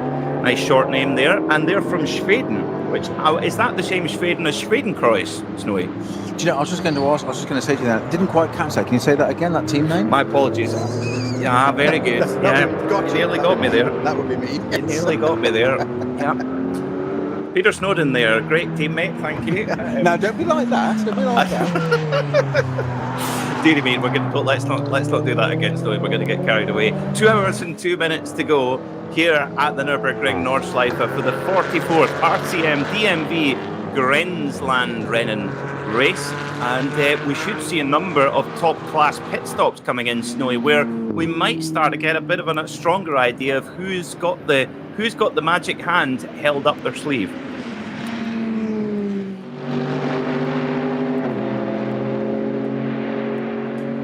Indeed, and we're coming up to, unbelievably, can you imagine this, Peter? We are approaching the halfway point in a couple of minutes' time. Half gone, half to go. We saw yesterday how this race, we never normally have this, it's just our one double header of the year. It came into play last year. Our second half of the race yesterday, even the last half hour, it really just went up a step. And we've got half of this race to go. So I think at the top of our, Peter, you're going to take us through a bit of a run through as to what the class order is at the halfway point. Indeed, I will. Yes, of course, many classes here in the Nürburgring Langstrecken-Serie. So let's have a brief run through to see how they stand before we hit another raft of pit stops. So leading overall and in SP9 Pro, the number 34 Volkenhorst BMW, driven by the BRDC superstar Ben Tuck. In SP9 Pro-Am, 4th overall, the number 24 Lion Speed by Car Collection Audi, driven by Matteo Drudi. In SP9 Am, it's Janine Schaffner once again in the Get Speed Mercedes. They came into this weekend leading the championship, won yesterday in class, and again on course for another victory. So Janine Schaffner and Moritz Krantz looking very good in that championship at the moment. In SP Pro, it's the number 350 Porsche 911 GT3 Cup MR, standing for Manti Racing. That's Black Falcon running that machine. In Cup X, the Tycoon Racing KTM Expo leads. That's the number 920 car. In SP7, it's the number 90 Huber Motorsport Porsche. For the alternatively fueled cars, this is one of my favourite classes to study. The 4 Motors GmbH car, the Porsche 911 GT3 Cup, the number 320 machine leads that experimental class. In Cup 3, it's the WNS Motorsport Porsche Cayman, number 960. In SP10, well, they were victorious yesterday. The number 165 crew, Schnitzelalm Racing, the Mercedes AMG have moved ahead of the Aston Martin squad and lead in SP10 for GT4 machinery. The sister car, the number 150, which completed a slightly unwanted spin in the wind yesterday in SP4 and SP8T, the Schnitzelalm Racing 150 Mercedes leads in that class. In Cup 5, it's the 870 Adrenaline Motorsport BMW M2. SP3T going the way of the number 10 Max Cruz Racing Volkswagen Golf GTI TCR with, one of the another fan favourites, the older BMW M3 GTR, the model of car that won the 2004 Nürburgring 24-hour, run by Hofer Racing, leading in H4 at the moment. In SP8, it's the number 135 Lexus, running in a class of its own and therefore leading. The 485 machine, the BMW 330i of FK Performance, leads in V2T. In the BMW 240i Cup, it's the number 700 Hofer Racing by Bonk Motorsport, leading that one. In VT3, it's the 474 Team Mattel Racing Porsche Cayman. V5 going the way of the 456 Porsche Cayman. SP4 and SP5 led by a Subaru BRZ. Very cool. Of course, sister car of the Toyota GT86. That's the number 232 machine leading in SP4 and 5. V6 going the way of the Adrenaline Motorsport Porsche crew, the 396. The number 1 car, the defending champion, Brink and Leisen. In V4, they lead their class once again and strengthening their hold on that number 1 plate. In the last few, the number 685 Renault Clio leads in H2. The number 858 Opel Astra leads in OPC. The number 270 Toyota GT86 leads in SP3. That's the class of the Dacia Logan for fans of that one. And finally, in the SP6 class, the Hofer Racing BMW M6 number 211 leads there. So, an hour and 57 minutes of racing to go here at the Nordschleife. Is it going to be BMW? Is it going to be Porsche? Is it going to be Audi? Who's your money on? We'd love to know. Let myself and Peter Snowden know. Peter Mackay and Peter Snowden here, bringing you all the action live on RS3, part of the Radio Show Limited network of channels, and also here on the English live stream as well. And a very frantic pit stop going on for one of the 3 Series BMWs, Snowy. Indeed, thank you for the rundown there, Peter. And just before I answer your question, who's it going to be? During that rundown, the number 34 leading BMW Volkenhorst car of Ben Tuck has pitted. So I'm sure that's going to be a driver change. 14 laps completed. That will indeed put, I believe, it's going to put the Christian Cohen's getting into that car just at that exactly second it's updated. Axel Jeffries in the Lamborghini will be technically leading the race at the moment. So it's great for Conrad at the moment. Just fingers crossed. In fact, everything you can cross, just keep it all crossed, including Franz Conrad's Allen keys, I believe. Well, if the Lamborghini wins, I'm going to send them a tribute by having a massive Italian dinner tonight. Just, I think that's the right thing to do. It's the honourable thing to do, don't you think? Well, what do you mean? You're ordering pizza, you mean? Absolutely not. I'll go to my local Italian restaurant. I do like a Milanese, actually, which, of course, has got a slight German tinge to it as well. It's effectively a schnitzel with pasta. Of course, you being a prime racing driver, Snow, you won't know of such unhealthy choices. Of course, I have no idea what you're talking about. No. Change of driver for the leading car. The Volkenhorst BMW has pitted. Ben Tuck bringing that car in and handing over to Christian Krohns. David Pittard, I'm sure, will be back in the car a little bit later on. Axel Jeffries it is that's in second place currently, technically on the road. I'm sure that'll be into the lead, but the BMW is the leading car. And we've got Axel Jeffries into the Conrad Lamborghini. I've been there for quite a while, actually. I haven't watched the stint he's done in that car just bear with me. I will tell you in a second. It's certainly 7 laps. Seven laps. Done. It's Yeah. got to be due. So, we did see a couple of 8-lap stints yesterday, which is quite impressive to run a GT3 car on such a such a quick circuit for what is at least 64 minutes, maybe longer for a full stint. So, okay, you do have trips through slow zones, etc. And that could probably be the difference sometimes, Snowy, of getting a difference between a 7 and an 8-lap stint. If there's a lot of slow zones going on, that obviously helps with the fuel consumption. it certainly does, and that was the point I was leading up to. We saw the fact Ben Tuck did do the 8 laps as well, didn't he? Because Pittard did 6 and Ben Tuck did 18 in that in the Valkenhorst, the leading cars. It seemed to work for them. 7 laps apiece for Kuba Maziak and Axel Jeffries currently in the Conrad Lamborghini. I would not be at all surprised if that Lamborghini didn't come in at the end of this lap. Klaus Abelen brings in the Fricadelli Porsche and swaps over to Martin Reiginger. He was in the number 4 Porsche yesterday, the Carlton car. Swapped down to, as you said, pointed out earlier on, he popped down to the Klaus Abelen driven car, so they've got a partner after that. I'm sure that Axel Jeffries is going to have to pit this lap. I'll be very, very surprised if it doesn't. And indeed, I think Vincent Kolb will probably join him as well. They're just half a second apart on track at the moment, and has been much of the way this race. Those two, they've been duking it out, and it's swapped a couple of times, but at the moment it's in the Lamborghini's favour, which is just a great phrase to hear myself saying, that it's in the favour of the Lamborghini after the luck they've had yesterday and a couple of previous rounds. Well, Janine Schaffner into pit lane as well in the number 9 Get Speed Mercedes. I wonder if she will hand back over to Moritz Krantz, her co-driver who started that machine. So Raginger now at the wheel of the Fricadelli Porsche, and we could see that car come alive. You'll see no neater a prepared car than the Fricadelli Porsche. They are a team that race hard and party hard as well. They really enjoy their racing, but everything to do with making the car go quick. It's the, as we would say up here in Scotland, the best of gear, Snowy.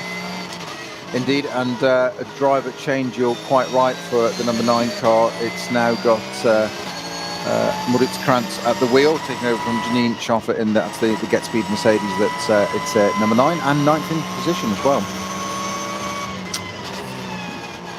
So yeah, running in the top 10 with an AM lineup, very impressive indeed. So Axel Jeffries now on to the Dottinger Ho in the Conrad Racing Lamborghini, not far behind at all. Vincent Kolb has kept in touch with his fellow VAG Group rival. Of course, there is a few shared parts between these, between the Lamborghini and the Audi R8, and most notably the engine, the 5.2 litre V10, which one of the most sonorous power plants you'll hear around a racetrack. Now, 5.2 litre. So we've got the Lamborghini coming up to the end of Tiergarten with the Phoenix Audi just behind it. Are they going to dive into the pits? So maybe it doesn't. Indeed, it does. Axel Jeffries dives right. It always makes me cringe. The Phoenix Audi follows behind there. What always makes me cringe there, it's not the 60k slow line. It's that bit of barrier that isn't even highlighted on the left-hand side as you go into the pit lane there. And they get so close to it. Axel Jeffries technically takes the lead. Christian Kolb in second place now as they cross or do the trigger the transponder in the pit lane. They are technically first and second overall now, obviously because the BMW pitted 1 lap early. But they've shot into the pits. It's all down to timings and strategy now. 15 laps completed for these two, and the Lamborghini up on its jacks and been turned. You say the fuel pump there, gravity feed, no fast feeding of fuel in here. As you said, you've likened it to an ordinary highway stationary filling station fuel filler on it there. It's not quite like the days of years ago when we had fuel dump tins and an event tank on the other side, but it's not massively complicated. It's just a gravity feed. In it goes. You fill that Lamborghini up in, and I'm sure they get their free crystal wear and bonuses they get with all that amount of fuel that they use during the race. And it's I'm just thinking about never mind the fuel running in. I think about the euros bill for that ticking away into that Lamborghini. The number 24 in as well. That's Drudy in the Cosworth Audi. into the pits. Also, the top 3 cars on our timing stream all into the pits at the same time. Driver change there. Drudy getting out. I didn't see quite who's going in. I don't recognise the helmet enough to know who that is going into that car, but quickly blocked out of the way. We'll tell you as soon as we can, of course. But driver change for I'm get all 3 of the top runners. I think it might be your favourite name, Snowy. I think it might be getting into the 24-car collection Audi. We'll confirm when they come out of the pit lane. But the fuel pump even has a particularly motorway service station ticker as well that tells you how many litres and indeed how many euros. The teams actually have to put down a fuel deposit before they can use the fuel pumps, and I think if they've got any change, they're given some change at the end of the race. So they put down their deposit to prepay for the fuel effectively. Axel Jeffries out of the number 7 Conrad Motorsport Lamborghini. I would presume that it will be the 3rd driver in the queue there, Michele Di Martino, 2015 VLN champion.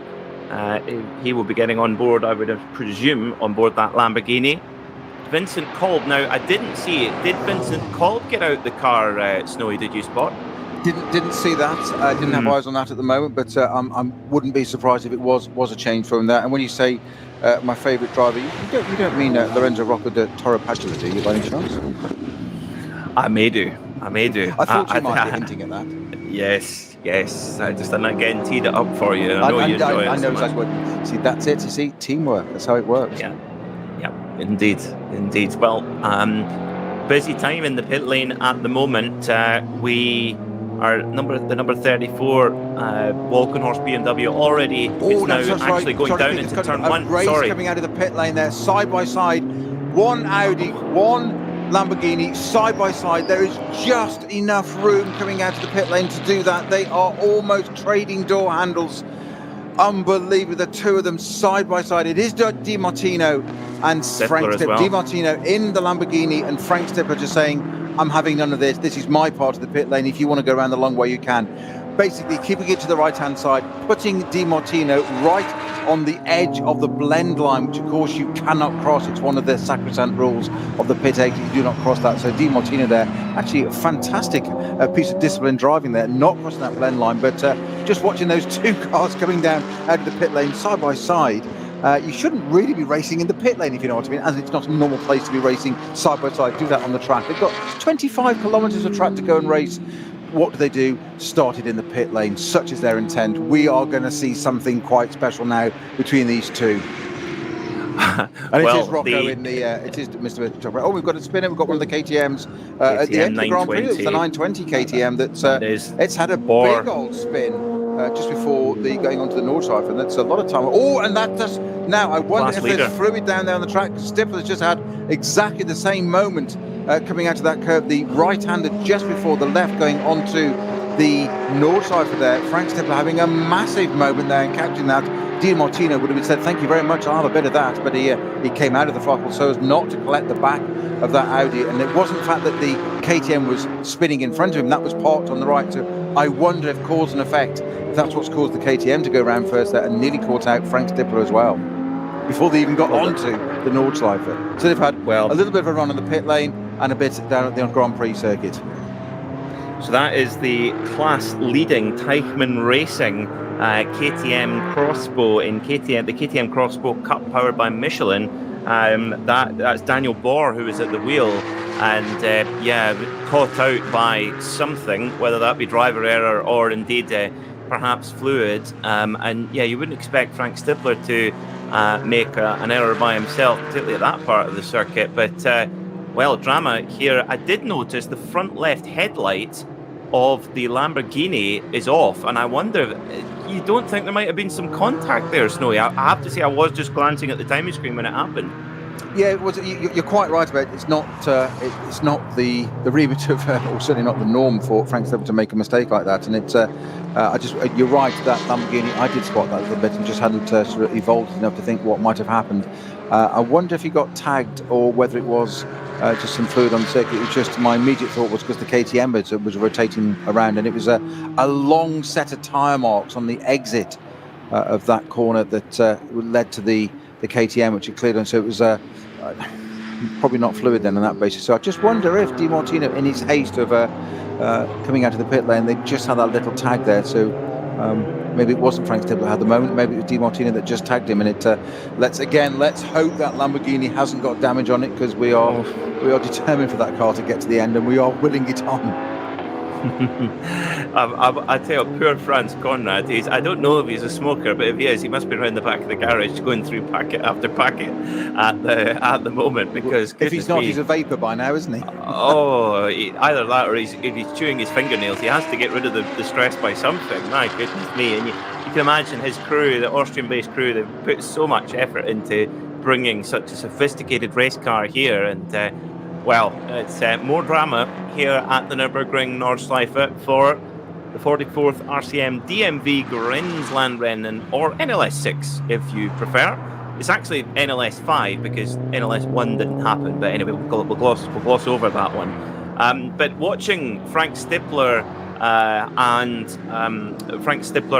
Michele Di Martino coming out of pit lane, it's like that race on pit lane. They've both got the pit lane speed limiter on. It's kind of like when you're in those 50 mile an hour roadwork average speed sections, Snowy, where your cruise control is just that 0.1 of a mile an hour quicker than the car next to you, and you edge closer away from it. Yes, but unfortunately on the highway we have speed cameras and they do horrible things to your license.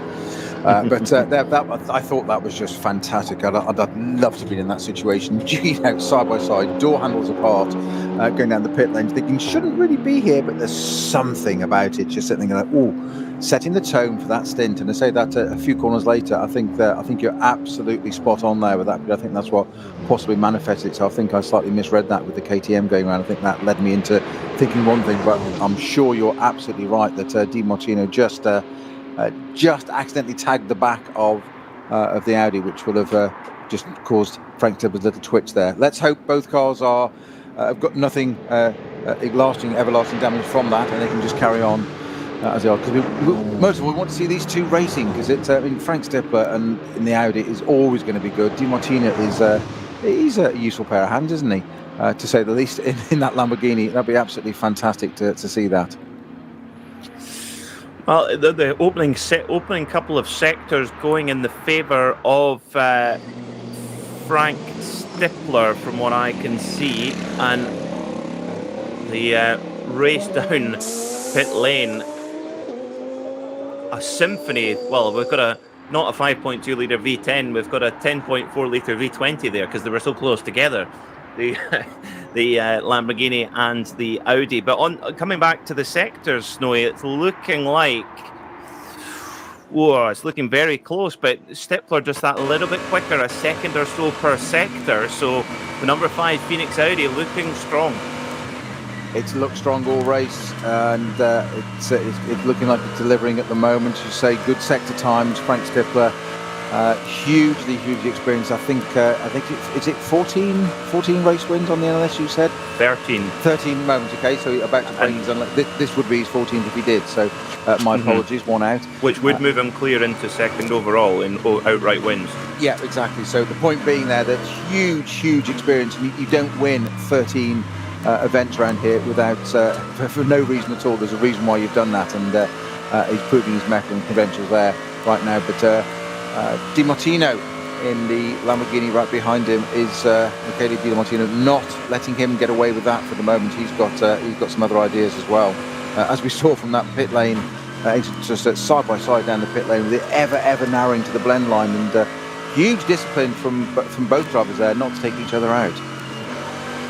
Very good.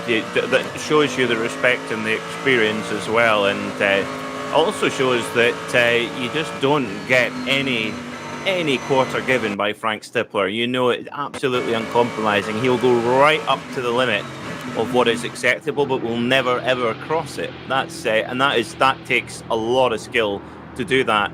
Confirming then, the front left headlight of the Conrad Lamborghini is broken. It's not working. The front right headlight's still working. Now, we're not racing into the dark, so it's not a problem, but it is almost fallen. The headlight itself, Snowy, has fallen into the bodywork somehow.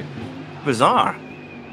Yeah, it doesn't appear to be too much damage overall to it. So as you said, I think it might be just quite simply. You're quite right that the sort of the holder unit there is dropped down a bit, but there's no, for say, external damage. There's nothing that's pushed it back. The bodywork looks all complete and intact, which is good news because it means clearly it's undamaged, but it's right by the front wheel there. We don't have anything dragging on bodywork dragging on tyres and causing any kind of issues. So let's just hope. I can't see any particular marks on that car. I think the headlamp's just come loose, actually. Simple as that. But let's hope it doesn't drop down onto the wheel.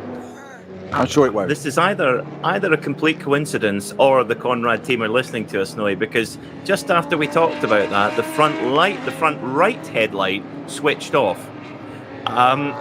So thinking, turn them both off. Don't draw any attention so we don't get brought in to fix it. Don't draw any more attention to it. Turn them off. Yes, and there's a middle headlight, almost like the fog lights on a rally car, which has been used for the flashing duty, is still on. Now, headlights aren't going to be required today. We hope not, unless it starts pouring with rain. But in terms of stewarding, Snowy, and scrutineers, etc., how would this be dealt with? Would they let the car continue, or would they call the car in to repair the headlamps?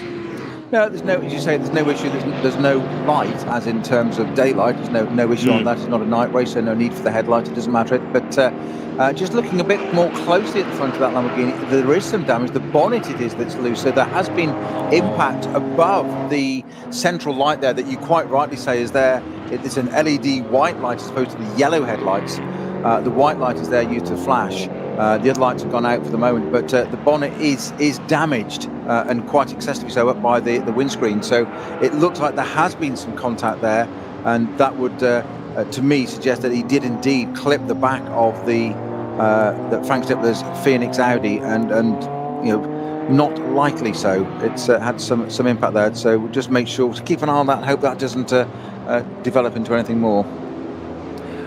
Well, the permutations are shaking out all over the top classes. In SB9 Pro-Am, we have a major development to report. The number 24, that's the leading SB9 Pro-Am class car, which is in 5th overall at the moment. The Lion Speed by Car Collection Audi R8, number 24, a stop-and-go penalty for overtaking under a yellow flag. So also the number 500 Matilda Racing Volkswagen Scirocco R, a 30-second penalty for overspeed in pit lane, for speeding in pit lane, I should say, to be more correct. But the 24 leading in Pro-Am, Snowy, the Audi Car Collection by Lorenzo Rocco, that stop-and-go penalty, that's going to hurt. It most certainly is, and just what they don't need. As you say, it's 5th place at the moment, and I'm not sure. You say it was for overtaking under yellow, so I'm not sure whether it's under his control or whether it's a previous penalty. And that, if that's the case, that's nothing more galling than getting a penalty from. I don't mean against a teammate, but it's a team effort. The penalty is served to the car, not necessarily to the driver. Somebody's got to serve it. So I don't know where that's actually happened around the circuit, but. So the penalty, as you say, stop and go. There's nothing worse, because it's not just stop and go, is it? It's the slowing down time and the picking speed up again. That's the issue. 5 seconds at the end is one thing. That's just added to your limits of time. But a stop-go penalty, everything that I can bring in, the car slows down. Just infuriating, and frustrating. But it is what it is. Rules are rules, and it's got to be served.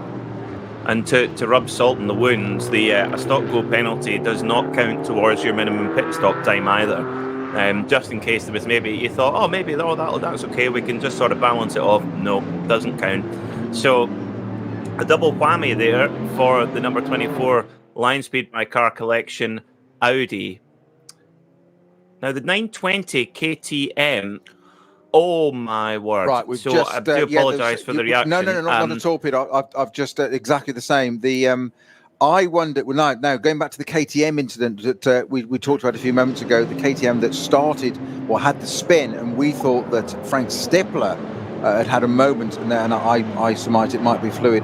Well, it wasn't. I can see exactly what's happened there. The KTM spun, and Frank Stippler, as he's approached, the car's on the right-hand side, on the right-hand part of the track, waiting to go onto the Nordschleife, and Frank Stippler, quite rightly, a little bit of hesitation, has just thought, is he going to rejoin or not? He slowed up on the exit, and that's caught Di Martino out, who's absolutely drop-kicked the back of Frank Stippler's Phoenix Audi. That's what's caused the damage to the front of the Lamborghini.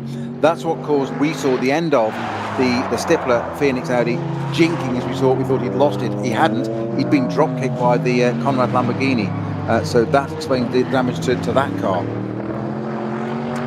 Well, the Audi R8 number 5 Phoenix racing machine driven by Frank Stippler must be made of cast iron, because a massive hit from behind from the wedge-shaped Conrad Lamborghini. But the split times absolutely on par, if not quicker, than the leading number 34 Walkenhorst BMW.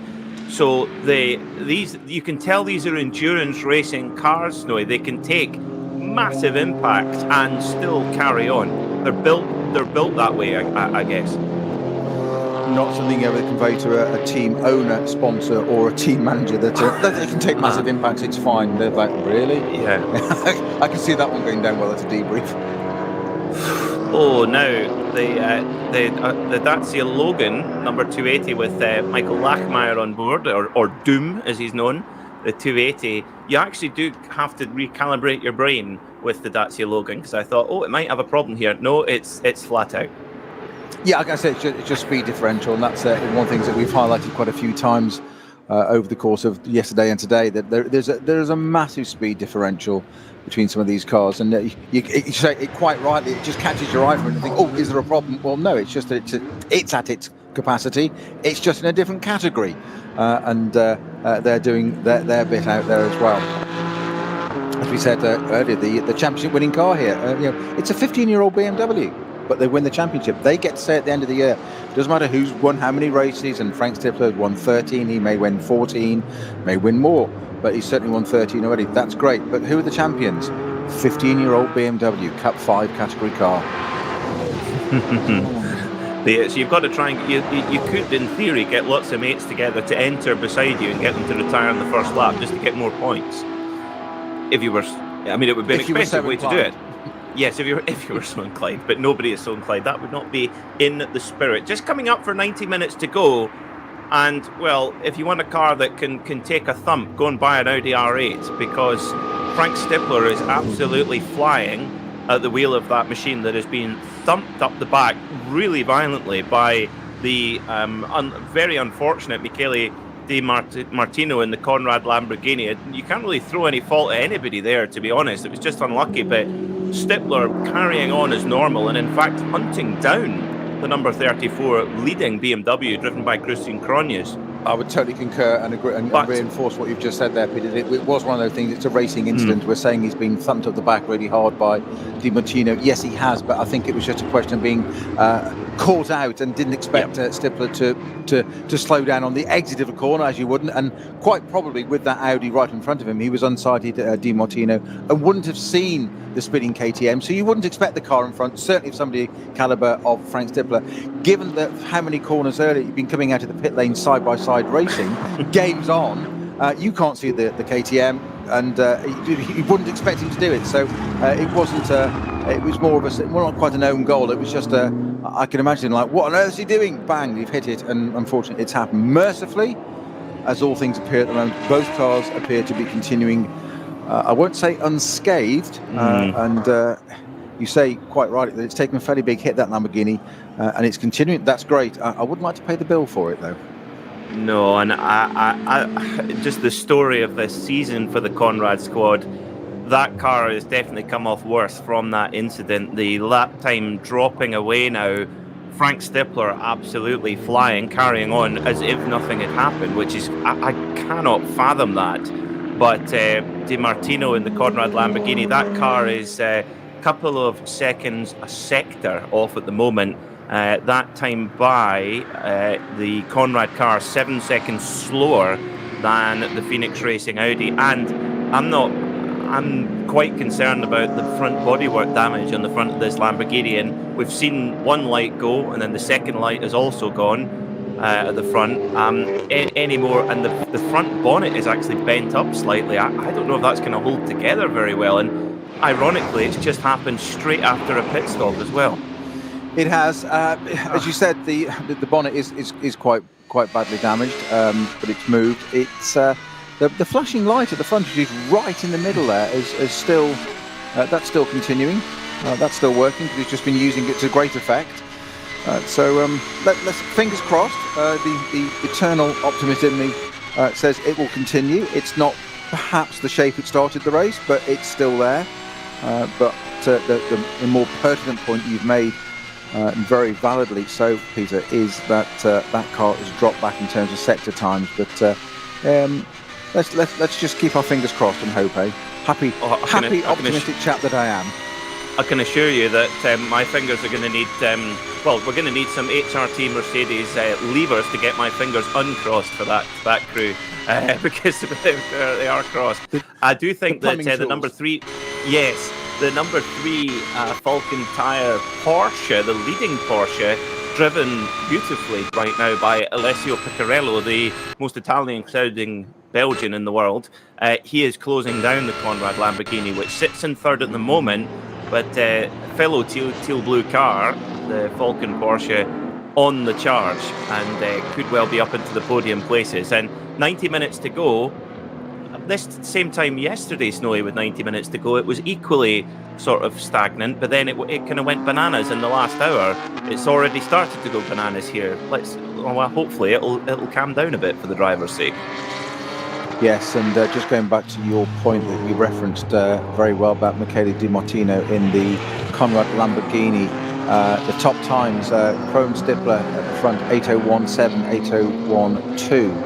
The Piccarello, Alessio Piccarello in the number 3 Falcon Porsche, 8:03 in 4th place. In 3rd place between them, Conrad Lamborghini of Di Martino, Michele Di Martino there with an 8:08. So it's had a slow lap. Now that might be other reasons. Let's not end it for them too soon. But it is a slower lap by those around him, as we said. That said, that Lorenzo Rocco de Toro Padula in the number 24 line speed, of course, what Audi has in number 24 has an 8:19, whereas Krumbach right behind him an 8:03. And Ragginger 8:04. So you're getting a pattern here. So it might be other things. There's so many permutations around here as to what may cause this. So let's hope that Lamborghini isn't slowed because of anything external. It's just traffic, it's etc. And I so want that car to have a great result. And at least I did say at the beginning of the show, didn't I, Peter, that I think what it needs to do is have a good result.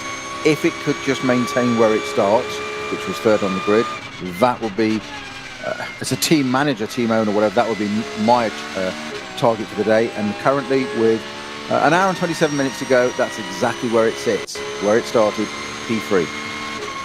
Yep, and running. And to be honest, both the number 5 Audi and the number 7 Lamborghini are both lucky to be running at all after that impact. I hope that gives our audio listeners an impression of just how severe an impact it actually was. Now, more bad news, I'm afraid. I hate to be the bearer of bad news. The number 24 line speed by car collection Audi, which was handed a stop-and-go penalty for overtaking under yellow, has been given another stop-and-go penalty, but this time with a 30-second hold for speeding in the pit lane. So I can only presume, Snowy, that they've sped in the pit lane while serving a stop-go penalty. It's just compounding and getting worse for that squad. That is it's gutting, it's frustrating, it's use all the cliches you want, but it's one of those things. You get a stop-go penalty and you want to get it served, you want to get it done, but you don't want to compound it and add to it. It appears that's what may well have happened. So it's not the luck for the day, is it, for the number 24 car, which is currently running in 5th place. That's going to drop it quite a bit out of the order, I'm afraid. And well, if you're a fan of the Fricadelli racing team, and I know that not many racing teams have such a strong following as the team from Barvela, but Martin Ragginger for Fricadelli would promote the number 30 Fricadelli Porsche into the lead of the Pro-Am class once that penalty is served for Lorenzo Rocco de Padula. And poor guy, all he's done is serve penalties since he's got into the car. Yeah, but he's disciplined. He's quite experienced. He's a bronze category driver, but he's pretty well experienced in these things. And it's just you just got to get your head down and get on with it. And unfortunately, do as the team tell you. There's a reason they've got a penalties, and you've just got to go and serve them. It's a bit of humble pie and a bit of sit on the naughty step for a few minutes in this case. Well, a few seconds, 30 seconds in this case. Yeah, those 30 seconds feel like 30 weeks as well. Just watching a marshal with a stopwatch, just wind it forward a bit, please. Come on, we need to get back going again. We've got a Nordschleife to go and take on. Now, notable mention too, we've got a Lexus RCF in the field, which is actually in a class of its own. Is the Lexus, so we don't need to worry about what the plural is for more than one Lexus. If fans of Alan Partridge would know all about that one, but I'm trying to remember the name of the it's not called the Lexus class, Snowy, but I'm trying to find it. There it is. Novo Racing with Toyo tyres, the SP8 class running itself, and in fact raced against the GT tyre Audi R8 in the Nürburgring 24-hour, which was won by Pippa Mann, Celia Martin and Christina Nielsen.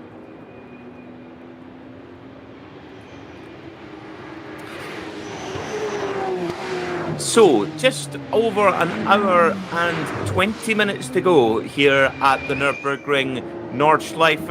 At the moment, the 34 BMW leads, and that car has done for the majority of the race. Put it on pole this morning. Christian Cronje is breaking the qualifying record, 7 minutes and 51.807 for Christian Cronje. That car leads by 13 seconds from Frank Stippler, but Frank Stippler, despite an impact from the rear by his fellow VAG Group car, the Lamborghini number 7, I think, looking at the split time, Snowy, Frank Stippler is reeling in that leading BMW. He's a force of nature. He certainly is. Just watching it across the line there, that Michele Di Martino in the Lamborghini dropped down to an 8:09 on that lap. So I'm just hoping that doesn't get any worse. That's 2 laps, a little bit off the pace. Christian Cronje and Frank Stippler, 8:03, 8 dead on their last lap. Never mind the fastest laps of the race. I'm just an 8:04 for Alessio Piccarelli in the number 3 Falcon Porsche as well. So it does look like the Conrad Lamborghini is certainly circulating at a lesser pace than it was earlier in the races. Is perhaps the most benevolent way I can describe it, and hopeful way at the moment. Well, it's going to be a long run to the flag. It's going to be a nervous run to the flag for the Lamborghini squad. 82 minutes of running around the world's toughest race circuit with a car that's Rocco into the pit. wounded. Of course, that's that 30-second penalty he's got to serve, isn't it? It must be. Good spot, Snowy. So that we'll keep an eye out for where the Fricadelli Racing Porsche, which is next along in the SP9 Pro-Am class, is the leader, the 24 of Lorenzo Rocco. The line speed by Car Collection Audi comes in to serve a 30-second stop and hold for speeding in the pit lane while serving an earlier penalty. So yeah, double trouble there for the line speed by Car Collection squad and their immaculately prepared Audi R8. One Audi R8 which can't possibly be as immaculate as it was this morning, the Phoenix Audi, not holding back Frank Stippler. The gap now 13.8 seconds to the leader Christian Cronje, and Stippler 3 seconds quicker than Cronje on the last lap. Yeah, with an hour and 21 to go, so maybe BMW, maybe Valkenhorst haven't got it all their own way at the moment. You quite rightly said yesterday that, sorry, you said this morning about yesterday's race, getting the timeline right, but winning by a minute is pretty well unheard of in this series, and the 13 seconds, even that, it's bizarre to try and explain, isn't it, that on a circuit of such length, and such a long race, just the kilometres of the circuit, 25 kilometres, 4 hours of racing. Do the maths of how many kilometres that is covered in total. But such is the competitiveness. We don't really expect cars or competitors to be much more than a few seconds apart, which says everything about how it all works and how the structure works. But Yeah, a minute was unheard of. It's almost like, oh, that's kind of boring, which is a bit unfair to all those out there. But we know what we mean in that sense. But 13.8 seconds there, 3 seconds quicker for Frank Stibler over that lap over Christian Curran. So it's all to play for yet. And we saw it yesterday, didn't we, Peter, that in the last 30 minutes, it wasn't boring at any point for the first 3.5 hours, but the last 30 minutes didn't half heated up. Is the same going to be served up to us today? We've got an hour and 20 minutes to go. Well, I think we've got a lot more to shake out, and a lot of it's going to come down to who has played the strategical game correctly, who is going to come into the pits at just the right moment. We are actually getting towards the point where we're going to coming up to the critical lap where the teams could come in and pit, take on fuel and not have to come back in again. However, you want to leave that stop as late as you possibly can, because there is a sliding scale of minimum pit stop times, which we will deal with when we get there. But effectively, the later you stop for the final time, the less amount of time you have to stay in the pit lane to make that stop. So we will keep you up to date on that one. And that was definitely a key to how much of an advantage the number 44 BMW Junior team had yesterday in their win. And it was just a flawless execution all round from the team, particularly from the drivers. Not a single even whiff of a mistake from any three of those young men. No, certainly not. And what a shame that we didn't get the possibility of that hat-trick for them today with the unfortunate incident for Dan Harper in qualifying this morning, which we're still not quite clear on what caused it to go off. But it certainly clattered that M6 GT3 down the barriers, and it would have taken, I think most panels would have had some damage there, apart from the roof maybe. But it did have a bit of a clatter down there, didn't it? It did. And what happened from what I could see from the replay was that coming up there's a car off one of the That's BMW 180 BMW. Great spot, Snowy. 180 car. If you do the flicking class for that one. Yeah, the team Avia Song Rennsport car number 180 M4 GT4 car from the SP10 class. Just had a 90-degree swap of ends. It doesn't look like it's connected to any of the barriers, but just enough. We say that casually, like it's had a swap and it's sitting on the track sideways. That's the point. An M4 BMW is sitting sideways across the track as everybody else comes round. Not what you need when you're trying to concentrate on winning a race.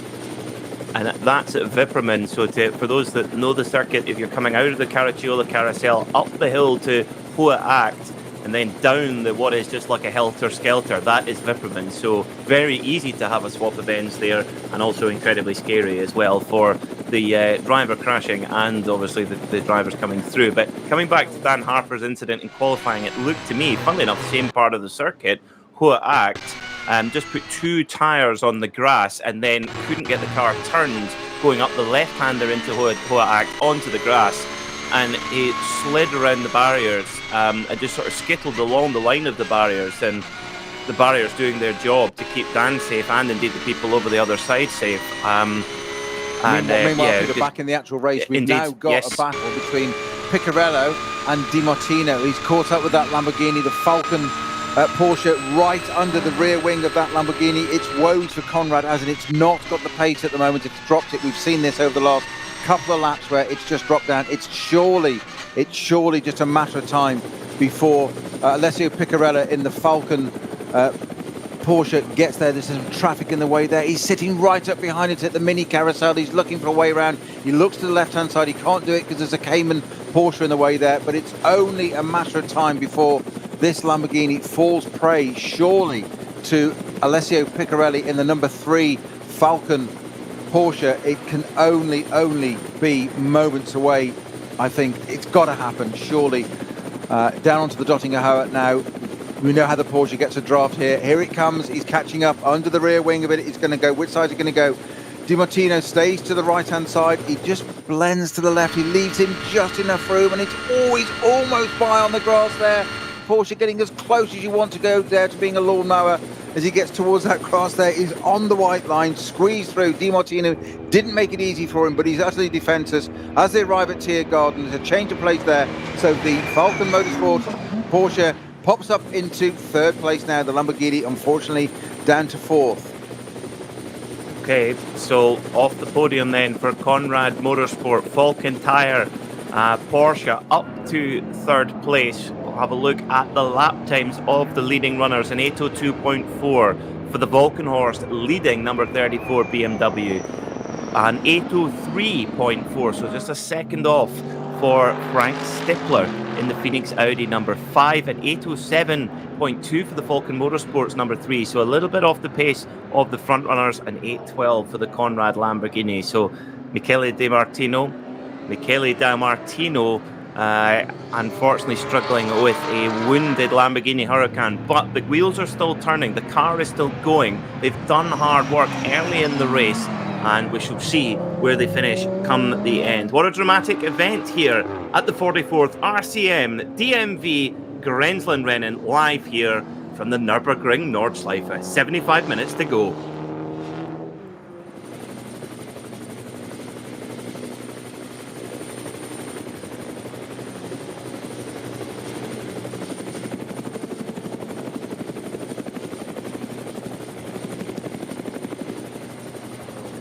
So, as you say, Peter, all the excitement there. I'm intrigued about this Lamborghini, that it's now it's had this issue. What's causing it to slow down? That's the point. It's had that thump at the front.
Zwei Familien. 40 Jahre Firmengeschichte. Unsere Produkte entstehen zu 100% in Deutschland. Mit Herzblut und Hingabe. Wir schaffen den Technologietransfer von der Rennstrecke auf die Straße. Handwerkskunst, Erfahrung für diesen einen Moment. Das ist die Nürburgring Langstreckenserie. Das ist H&R. Performance made in Germany. Sicher ans Ziel. Auf allen Straßen, bei jedem Wetter. Mit den zuverlässigen Sommerreifen von Falken. Jetzt Falkenreifen kaufen und Tankgutschein sichern. Weitere Informationen auf tankgutschein.falkenreifen.de. Falkenreifen.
So, Snowy, your thoughts on who is going to win this all-star slugfest between Valkenhorst and the Phoenix Audi team?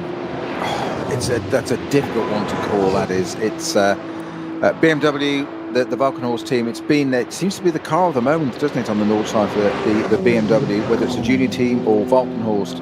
Obviously, slightly disabled this one because there's no junior team today, unfortunately, after that incident this morning for Ben Harper. But you can never discount Phoenix, and you can never discount Frank Stippler at the wheel of the Phoenix Run Audi.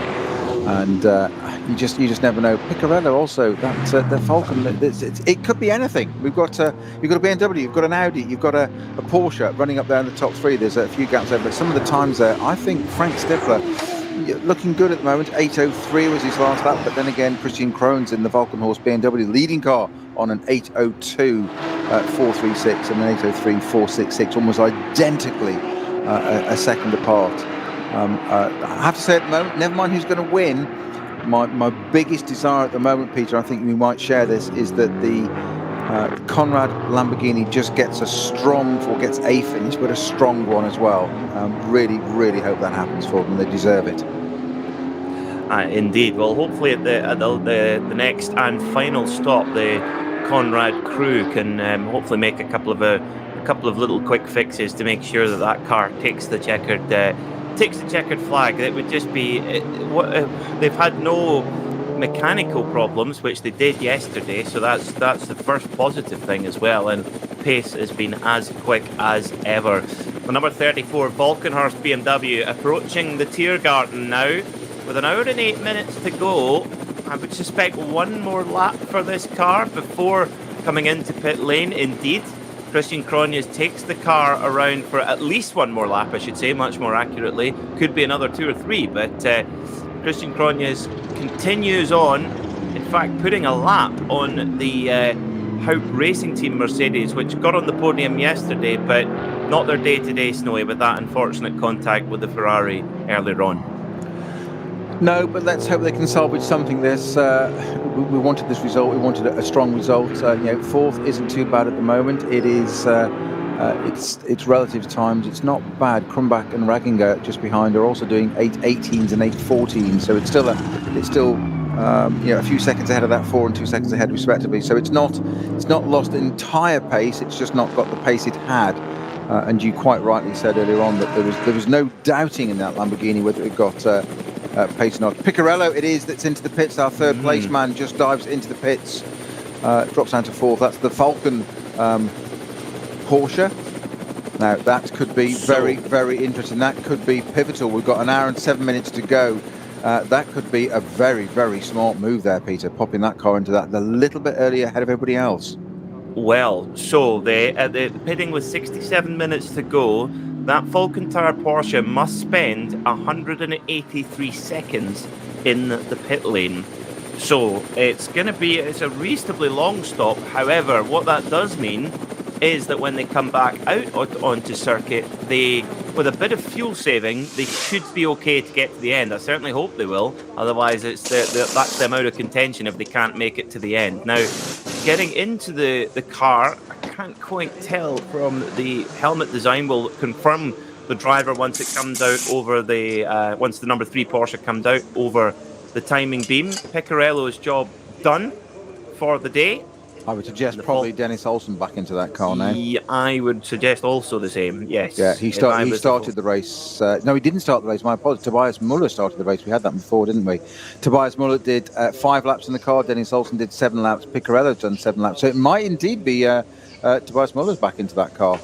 Once again, okay. So Tobias Muller, 3-time class winner of the Nürburgring 24-hour.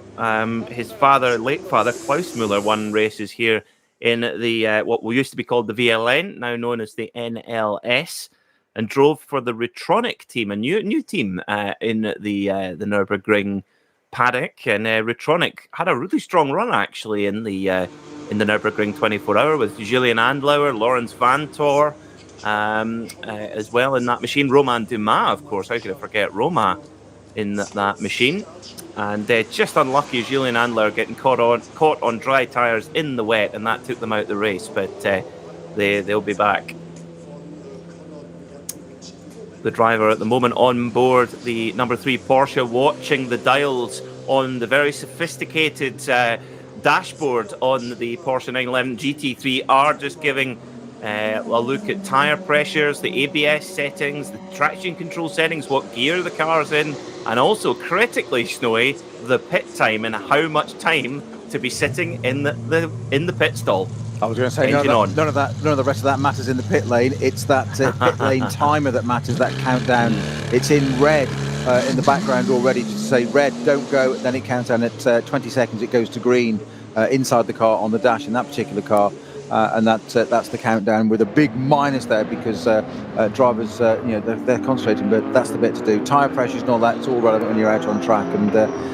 Teams will talk to drivers out on track and just they'll want intel, they'll be able to read it themselves, but also it's good practice as well for drivers to be able to scroll through the screens and read different things and give them input, have a feel of the car, and the team manages to say, right, what's it doing now, what's this happening, give us a diff temperature, whatever it may be, and it's good for them to do that and to multitask, because if you haven't got enough to do around the Nürburgring for driving a GT3 car. Indeed. Well, it is indeed. We can confirm Tobias Müller firing up the 4-litre flat 6 engine in the back of that Porsche and out and onto the circuit now. An hour and 4 minutes to go. Do you know what, Snowy? I think the Falcon Tyre team, this is going to be a whole stint of fuel saving for Tobias Müller, because that's 8 laps minimum, depending on when the leader comes over the line. So Tobias Müller is going to have to be very light-footed for the next 63 minutes.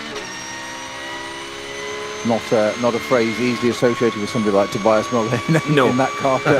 Light-footed, yeah, just gently, just ease it, stroke it home. It's a big call, but that's again discipline. We've mentioned that, haven't we, time and time again? That drivers recalibrating their brains, but discipline. Stay focused and do what the team tell you, because it's the big picture is very much required there.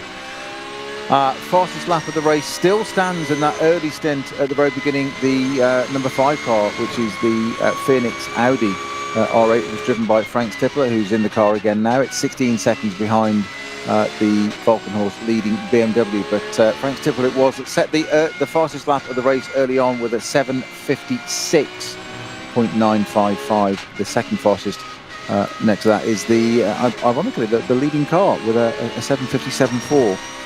Nothing better. It's often at this stage of the race or in the next sort of half an hour, 40 minutes or so that you can start to see those times come down again. 10th place car, Doncha into the pits as well. That's from the SB9 Pro Am class, our number 40 car. That's into the pits. One of our top 10 cars. So we're starting to drop 20 laps completed, Peter, by the top 10 cars. So, and depending on the, interestingly, we saw in NLS 2, which was won by Manti Racing of Kevin Estra, Michael Christensen and Lars Kern, 29 laps were completed. However, in NLS 3, the 67th EIBACH Cup, that was won by Fricadelli Porsche, but only 28 laps. And from my memory, we had 28 laps yesterday. Falcon Tyre will really be hoping it's 28 rather than 29 then, because 9 laps is impossible in an SP9 car. So 8 laps possible, 9 not so much. So the Falcon Tyre team, you've got to think, Snowy, that having taken that pit stop and leaving with 64 minutes to go, about 8 laps worth, you've got to think that they're maybe hoping for some slow zones and some code 60s along the way.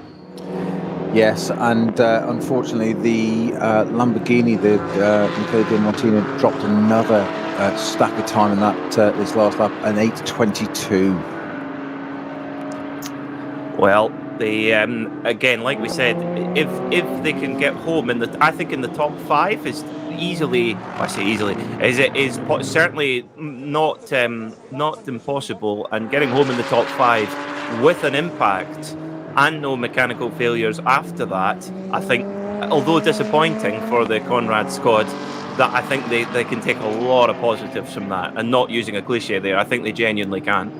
Yeah, well, it's fortunate to drop it into the order of onto the sights of Müller is in the Falcon car now, only 4 seconds behind, but Krumbach in 5th is 2 minutes 20 behind that, so hopefully it may not drop much more down the order on that one. Stop and go penalty for our number 14 car as well. That's fallen below minimum pit time, unfortunately. So that's. I think that's the first time we've seen that, actually. It is, and that's the racing engineers Audi R8.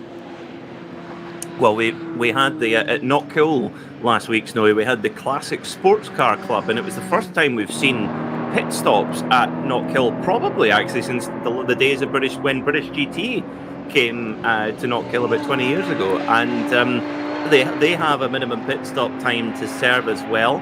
And the amount of cars, bless them, that got, of course, Knockhill has a very different length of pit lane compared to most of the circuits the drivers are used to down south. And yes, there was a number of drivers getting penalties for going underneath the minimum pit stop time. So it can happen to anybody in that context. So we've gone past our last. Into our final racing hour now, so let's have an update and see where your favourite drivers are and who leads the classes at this moment in time. So leading overall in SP9 Pro, the number 34 Volkenhorst BMW, driven by pole sitter Christian Cronjes. In SP9 Pro Am, it is the number 30 Frikadelli Racing Team machine, Martin Raginger and Klaus Abelin, team owner of that car, leading in SP9 Pro Am, 6th overall at the moment. In SP9 Am, it's Moritz Krantz and Janine Schaffner in their Mercedes. The SP Pro class, the number 350 Black Falcon Porsche. In Cup X, it's the Teichmann Racing number 930 KTM Crossbow. Now that is the same KTM Crossbow that had that spin, which was then followed by the impact between the Phoenix Audi and the number 7 Lamborghini, but still leading the Cup 3 class for those KTM Crossbow machines. In SP10, the GT4 class, it looks like it's going to be a double for the Schnitzelalm Racing number 165 Mercedes AMG. In SP7, the RPM Racing number 78 leads in that class for Porsche 911 Cup cars. In the alternatively fueled class, the number 320 Four Motors Porsche 911 Cup leading there, with SP4T and SP8T led by the Schnitzelalm Racing 150 Mercedes GT4. In SP3T, it's the number 10 Max Kruse Racing Volkswagen Golf GTI TCR, and the number 875 FK Performance BMW M2 leads in Cup 5. In H4, it's the BMW M3 GTR run by Offer Racing leading the way. In SP8, the number 135 Lexus RCF Novel Racing with Toyo Tire leading there. The VT2 class, number 481, the BMW 330i for Adrenaline Motorsport leading that class. Now, we break from the rundown to have an inspection of the Lamborghini GT3 number 7 Conrad Motorsport car, team owner Franz Conrad taking photographs of the front of that machine, perhaps sending it to Lamborghini HQ, quite possibly. That's for insurance purposes for the claim. You think? I was about to, it does look familiar, yeah. So damage to the bodywork of the front, but the driver doing a driver change. So Di Martino out. I wonder, will it be Germisiak or will it be Jeffries? I mean, either way, there's an enormous moment there for the number 3 of Tobias Muller coming through Tiergarten, very, very nearly losing it actually, but big end-to-end swap over there, but carries on down towards the start-finish line in turn 1 of the Grand Prix circuit. But the Lamborghini going through pit stop as normal, Snowy. Yeah, and what's interesting as well, Peter, is that its last lap it picked up pace again and managed to put an 8:13 in again. So slightly odd that maybe it was just a sort of calm it down. Let's see if this damage is going to manifest itself or grow or whatever, and it didn't. And okay, come in, a little bit of discretion, better part of valor. Slow it down, bring it in. Looks at it. Franz Conrad, take photographs of it. I'm sure we're getting his Allen key out. We shouldn't jest, but it seems to be Allen key, the Conrad Allen key that fixes anything on that car, and it's back out again. So it's. We will see. Martin Ragener also into the pits in the number 30 Frikadella Porsche. that's having its tyre changed, and it's I'm going to say slightly slow. The number 7 Conrad car out already. That's already leaving the pit exit. The lights back on again. Away it goes. So whatever.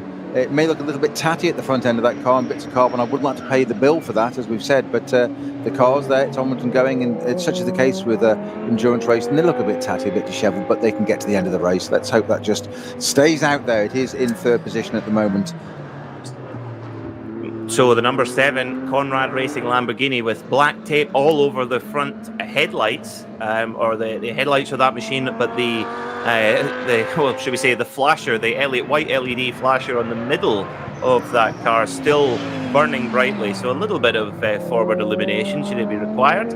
Now the Fricadelli Porsche, interestingly, Martin Waginger has got out of that machine and put Klaus Abelin back in the car. So the driving being split very much evenly between those two, Snowy. So Waginger, definitely the pro in that pro setup, but Waginger's done his job, and he's handed over to Klaus Abelin, and Klaus got an opportunity to get a class win for the Fricadelli Racing team.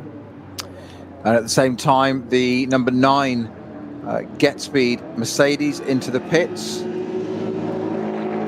And that's got Krantz at the wheel, which I'm guessing is going to possibly change over to Janine Schaffner back into that car, though she's not long out of it, the American driver going into that car. Only 2 people showing that one today, but that's 9th, car number 9 in 9th as well, the Get Speed Mercedes. 21 laps completed by our front runners. In fact, the top 10, almost the only car there is the top 10th car, is the number 40 car that hasn't yet completed its 10th lap. It will do very shortly, which is our car collection Audi R8, number 40. Well, these are now the last pit stops coming in. 53 minutes to go here at the Nürburgring, and this is where being able to stretch an extra lap can make such a difference. You know, if the drivers were to pit right now, a minimum pit stop time of 150 seconds would be required. If you pitted 8 minutes later, so about a lap, all of a sudden, it's 131 seconds. Now that is the gap. There's about a 20, well, that would mean about a 19-second gap in pit stop time. Well, funnily enough, that 19 seconds is exactly what separates Christian Cronjes in the lead of this race and Frank Stippler in second place. So if the Phoenix Audi has one more lap in the tank compared to the Volkenhorst car, we're game on, Snowy. We most certainly are. What a way to set the scene for the last 50 odd minutes of this race to go. It would be extraordinary as ever. It's down to the final bits. It's down to strategy, and all these permutations of the teams do this, slow down, speed up, whatever you've got to do. The drivers are having to do their plug and play job, get in there, get the job done. But it's still that Frank Stippler, I still think he's on for a possibility of this. What a fantastic and appetizing scene you've just set there, Peter. Leader in pit lane, the number 34, Christian Cronjes is in pit lane. Frank Stippler coming through the Tiergarten now. Does he have one more lap in the tank in the Phoenix Audi? He does indeed. Oh, game on, Snowy, here we go. Frank Stippler goes round for one more lap compared to the Volkenhorst car. So 51 minutes to go here at the Nürburgring. We have 145 seconds of minimum pit stop time for the leading number 34 car. What this will mean then, that if Frank Stippler comes in at the end of this lap, which I suppose he will, 127 seconds. So he's going to gain 16 seconds here, Snowy, and that's exactly what he needs. Unbelievable, absolutely brilliant spot on. I can hear your glee already, your tee glee, absolutely, and quite rightly so. But fantastic call there, and this is what happens at the Nordschleife. It can just suddenly change, and it's all the strategy, as you say, that aggregator of how much time you get in there. 16 seconds to be gained. It's 12 seconds across the line now, so it's game on. I did say that you just never know, that Audi might just do it, but. Boy, oh boy, 51 minutes to go, and what a scene we may well have in a lap's time. What Frank Stippler needs now in the Phoenix Audi in second place is a good, clean lap, as if he's never going to get that. He needs that every time, but this is a vital one, and it's just slightly held up by one of the Caymans there, but it doesn't really matter. He sat behind it for a moment. Again, good and clean, tidy, disciplined. He's won 13 of these races. He knows what he's doing. He hasn't won those 13 by accident. You don't win one by accident, let alone 13, do you, Peter? No, you do not. And also, it just shows anything. One of the you would think, oh, maybe Frank Stippler might have had more wins than that, maybe. But the thing is, as we saw, anything can happen at the Nordschleife, and how the number 5 Phoenix Audi, driven by Frank Stippler at the moment, how it's still running at all, boggles the mind. Because when if you're listening on audio, if you get the opportunity to see the footage of the impact from behind by the Lamborghini Huracan number 7. Honestly, you will not believe how it kept running, and running it at very quick pace as well. The number 34 Volkenhorst car let down off the jacks, tentatively let go by the mechanics, and the 34 Volkenhorst car back going again. A new set of Yokohama tyres, very much an outlier with the Yokohama tyres. That must be some sort of deal between Henry Volkenhorst's massive empire of dealerships and the race team, one can only imagine. Yeah, and I was expecting Pittard back at the wheel of that, but no, it's Christian Krohn staying in that car. Okay, right. Okay, well, do you know what? Sometimes a bit of continuity can. There's lots of. There's no wrong answers when you've got a driver lineup like that. Very good point. Yeah, absolutely no wrong way of doing it. It's just that they know what they're doing, and there's reasons they'll have decided internally, and that's what it is. I did think we were going to have Pittard and Stippler just duking it out there on this last stint, but it seemingly not. So 22 laps completed of our top 2 cars, and Christian Krohn is that stays in the Volkenhorst BMW. Now, I can confirm that Iceman has left the pits. You're thinking Peter Mackay's finally gone mad. No, there is someone on the entry list entered as Iceman, driving on his own in a Porsche Cayman GT4 in the Cup 3 class. But can confirm Iceman has left the pits. Now, I believe where is he in Cup 3? He's not leading the class, but hard effort to do 4 hours of racing on your own, Snowy. Yeah, but if anybody can, Val Kilmer can't he? Is that what his actual name is? Go back to 1986, mate. Oh, right. Well, you probably weren't can't, around. I'm afraid. Sorry. No, you can't. Yeah, all right. As much as I'd like to, Snowy, I would have loved to be commentating on your Group C races. Oh, well, there you go. I don't think anybody did at the time. I didn't think we had commentary in those days. Well, that's one for off air. I was speaking to a gentleman the other day who worked for Rothmans at the time and talking about filming. But that's one for off air. I think brilliant. So Frank Stippler going for an extra lap compared to the 34 Volkenhorst BMW, and what that means, because of the sliding scale of minimum pit stop times, the last stop the drivers make, the later that is, the less time that's compulsory for them to spend in the pit lane. And for Frank Stippler here, he's going to get a boost of about 16 seconds when he comes out of the pit lane, and that was the gap when the number 34 came in from the lead, Snowy. So they are going to be absolutely neck and neck, and you've got to imagine that Frank Stippler will be driving the door handles off this blue and red Phoenix Audi R8 at the moment. I don't think he knows any other way to drive it. True. Just going back to SP9 Pro-Am, you said very early on at the beginning of the race that what a great run those cars were having and being up, I think they were 3rd overall at one point, one of the Pro-Am cars. It's still only in 5th place, and this is our 24 car, which is, of course, driven by Lorenzo Rocco de Toro Padula. And it is only, despite the penalty that car's had to serve, it's in 5th place overall, which I think is hugely impressive. That's the line speed by Car Collection Motorsport Audi R8, and it's had, as you said, not one but 2, a double penalty, one for speeding in the pit lane. And what was the second one for? It was one was for overtaking on a yellow flag, correct, and then serving that penalty, speeding in the pit lane. That's right, thank you. But very important that it owes us a stop. Owes us the 3rd stop. I thought it so done. that Yes. I'm getting way ahead of myself there. So, see, and you said I keep you on track, or the way round, my friend. Well, but that doesn't discount them from coming back out in the lead, because the timing screen is jumping about at the moment. So let's see when it comes out of the pit lane. It's definitely the fastest car over a lap in the class. That's for certain. It's just been thwarted. How they're still anywhere near the front after all those penalties, I'll never know. 8-12. I was making the classic journalistic error there, and letting the truth get in the way of a good story. But that's Scotch whisky marketing you're talking about. You're quite right. It owes a pit stop being the definitive line. Back in my box. Oh, aren't we a pair of cynics?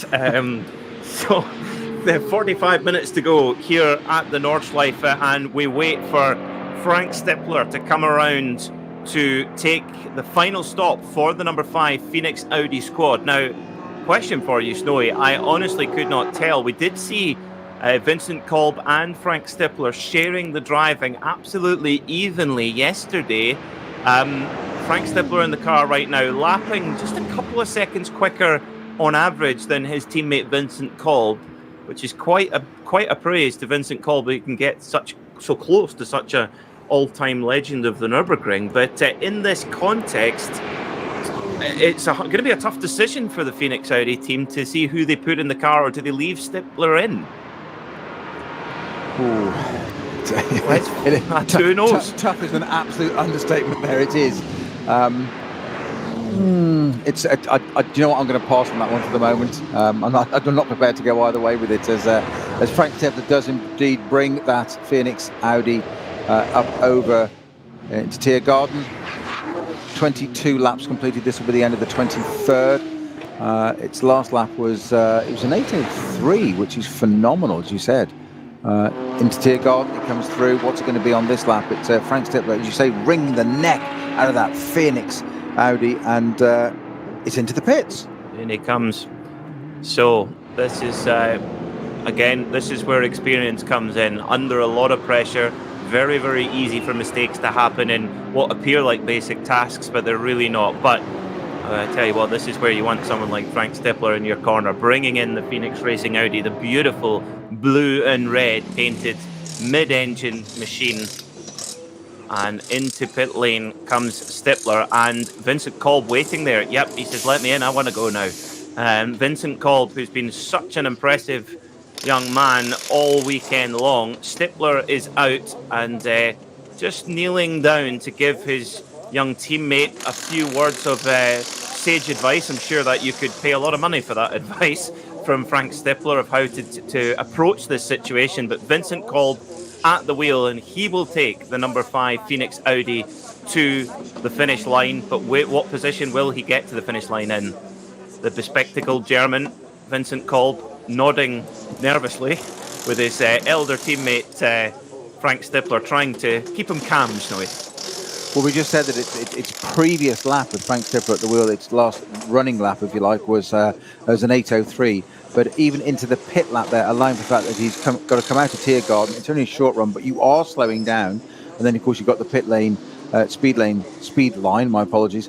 And, of course, then you run across and do the transponder. It's still an 8:08 by the time it got to its pit box. It's still quite a credible time.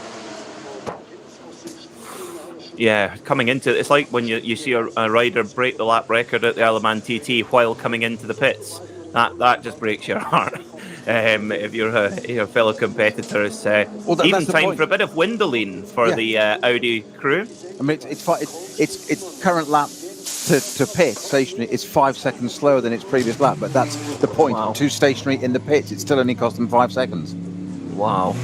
Well, the in-lap could be critical for Frank Stippler getting his 14th outright victory in VLN and NLS competition. Vincent Kolb gasses up the Audi R8 out of pit lane. There is no sign of the 34 BMW. There it is. He's got out ahead. Yeah.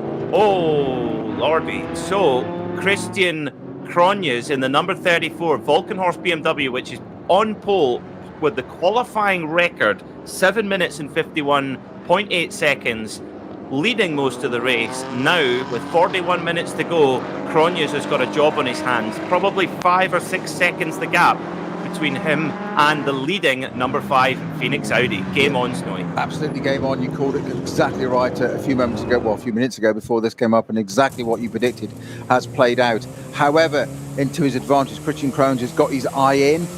Vincent Kolb won't take long to do that, but it's still a change of driver. It's still, as you say, it's not saying it's consistent, but it's just that he's got to do that. Christian Cronjes has got his eye in, and he can see that car now. It's a visual thing, nothing more than a driver wants to. You can have pit times gap times told you over the radio, etc. When you can see the car ahead, you suddenly find something deep in the bottom of your boots and say, oh, just a little bit more there. You can see it and you can taste it now. So they get to the end of the GP circuit, and Christian Krohn all the way around the outside there, one of the back markers. He didn't take any chances there. Fantastic exit there, straight past the back marker, incisively. One keeps out the way, dives down the inside. They're going into Hudson back, and it's going to be Christian Krohn's hot on the heels of Vincent Kolb for the race win, with 40 minutes of this race still to go, Peter. It's, as you say, game on is the phrase. And I think, if my mathematics serve me correctly, I think that will be 5 laps exactly.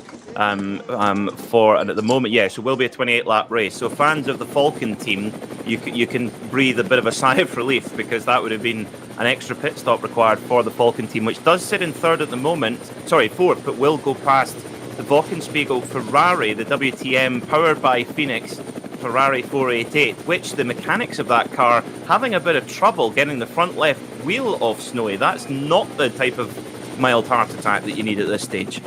No, and we've got a code 60 at the carousel, actually, and that's for car 899, which I'll just flick through and tell you what it is, but that stopped at the carousel. Yes, 899. Code 60 at carousel, indeed. So it's also good news for the Falcon team, because they need some fuel mileage. But yeah, and the 899 is the life car racing BMW M2 CS from the Cup 5 category, which is one of the top classes, as in the championship winning area. So it's not quite sure why that car's out, but it's parked on the carousel exit. Okay, well, hopefully the marshals can do the brilliant job that they always do and get the car either moving or at least out of harm's way.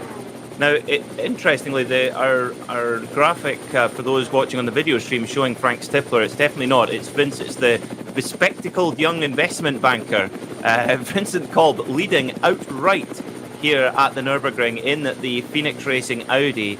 And looking at the sector time, sector 2, Krohn is 0.2 of a second quicker than Kolb. It won't be long till we get over sector 3 as Kolb has to take big risk at Wearside, my apologies, to get past the slower BMW 3 Series, and really decisive young man in traffic there, Snowy.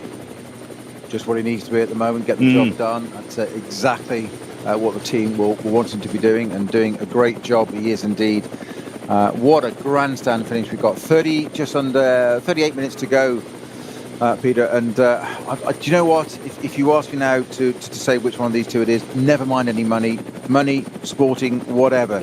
It's a very, very difficult one to call this. I think it could be anybody's race for these two.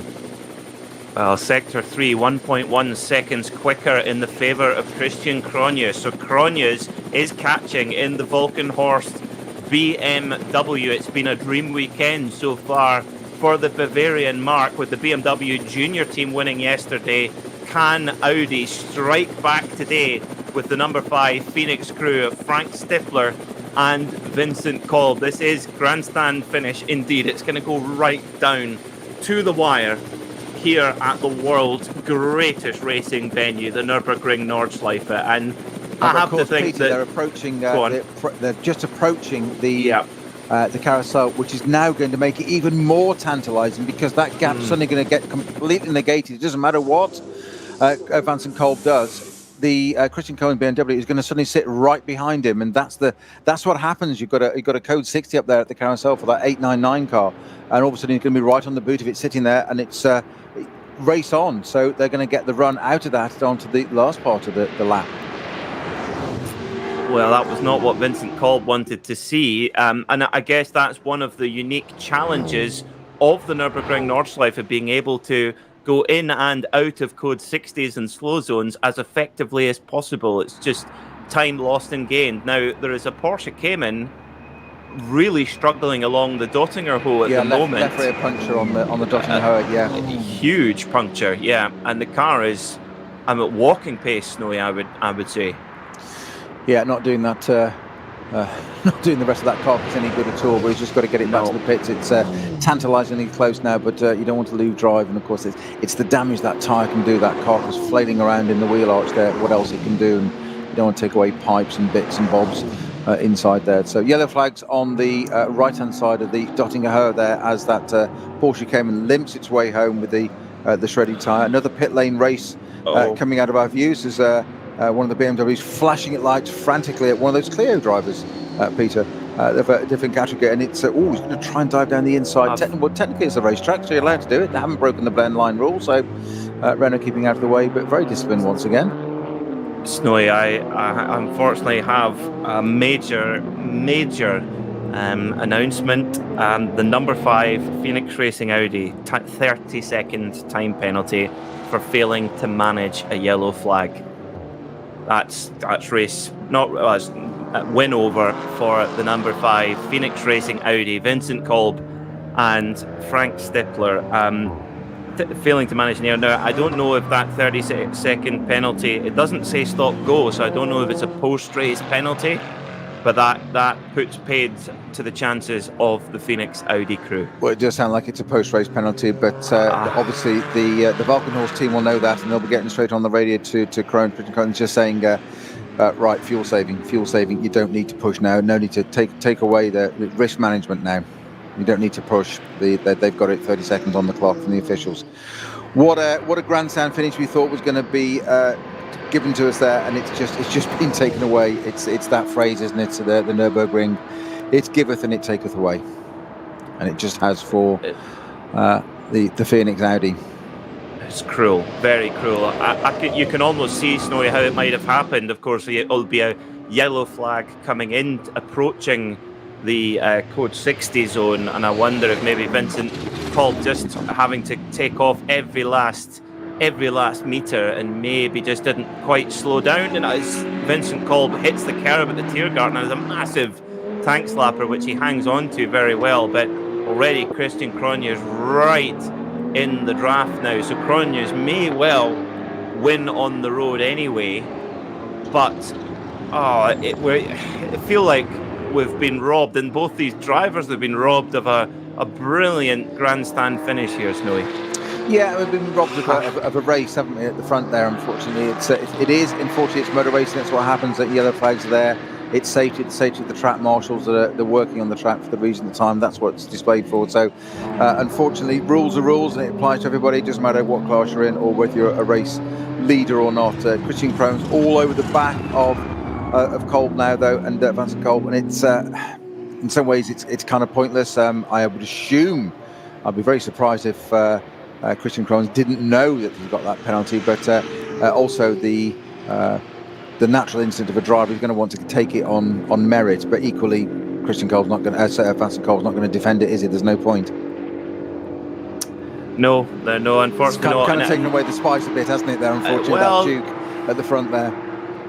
Well, I think the one small crumb of comfort for Vincent Kolb, who, don't forget, is leading the SP9 Pro Drivers' Championship coming into this weekend, and would have had a strong hold on that coming into today as well, with the non-starter for the BMW Junior team, who won yesterday. But at the moment, I think, despite that penalty, Vincent Kolb will still be able to hang on to second place as the number 22 Ferrari, quite a bit of distance back. Well, I'm just going to get a more accurate look in a moment of where that is. I think it's actually more likely to be the Falcon Porsche now.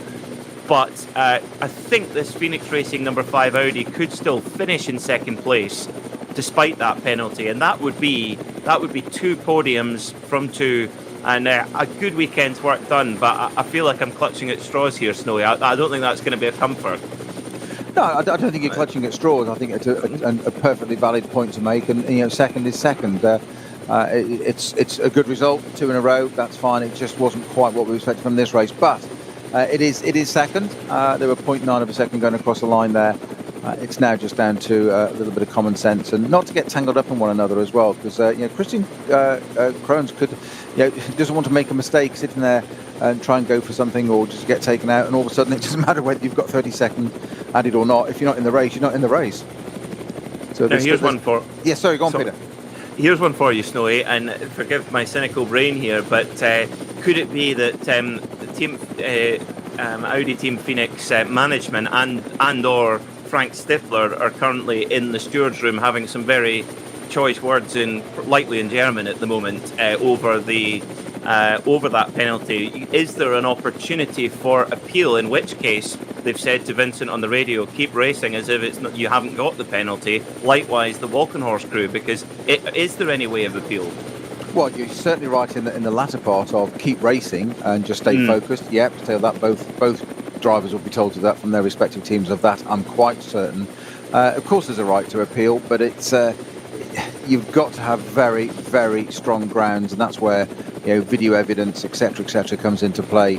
But if it's usually in this modern days with cameras and videos and whatever, it's usually incontestable, and the official's final word is exactly that, final word. Mm-hmm. Yes, you speak like you've got experience of such matters, Joey. Yes. It's like, who, me? No. I think it used to be referred to a chat with the clerk of the course, no tea and biscuits offered. Oh, yes.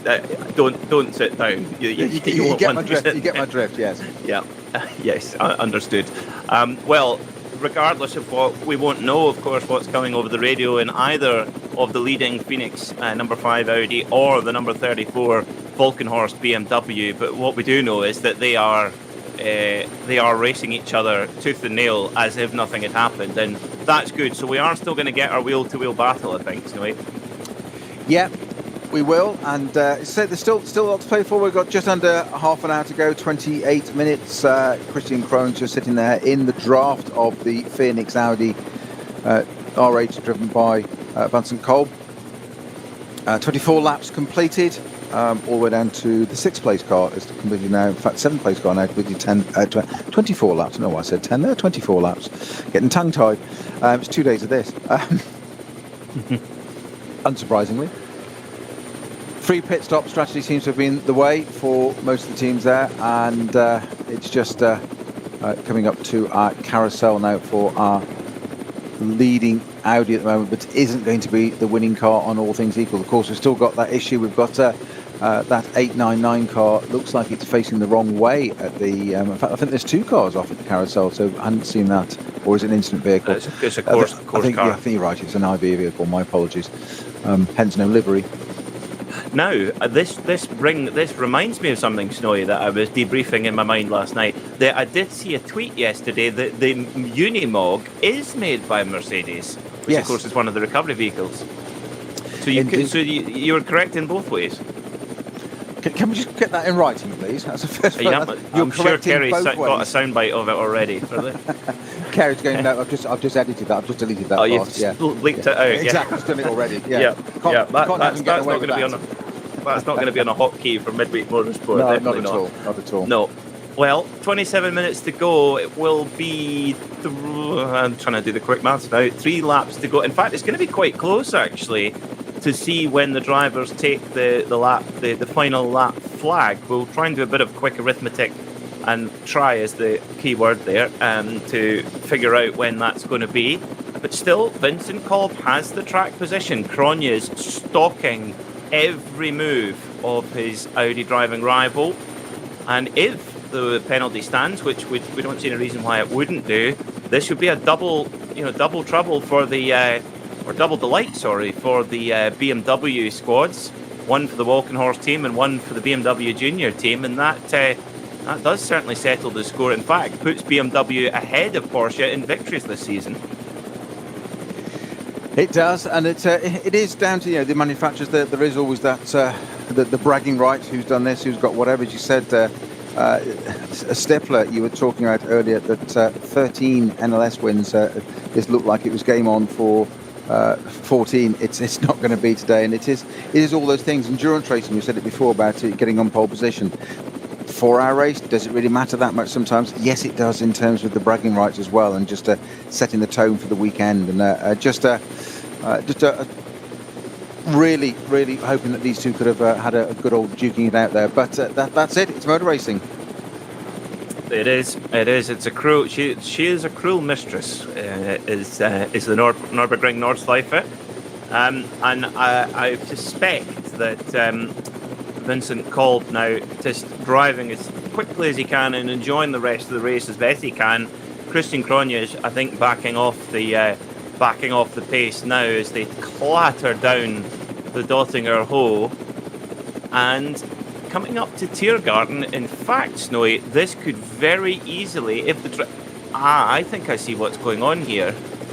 Vincent Kolb, I think he's trying to force a fourth lap and force an extra lap, which it could be down to a couple of seconds.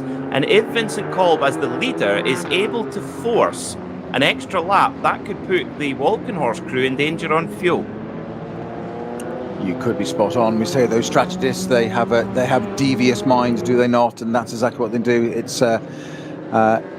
Let's adapt. We've said this so many times. We've used the word recalibrate, haven't we? Well, that's the situation. Deal with it. Move on. What can we do? What can we do? How can we turn this round? Turn a negative into a positive? And you could well be right. That could be an excellent spot, Peter. Just change it and force them into something else. And again, we've said it so many times.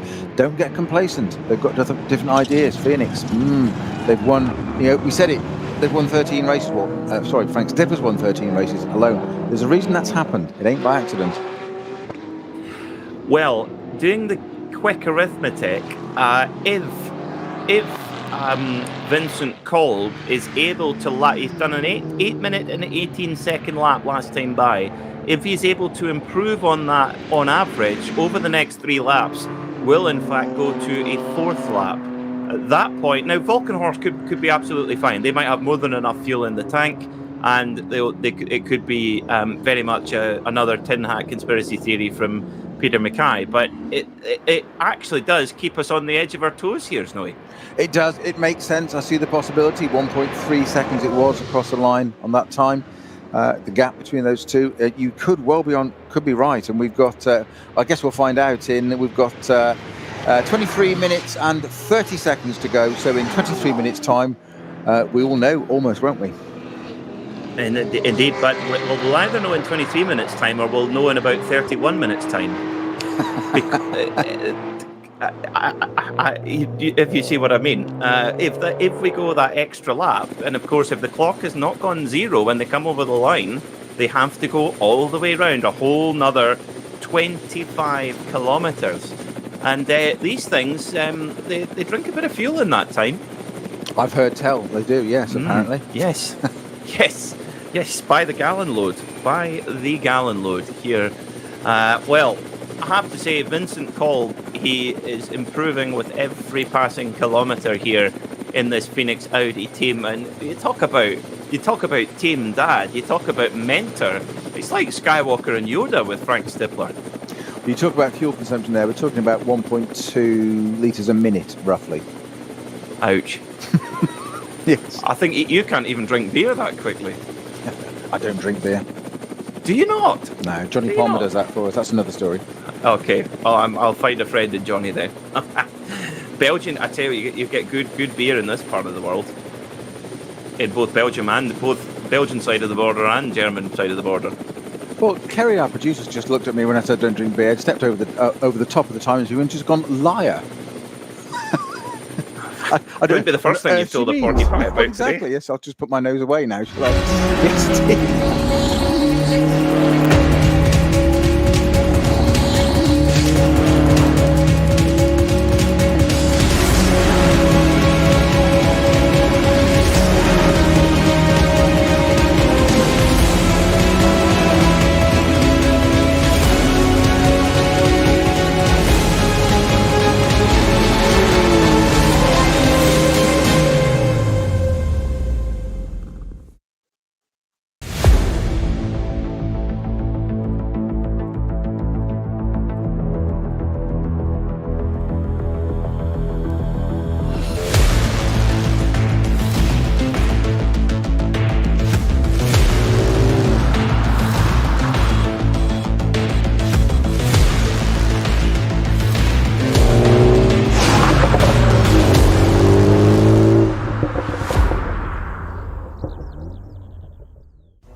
Zwei Familien.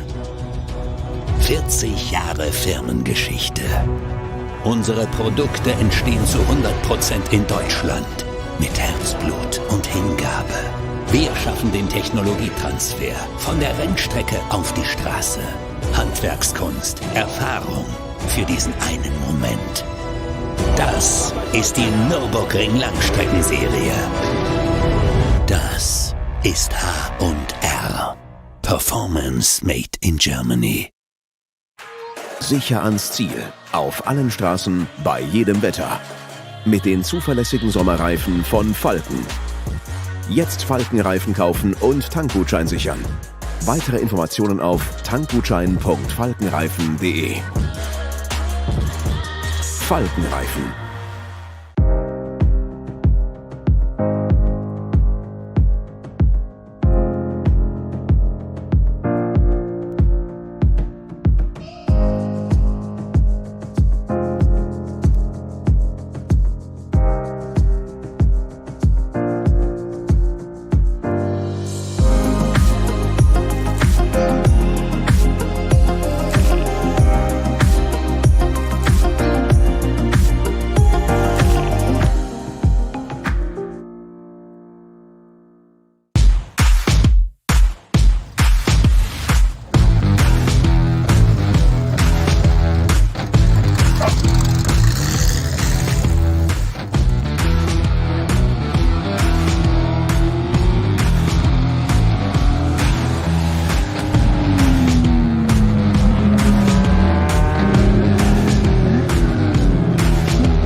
Maybe they do know something we don't know on board.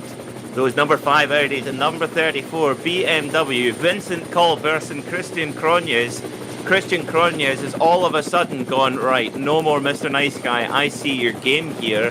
And maybe this little burst of pace now from the 34 BMW Snowy might mean that they think they maybe need to try and control the race now and not let the Phoenix Audi hit the front. If you're just joining us with 17 minutes to go, although the number 5 Phoenix Audi does lead on the road, there is a 30-second post-race penalty hanging over that car. So, it's almost as if you've mentioned about the appeal process. I'm not saying this has happened, but it's almost as if I'm looking at the catalyst as to why that BMW was suddenly started attacking. It's almost as if they have appealed it in Phoenix and said, oh, actually it's been overturned and that's been removed. I know that's not the case, but that's almost as if what's happened with Christian Krohns and the Volkenhorst BMW, the way he's reacting now.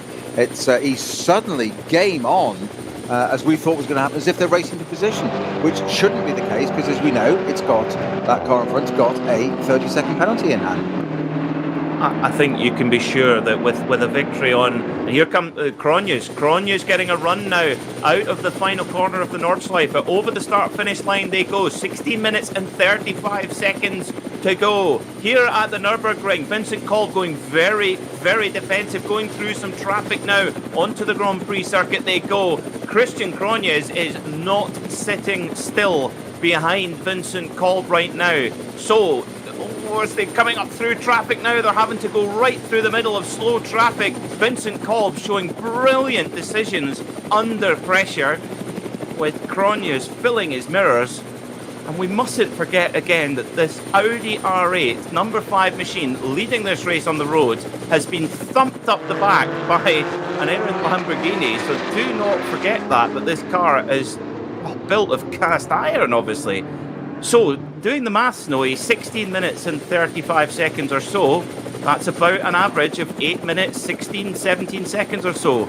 These guys can do that. It just nearly got thumped up the back again by Christian Krones, and got through traffic at the end there. Mid-corner understeer for Vincent Kolb in the Audi there. It just lost the front end right at the apex there. You can see the front just snapped. You had to catch it a bit. And that nearly caught out Christian Krones, who so nearly got to the back of it again. Flashing the lights furiously is Vincent Kolb, saying, let me through, let me through. And these two are absolutely racing as if this is a position. And we say as if because we know the leading car has a 30-second penalty to be handed to it at the end of this race. So it's slightly mystifying as to what's going on here, as to why they're doing it, why they're duking this out so hard. But 0.1 of a second there. And you said quite rightly, Peter, that Christian Kolb was coming down the right-hand side into Vincent Kolb into turn one. What did he do? He defended it, and it's extraordinary, and through the traffic, and it continues all the way onto the Nordschleife. They had a lot of attacking going on through the Grand Prix circuit. Never mind onto the Nordschleife. This is going to rumble on for the next 14 and a half minutes. And one thing, if you're a fan of Audi or of the Phoenix team, Vincent Kolb and Frank Stifler will be happy because the code 60 zones are now clear. There is 2 slow zones at the carousel, but code 60 gone. So that does mean that the lap time will obviously get better, and therefore more chance of Vincent Kolb being able to push an extra lap. Now, does that BMW Volkenhorst car, does it have enough gas on board? It was only a lap difference, but Snowy, I mean, would the team be putting in an extra bit of fuel just in case? The immortal Splash and Dash, who knows? And I'm just looking at the rules, and of course we wondered why it was a 30-second penalty, not a stop-go added at the end. It's within the last 70 minutes of the race, a stop-go penalty gets converted into a time penalty at the end of the race. Okay, thank you for that one. That's good to know. So a couple of penalties coming through. The number 960 W&S Motorsport Porsche Cayman, which at the moment second in Cup 3, 185-second time penalty, which again will be applied post-race for not respecting a code 60. Again, the number 46 car, which I'm furiously trying to find on my entry list, the 46 machine is that one also a 180. The 46 machine 305-second penalty. So, goodness, over a 5-minute penalty for not respecting a code 60, and I will find that car number. Well, the battle continues at the front, regardless of penalties. It's all going to get played out at the end.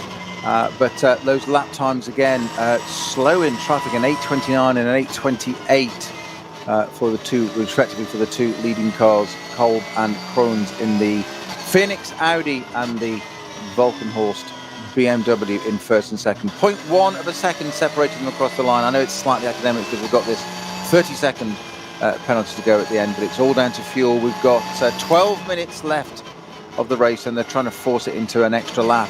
Of course, if the clock hasn't stopped, if they cross the line with 1 second to go, my apologies, they have to go do a whole nother lap, which of course is 8.5 minutes round here.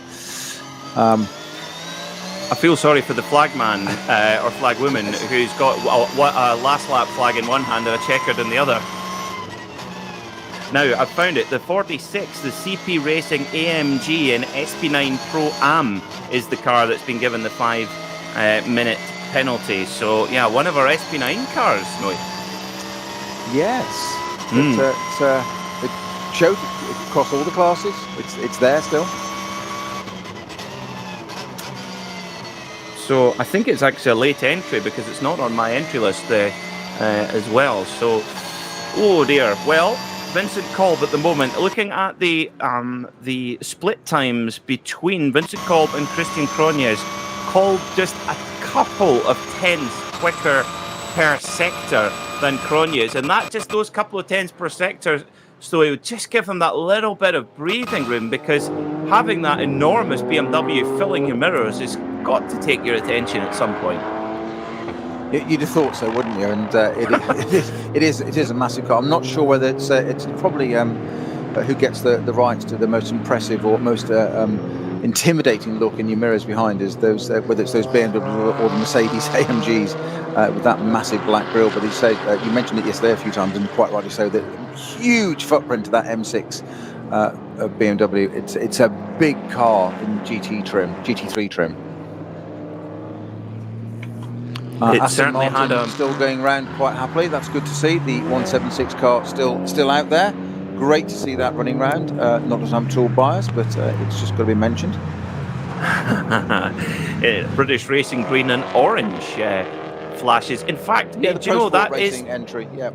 There is a bit of the DBR9, of course, the GT1 cars that were so successful at Le Mans, run by ProDrive, obviously run in British Racing green-ish, of course, and one had an orange mouth and one had a lime green mouth. And actually, in the Classic Sports Car Club meeting at Knockhill last weekend, there was a Ginetta G50 that was a sort of DBR9 homage that had the same sort of lime green mouth on the front of it as well. And I actually had to double take when I first saw it. And I was like, is that oh no, it's a Ginetta.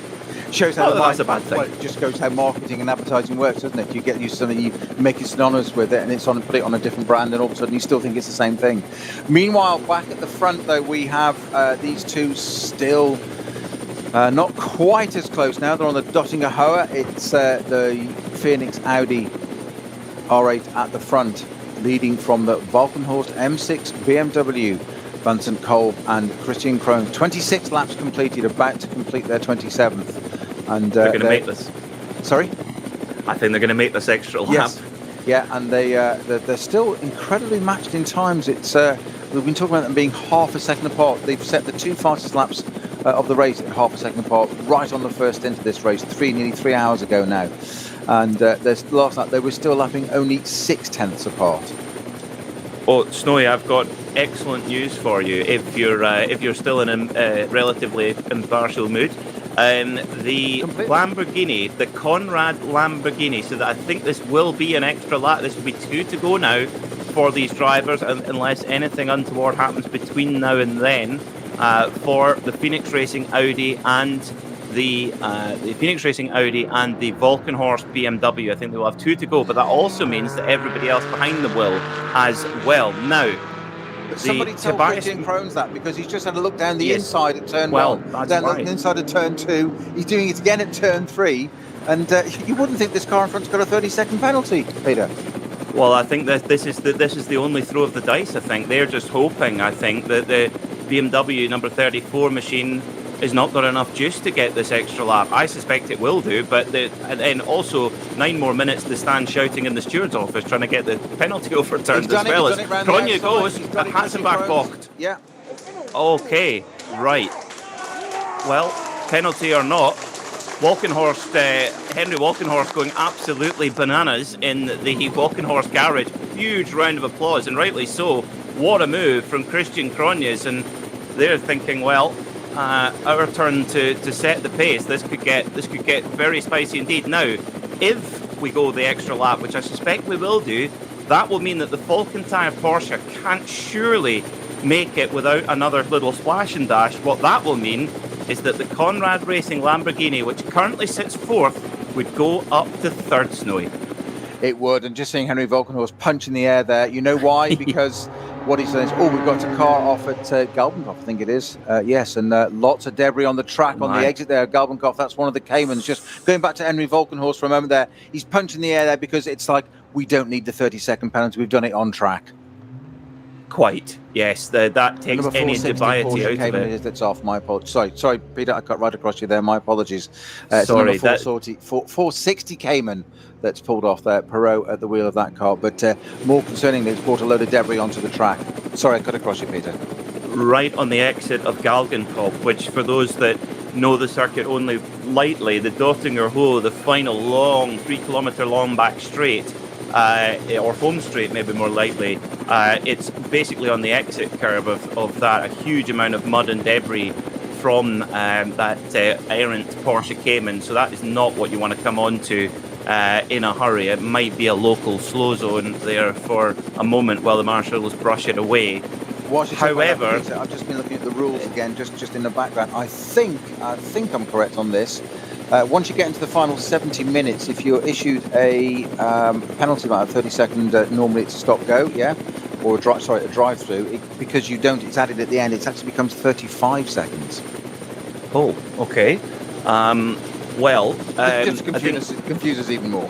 Yeah, and I think that's maybe what Walkenhorst were worried about. Maybe they wanted to take the dubiety out of it and hit the front, and maybe Christian Cronje now knows he's got enough fuel in the tank. He can make the extra lap if he has to, and taking any dubiety out of the decision on a penalty or not. If he finishes ahead on the road, they take the spoils. So. Looking like we're going to get a 29th lap here at the Nürburgring Nordschleife. This does mean, it has to mean, that either the Falkenthal Porsche has to go around at half throttle to make 9 laps, which is almost impossible in these machines. But more likely it has to come in the Falkenthal machine has to come in for a pit stop, and that brings the Conrad Motorsport Lamborghini up onto the podium. And I can't believe that even an hour ago we would be saying that, Stoy. And what I can't believe also is that number 7, the Conrad Lamborghini, Kuba Gomeziak at the wheel, is back down to 8:09, so it's lapping around the same pace as Muller in front. In fact, only 0.3 slower than Tobias Muller in the Falcon Porsche ahead of him. So that car's got its pace back again. So it did survive. I think there was just a little bit of a caution, if you like, when it was limping around. It dropped down to about an 8:13, didn't it? At one point, but let's just fingers crossed and everything you can, toes everything, that the Conrad Lamborghini gets to the result there. It's not going to quite get onto the podium, but even with the penalty for our leading car, or second place car, leading car on my time screen, second place car on track now.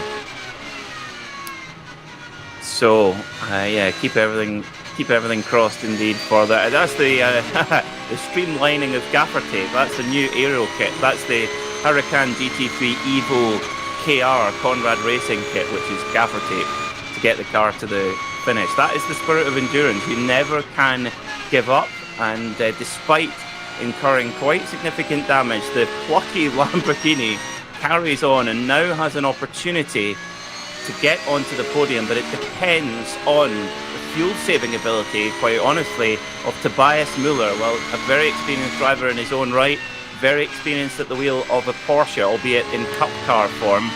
He's going to be watching that fuel gauge, and of course these GT3 cars now have such sophisticated dashboard readouts that you'll know to the litre, to a fraction of the litre, how much fuel you're using per lap. Yeah, and I'll tell you what, Peter, if gaffer tape's worth 8 seconds a lap, I'm going to go out and buy some. Yeah, get down to your local B&Q. Down to Halford to get a load of that, yeah. Absolutely. Other outlets are available, of course, across Europe. I know, I'm going to have taken the Clio down to a local hardware store and get some gaffer tape on there, get a couple of extra miles an hour. So we've got 2.5 minutes left of the race in terms of the clock, Peter, but we think there's going to be another lap out of this, don't we, yet? It's they are at Galvenkopf now, are they just coming up? Just trying to look where they are. Brunchen, my apologies. Brunchen. If you see a gravel trap, one of the two, Arenberg or Brunchen, because that's the only two places there is one. But this is going to be interesting because we don't see any code 60s, yellow flags, anything like that at Galgenkopf, and there is a lot of dirt on the road, right on the racing line. And you would think that the Walkenhorst crew and indeed the Phoenix crew would have been on the radio and saying, be very, very careful, do not exit on the racing line because you could be in the fence.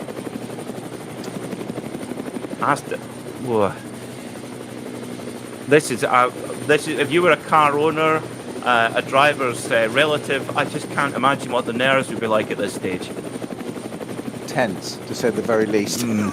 I'm tense sitting here. I'm going to say probably a bit of an understatement there, to say the very, very least. So they're onto the Dottinger Hohe now with just over a minute to go on the clock. So it's as tight as it possibly can be, but it's going to run into that extra lap, is it not, Peter? Looks like it. Yeah, looks like it's going to just make it onto an extra lap. So this is as long as an NLS race as you will ever get.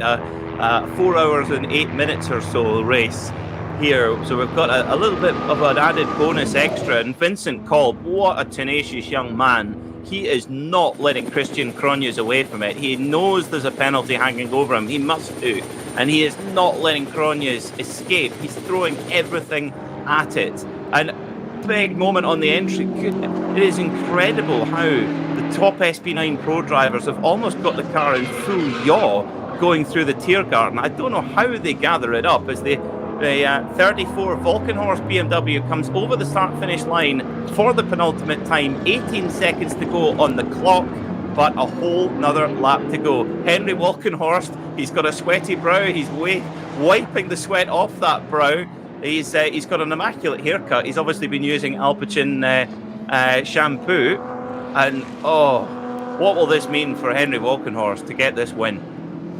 Well, just 0.6 of a second across the line there, and 1 second difference, 804.891, 805.821 between them. And the previous lap was only reach a couple of hundredths. So they're still battling it out. It doesn't really matter. There is a 30 or 35, as we think, second penalty owed to the Audi here, but it's that BMW that's got it up to the front, and it's the car to have at the moment, whether it's the Volkenhorst car or a BMW junior team, as they have the last 2 rounds, unable to take part in today's, unfortunately. But BMW just seem to be the car of the moment, and I'm going to stop there because there's a lap to go, so I think I probably should stop at that point.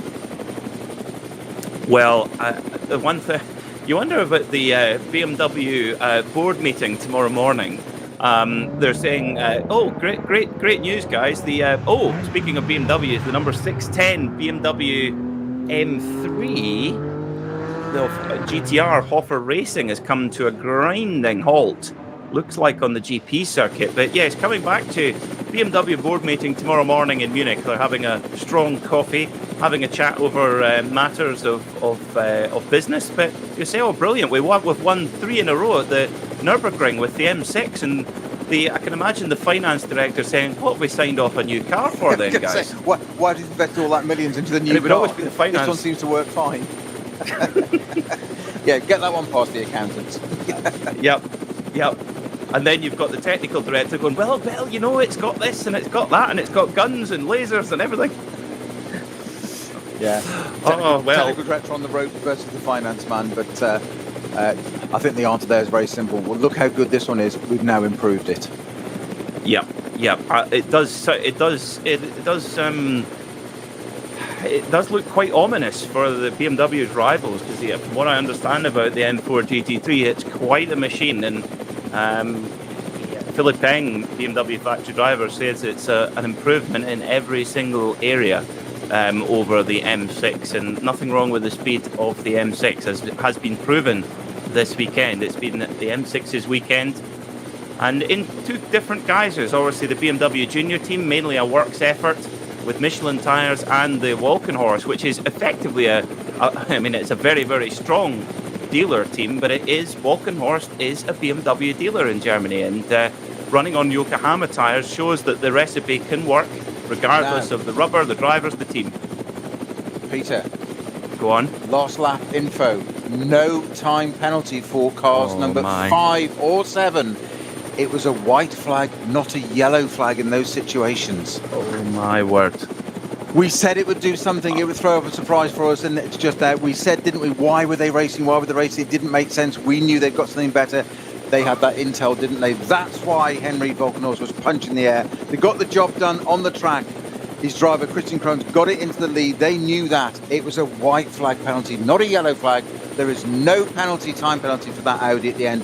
This is it. It's going to be won or lost on track, not on penalties, Peter.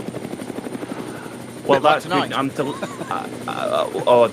not interested in what happens tonight, quite frankly. It involves kicking a ball into a net. Nope, not interested.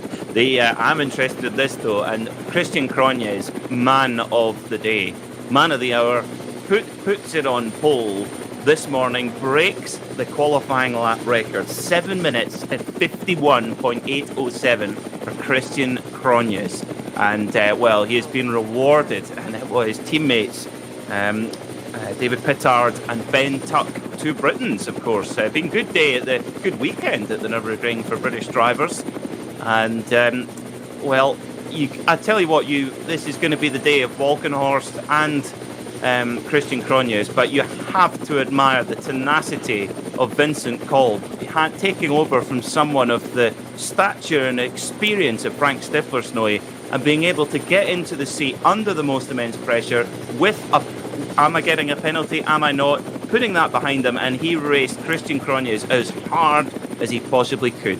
But you top marks in my book. Absolutely, you said it quite rightly. What are the teams telling the drivers right now? You asked the question, the answer was keep racing, because you never know. Let's sort it out. It might be appealed, it might not, we don't know, but that's exactly what it was. And the subtle difference between a white flag and the yellow flag is the yellow flag is safety, slow down, marshal something on track. The white flag is a slow-moving vehicle on track. It's just a warning, be aware. Whereas the yellow flag is something you've got to obey, and that's the subtle difference. That's why there's no time penalty. What a mixed day of emotions for Henry Walkenhorst as well. He was on the entry list. I believe he would have been behind the wheel of the 36 car. He's got 3 BMW M6s amongst other M2s and M4s in the field as well. It's a busy operation, Walkenhorst Motorsport. And of course, don't forget, one of Henry Walkenhorst's cars is in a mangled mess at the back of the paddock at the moment, the Alpecin car. So this is bound to cheer him up, I would suspect. Yeah, well, they won't be worrying about that one at the moment. We're just on to into the final lap, into a what have we got a slow? Have we got a yellow flag thing Code here? 60. Code 60. EIBACH. Yes, EIBACH. Yeah. And off and running again onto the final few seconds. The clock has stopped, but what a nail biter. We just couldn't quite work out for a bit there what was going on and why they were still racing quite so hard with a 30-second penalty out, but it was absolutely what we said, Peter. There was something else going on in the background. It turned out not to be a penalty, and boy were they right. Keep racing to the line, physically on track, keep racing, something may happen, let's sort it out separately, and they were right to do it. And boy, no wonder Henry Walkenhorst punched the air there as his driver Christian Cronjes got ahead of Vincent Kolb's Audi, just going onto the part of the GP circuit there. Well, it indeed nail biter. I must be honest, the air had floated out the balloon when the penalty came in as the car off. It's one of the Renault Clio's hard in the barrier on the run up to Schwalbenschwanz at Pflanzgarten, I think, actually, just a little bit further back from Schwalbenschwanz. Driver out and walking, that's brilliant to see. There, yeah. 2 cars, good spots. No, it's a BMW, a white BMW. It's quite easy to think that's a course car, but one of the drivers out, and hopefully all okay there as well. Just a quick update before we get the leaders over the line to the checkered flag. The Falcon Motorsports Porsche of Tobias Müller did not have to pit, so on the 9th lap of that stint. Now, for an SP9 GT3 car, that is amazing fuel mileage for that Porsche 911 GT3R. So if they can hold on, that will be a podium for Falcon Motorsports, and Conrad Lamborghini will be 4th. But the 34, Christian Cronjes for Walkenhorst Motorsport, tearing down the Dottinger Hole for the final time, the 29th lap here on the Nürburgring Nordschleife, going past the Subaru BRZ going slow, a Porsche 911 Cup car with a puncture, willing this car home. David Pittard and Ben Tuck hopping about in the garage with Henry Walkenhorst, arm around both of his top men. Through the Tiergarten they go.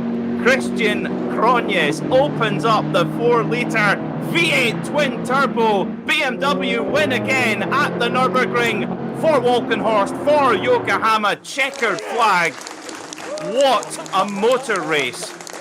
What a race, Snowy. Unbelievable. I would not have predicted that. It always throws something up. The Nordschleife, it always delivers. Something's different. We said earlier on, didn't it, there would be a surprise. I felt it in my bones. I didn't expect that. I could not have predicted that one. I'll write that one down, put it away, file it, never to be used again, because that will never, ever happen again. Of course, until the next meeting when it does. Because you know how these things happen. First position, car number 34, the Walkenhorst. Christian Cronjes, David Pittard and Ben Tuck, and what a day for them. It is the car to have at the moment.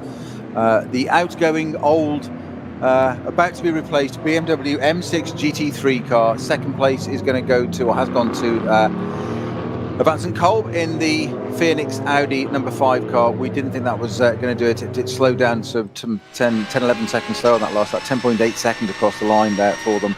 Third place is Tobias Müller at the wheel of the number 3 Falcon Porsche.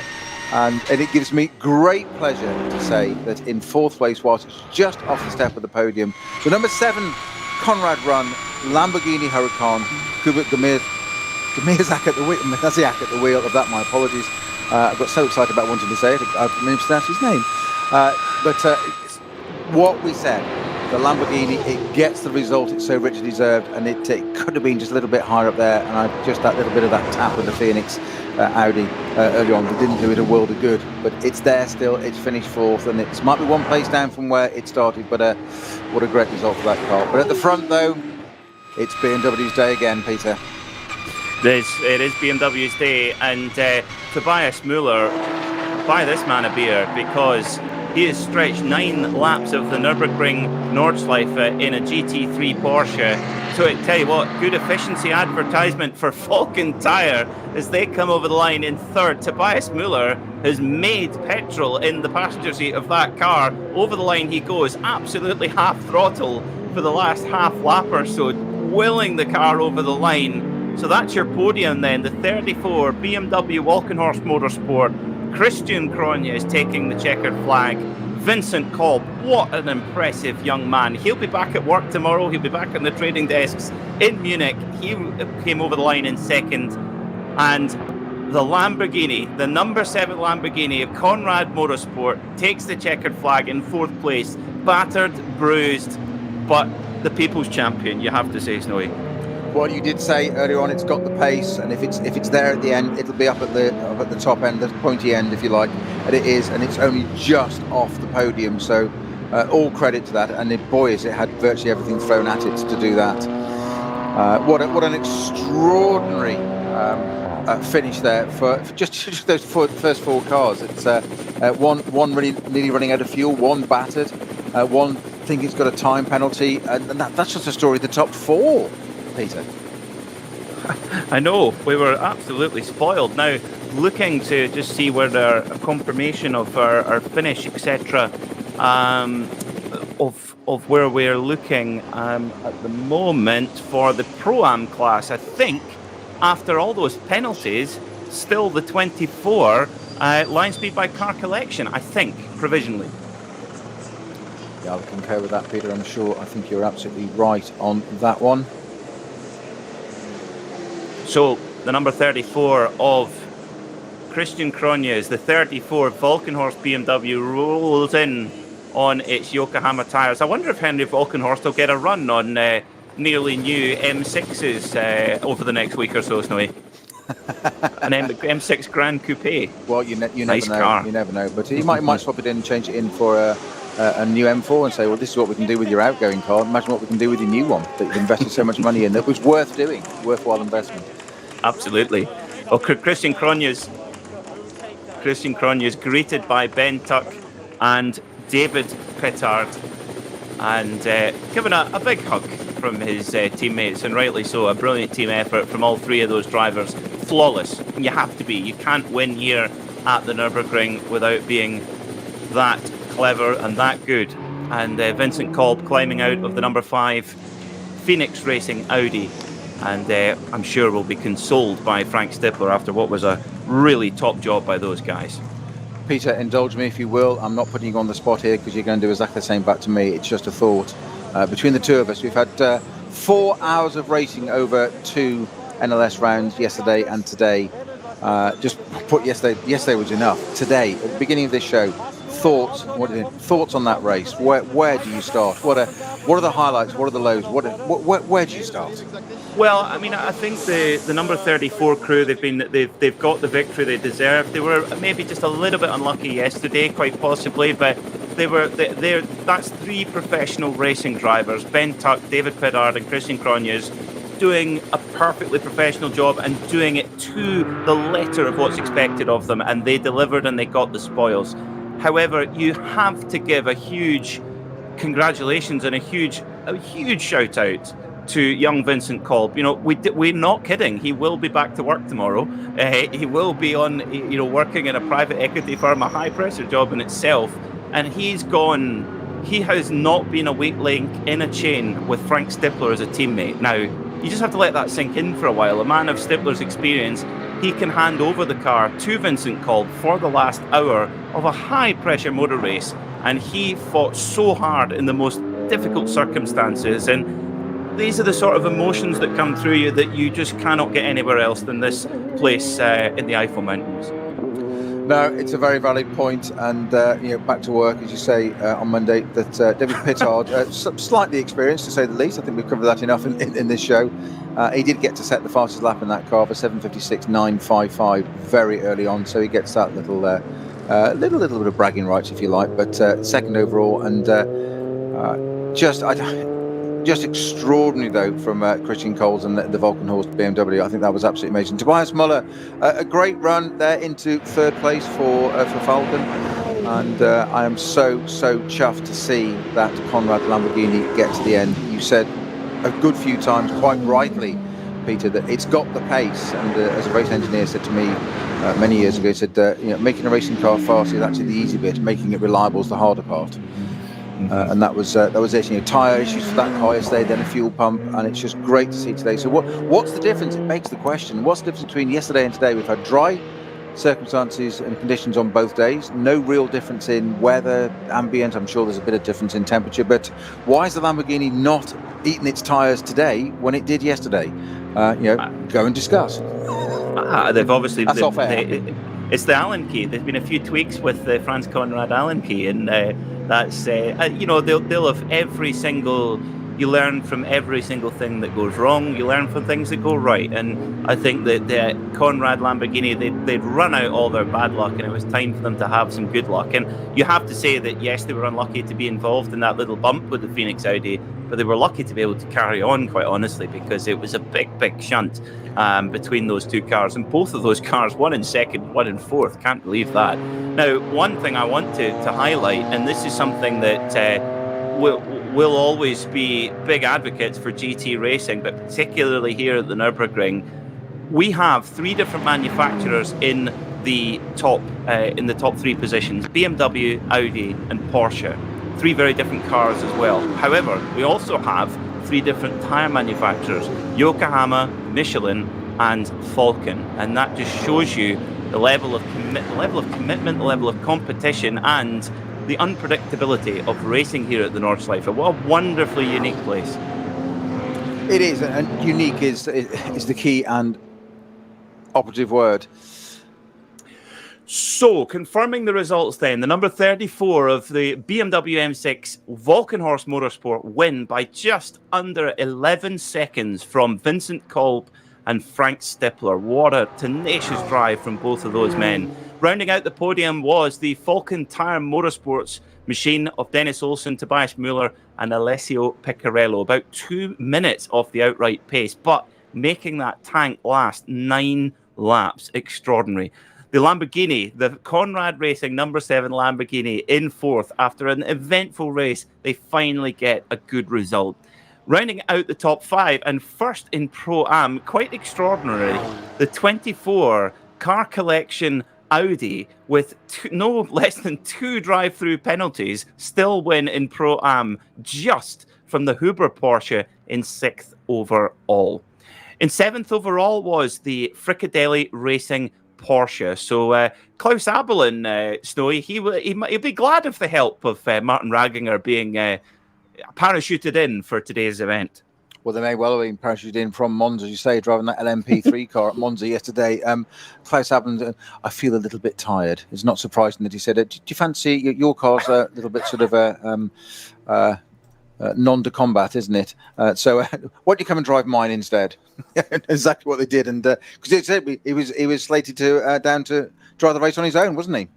4 hours. That boggles my mind. 4 hours non-stop on the Nordschleife in a GT. In any car please. Is bad, but in a GT3 car, I would try it. I think I would fall to bits by the end of it. But Klaus he's made of tough stuff, is Klaus. He actually started racing on the Nürburgring on motorbikes in the 1980s, which I can imagine is as mad as it sounds. That is a whole different level of madness. Yes, motorbike around the Nordschleife. No, thank you. Just no. We're getting an update from our race control. The number 60 machine, and I go quickly to get a number, 185-second post-race penalty. That is the Porsche 911 GT3 Cup MR in the SP7 class. Now that not in the competition for the podium in that class, so won't have an effect on the end result. Also, the number 176 machine, again, if you hear ruffling of papers, that's exactly what's going on. Snowy, 176 is the Aston. Oh no! Oh it dear. Is. We're really impartial, but oh no. 185-second post-race penalty for not respecting code 60. And Aston gets caught speeding. There's a shocker. There's the upside, you see. Turn a negative into a positive. Yeah, indeed. The number 962, Fricadelli Racing GT4, a car we don't mention much, but Hendrik von Danwitz, and simply a driver entered as Jules from the town of Barweiler, where Fricadelli come from. That car also a 185-second penalty post-race for not respecting code 60. But a podium for Fricadelli in the Pro-Am class and 7th overall. A mighty effort, I must say, given also that Martin Ragginger did not do any. In fact, I think Klaus Abelin might have done more drive time in those 4 hours. I think you're right. I will check that for you. As we just talk amongst yourselves whilst I check that out. So, what was your thoughts? He did seven laps. You're quite right. Martin Ragnar did 7 laps to start with. Klaus Abelin got in and did another 7 laps. Ragnar then did 7, and equally matched. And Abelin did 8 at the end. Klaus Abelin. So he's, to be fair, he is the man paying the bill. So he should maybe get the lion's share of the driving. Certainly it's his decision if he wants the lion's share of the driving. That is for sure. Well, we hope you've enjoyed this event here at the Nürburgring, the 44th RCM DMV Grenzlandrennen. Let us know your thoughts on Twitter. #RSLNLS. What did you think of that race? What did you think of the weekend's action? Because it kept us on our toes all weekend long. BMW will be happy. The rest of the manufacturers will be maybe scratching their heads. One manufacturer we haven't given much thought to since the beginning of this race, Snowy, is Mercedes. Tough day at the office for the factory, which in a pro basis at least were represented by the HRT team that hit problems early on. Indeed, and it's you just never know what this place is going to throw up, and it doesn't matter what it is. We say it's a multi-class race, and we use that phrase often enough. And just to see that on the results going through, the Dacia Logan finished 101st, by the way, for you. Just make sure it did get its mention. I know it's one of your favourite cars. The Ford Mustang alternative fuel cars running the very last 128th, being the final finisher. So the podium prepared for our drivers to come up and take the spoils of victory. Now, we saw yesterday, of course, Frank Stippler and Vincent Kolb taking the 3rd place on the podium. They went one better today, but they get the great joy, of course, only being a 2-driver lineup. Most of the others a 3-driver lineup. They get 3 bottles of champagne as well, which is that I like those odds, Snowy. You can't complain at that, can you? I think no. It's only right. It's just funny. I was just looking at that the Abelin and Ragnar times. You were saying there 8:04 and 8:19 between those two. Quite a different. 8:02 being the fastest one. Peter, podium. Indeed. So Ben Tuck, David Pittard, and Christian Cronjes take the spot on the top step of the podium, and 2nd place, Vincent Kolb and Frank Stippler. What a youth and experience there. A little elbow bump as a little congratulations. Vincent Kolb, the bespectacled young investment banker, driving like a true pro. And in third place, Falcon Tire Porsche, with a great advert for the rolling resistance of those cars. 9 laps on a tank. They take their spot on the podium, and no surprises, Snowy. We will soon hear the dulcet tones of the German national anthem for BMW. There's a pattern here, isn't there?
And to the winner, the spoils. The champagne corks fly. Here at the Nürburgring, the Falcon boys just taking a little bit of time. Alessio Piccarello's already got his bottle open, soaking his fellow compatriots. Well, the Walkenhorst team were good on the track, but they're struggling with those champagne bottles, Snowy.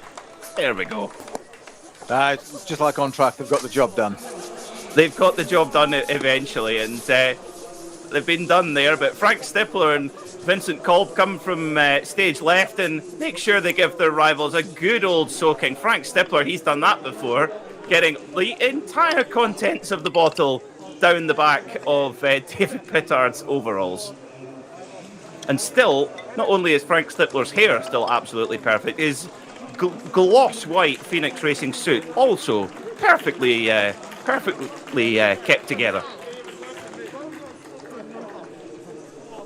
Well, what a day's racing here at the Nürburgring Nordschleife. It's been BMW delight both yesterday with the BMW Junior team and the Walkenhorst outfit today. And, well, Snowy, there's picking a highlight from today's race is going to be quite tricky.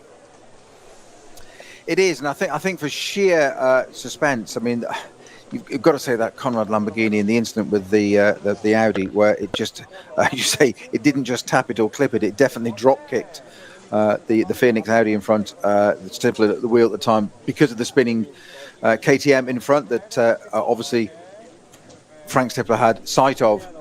The Lamborghini didn't. Was it Di Martino at the wheel at the time? I think it was, wasn't it? Yes. Yes, it was. And he didn't have sight of it. It's one of those things. I put it down to being a 100% a racing incident, but it's one of those things. I think possibly the real highlight for me would be the realising at the end that 35-second penalty wasn't a yellow, it was a white flag.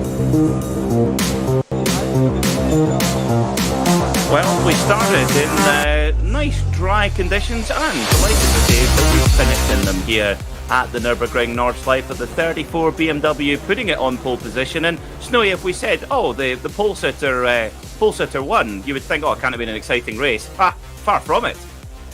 Well, it was. It was a gaggle of sort of like a dozen or so cars all trying to get through turn one, wasn't it, Peter? We've seen it before where they the pinch point, but they all tried to get through that together. And yes, when they made it all through cleanly, and really it was a battle all race long between the 34 Walkenhorst BMW and the number 5 Phoenix Racing Audi, whether it be with Vincent Kolb or Frank Stifler at the wheel, whether it be Ben Tuck, David Pittard and Christian Cronjes. Unfortunately, a little skiff for the Ferrari, and the 22 Ferrari and the number 6 Mercedes really caused quite a lot of damage to the number 6 Mercedes, and a little bit of agricultural repair required. The number 5 Audi did take the lead briefly, but in the end, going the way of the number 34 Volkenhorst BMW. It's been an exceptional weekend of racing here at the Nürburgring Nordschleife. On behalf of myself, Peter Mackay, and Peter Snowden, thanks so much for watching this event here on the International Language Stream on YouTube and also on RS3, part of the Radio Show Limited network of channels. Be able to keep an eye out on radioshowlimited.co.uk for messages for upcoming broadcasts. And we'll see you next time here from the Nürburgring Nordschleife.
Der Livestream der Nürburgring Langstreckenserie wurde Ihnen präsentiert von Falkenreifen.